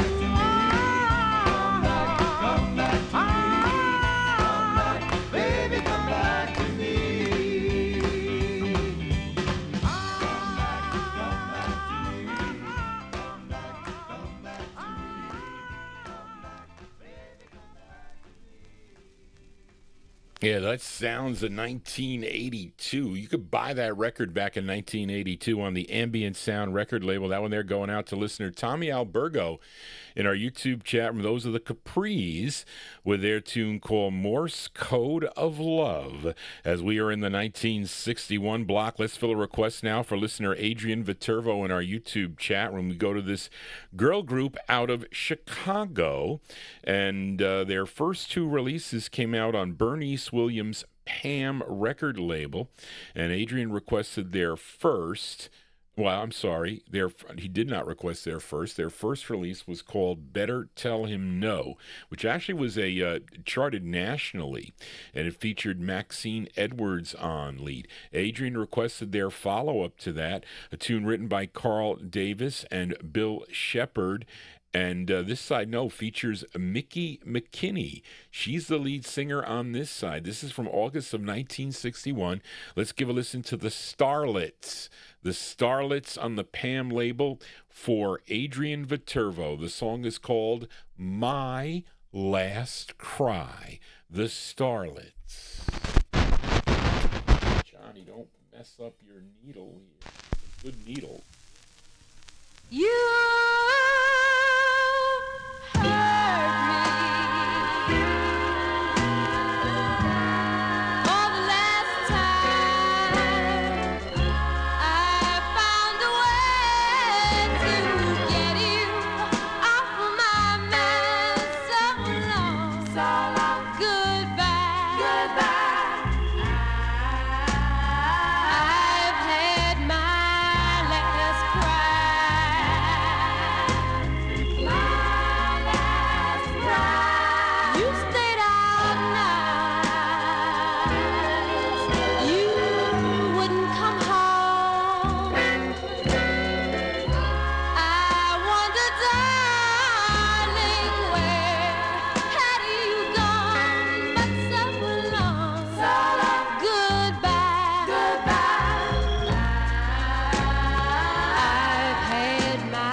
Girl group sounds here on the Vinyltreasure show. That one there going out to Adrian Viterbo. Those are the Starlets. The Starlets, their second release on the Pam record label from August 61, My Last Cry, is the name of the tune. Mickey McKinney, she's the lead singer on that. And they would have another one on the OK record label as Danetta and the Starlets.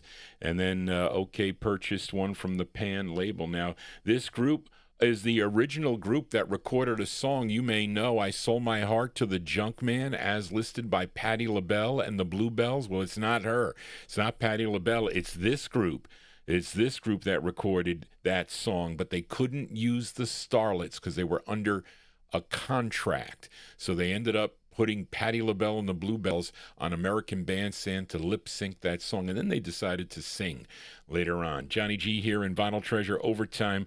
Let us fill a request now, a long-time request for Jim Lampley in Texas, and this one also requested by Grayland in our YouTube chat room. This singer was just 5 feet tall, and she was 250 pounds. Her real name was Otha Lee Moore, but she recorded as Tiny Topsy. Now, she had initially 5 releases for Sid Nathan's Federal record label. Then she had 1 on Leonard Chess's Argo label, and I finally found it after looking for a year or longer for Jim. This is also requested by Grayland. This was on his list. This tune she co-wrote. Let's give a listen to Tiny Topsy. Tiny Topsy from February 61 on the Argo label. It's called Working on Me Baby. This is for Jim in Texas and Grayland. Work with me, baby. Yeah, yeah, yeah. Work with me, baby. Yeah, yeah, yeah. You working on me, baby. Work with me, baby. You working on me, baby. Work with me, baby. When I look into your eyes, it makes me realize that you're working on me, baby. Work with me, baby. One thing I can't understand, why you have to be an evil man, but you still working on me, baby. Work with me, baby. They say you're working on me, baby.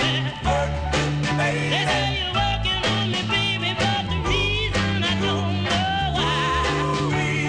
Work with me, baby. You're working on my pockets when you take my money. You're working on my nerves when you call me honey. You're working on my love when you call me sweet. You mess me up from my head to my feet. You're working on me, baby. Work with me, They baby. say you're working on me, baby. Work with me, They baby. say you're working on me, baby, but the reason I don't know why. Work with me, baby. Whenever you're near me, my heart gets weak. Sometimes I can't even speak, but then you're working on me, baby. Work with me, They baby. say you're working on me, baby.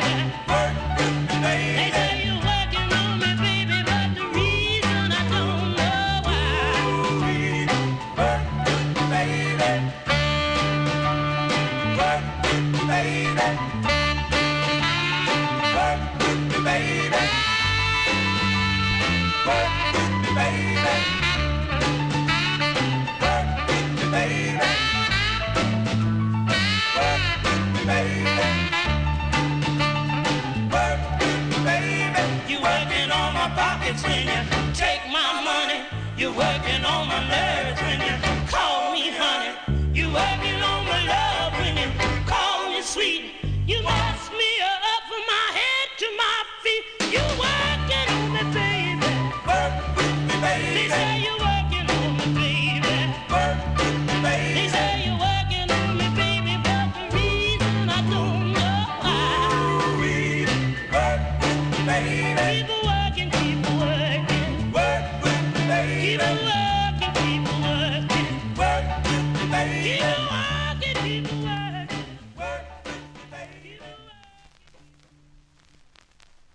There you go. That one there going out to Graylin, also Jim Lampley in Texas. That's Tiny Topsy. I wonder if those are the Dells backing her up, because the Dells were recording for the Argo label, I think around this time. 1961 release on the Argo label. Workin' on Me Baby is the name of the tune. Johnny G working on an overtime show here as we continue here. We're almost done. As we fill a request for listener Chris Reed as we go to a label called Dallas Records. And guess where Dallas Records is located?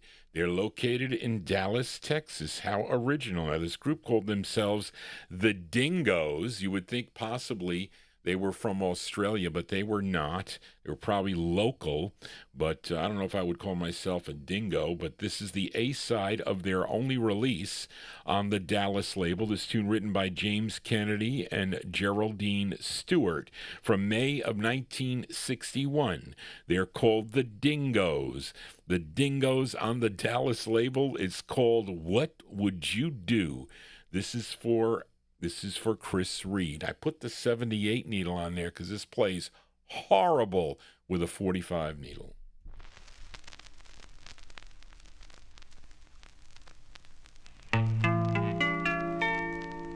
If you cry all night long over someone who left you all alone, what would you do? What would you do?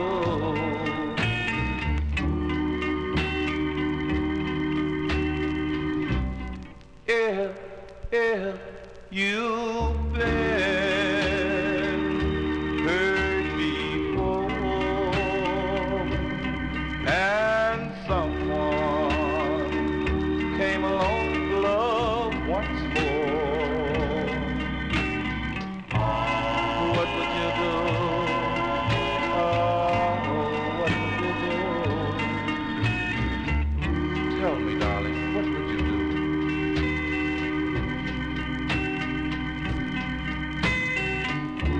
Give love another try, rather than sit alone and cry? Or would you just stand there and let love pass you by? What would you do? Oh, baby, what would you do?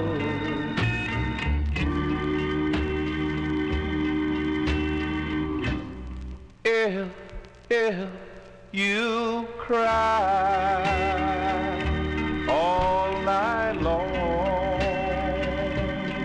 over someone who left you all alone,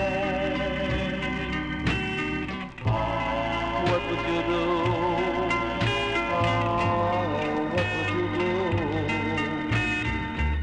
Tell me, I'd like to know now, what would you do? I know, darling, it's a hard question, but what would you do? Your heart has been broken. Someone came along. What would you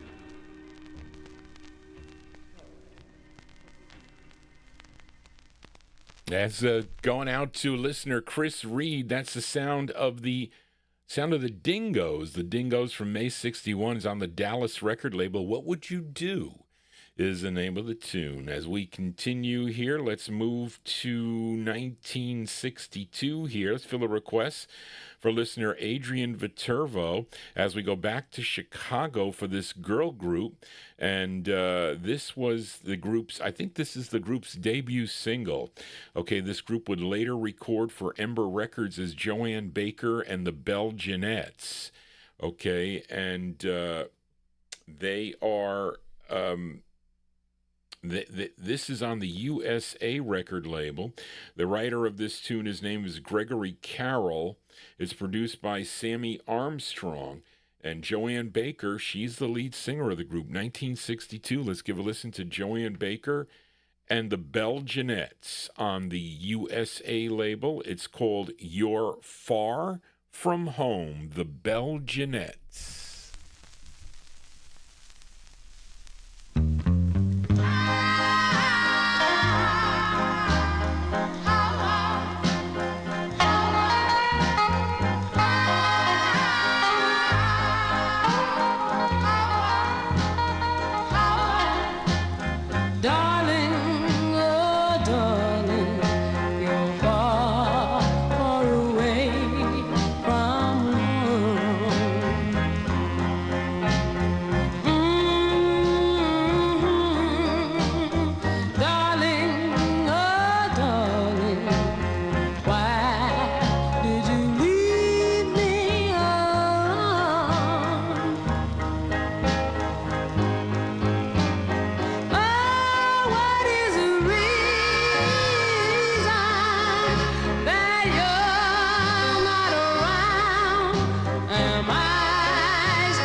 there called the Belgianettes. That's going out to a listener, Adrian Viterbo. That is with Joanne Baker on lead. 1962 release, You're Far From Home is the name of the tune. 3 more 45s to go before we sign off here on the Vinyltreasure show. We are in the 1962 block, the last one from 62, as we head out to Los Angeles, California with this request for listener Nat Papagallo. Wants to send it out to all the YouTube chatters. This group, this quartet called the Thorables, and they are a combination of the Cadets, Jacks, and the Rocketeers. They recorded 2 on the Titanic record label, and this is their first release. It features Willie Davis on lead from late 1962, the Thorables, and that's going out to Nat Papagallo. It's on Titanic Records. It's called Our Love Song, the Titanics.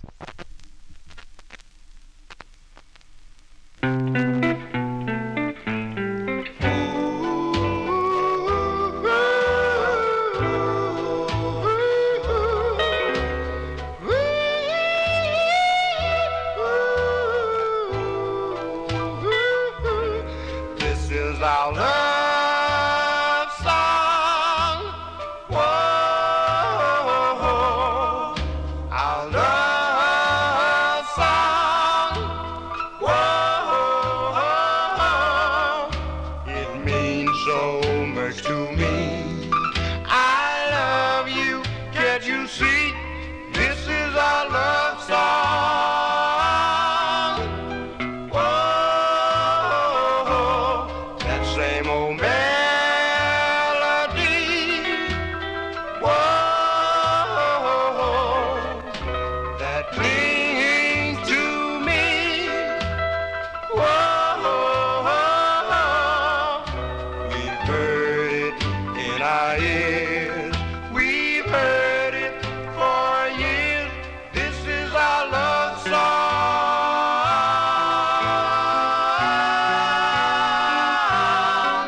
Remember what promise you made. You said we would never part. So let's forgive, darling, let's forget, and let's make a new start.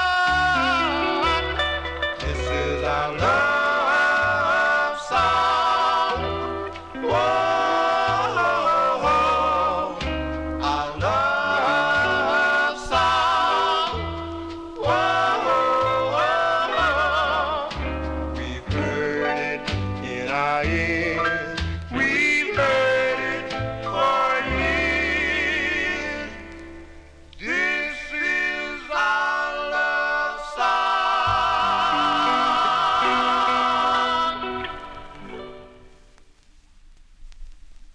There you go. That one there going out to the chatters as requested by listener Nat Papagallo in Naples, Florida. That's Willie Davis on lead. He was, of course, the lead singer, one of the lead singers of the Jacks and the Cadets. That one there, late 62, the Thorables on Titanic Records. Our Love Song is the name of the tune. This is, we got 2 more 45s to go here. This is an ultra rare record now, and it was released in August of 1964. This record had 0 chance of survival because of the Beatles being out back in 1964. So this record had no chance. If it was released maybe 3 or 4 years prior, it could have had a chance to make it, but not so. But this is a request for listener Paul Michel, this group from the Lincoln Heights section of Los Angeles, and it's really a travesty. This song was released during the British invasion,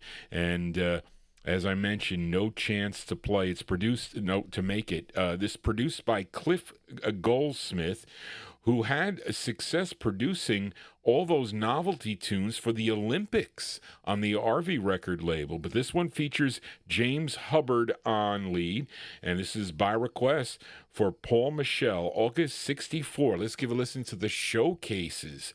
The Showcases on the Galaxy label. It's called This Love Was Real. The Showcases for Paul Michel. This love, this love,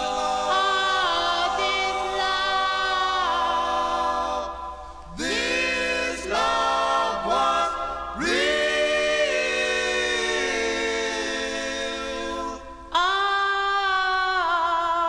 This love was real. Mama, me. Oh, yes, it was.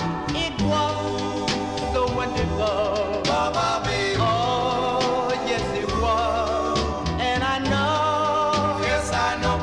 Mama, me. This love was real. This love was real. As the heavens were opened, Mama, me. I can see the vision of my love Mama, me. that was dear to me. And I know Yes, I know. Mama, me. this love was real. This love was real. This love, yes, it was this love that was so wonderful that no one in this world could calmly share the happiness. And as I look at the heavens up above, I still could see that love that was dear to me because This love was real. Heavens were opened. Mama, me. I can see the vision of my love Mama, me. that was dear to me.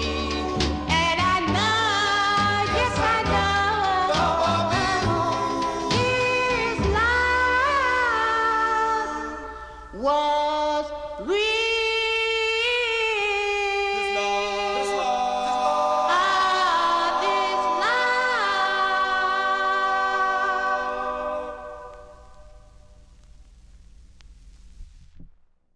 love. Yeah, Johnny G getting caught here. Hold on a second. Let me put the last record on. I hope this needle is okay because it's going to mess up this record. It's going to mess up this. I got to be careful when and that record, not that I had a problem with the Starlets record, but when the needle goes on this, I mean, it's not so bad, but if the needle gets caught, it could chip. But that's a new needle that I put on, and they're not that expensive, these 45 needles. But anyway, there you go. That is an ultra rare record, by the way. Mike Noriega sold me that 45 a long time ago. But that one there going out to Paul Michel. The Showcase is the name of the group. That record would not be able to make it in August of 1964 on the Galaxy record label. This Love Was Real. With the James Hubbard on lead. Well, that's going to do it for Johnny G and the Vinyltreasure Show. As you know, these 45s are real. I want to thank you for joining Johnny G on this Saturday evening. And if you do have a request, you can send it to me at vinyltreasures@aol.com. And if you want to send me a request, you can. I might have to start cutting back on the requests because these are like marathon shows. Not to say that I couldn't do a shift like this, but it's late. And many people some people go to church or they get up early.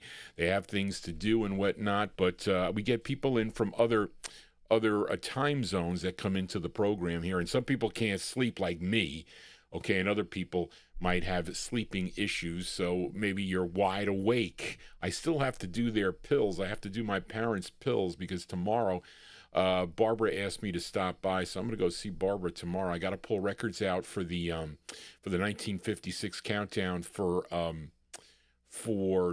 Thursday afternoon, and then I got to start working on the soul shows. I can go through some of the boxes, some of the 70s boxes, because I do have a number of records from 69 and 70 I have to still look for. But they're downstairs in the boxes, and it was hot down there and whatnot. So I don't know. We'll see. Hopefully, and I think the NFL starts next weekend, too. So Sunday I want to see the Bengals play. I'm a big Cincinnati Bengals fan. But anyway, thank you all for tuning in this evening. Thank you again for all your requests. Thank you, Charlene, for your help. Charlene was under the weather this week, and she did a great job for her not feeling well. And hopefully she will feel better. I think she felt better the last couple of days. But hopefully she will get all the way back better where she doesn't have to take any medication. But to thank you all for tuning in this evening. Again, if you like what you heard today, please consider subscribing to my YouTube channel. I will be back on Wednesday beginning at 9 p.m., 9 to midnight. We don't stay that long on that show.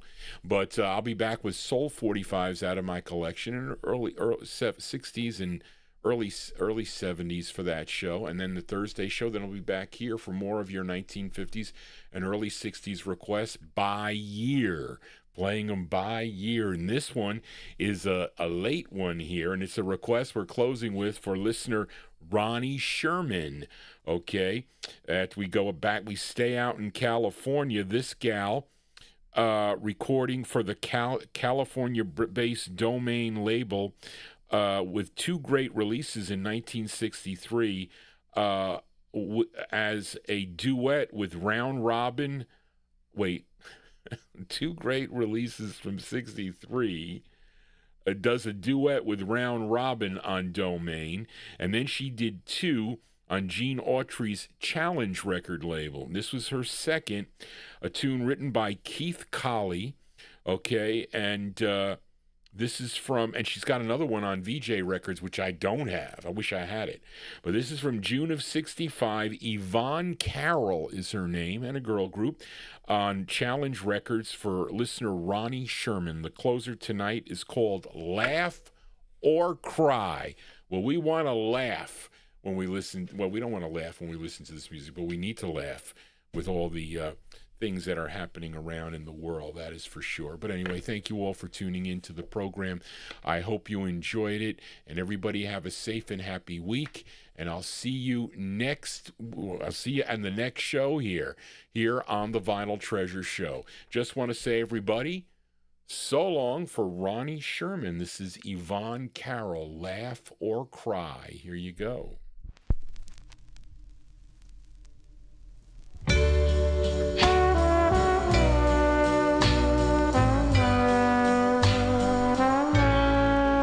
Shall I laugh it up and try to cover up the truth that's hurting me so? You really did go. Oh, I don't know if I should laugh or cry.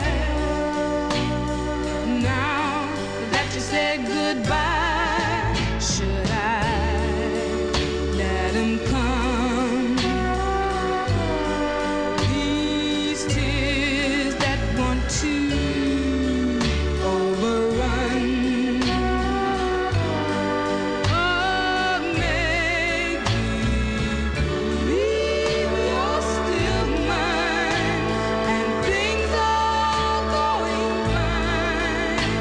Oh, I don't know if I should laugh or cry.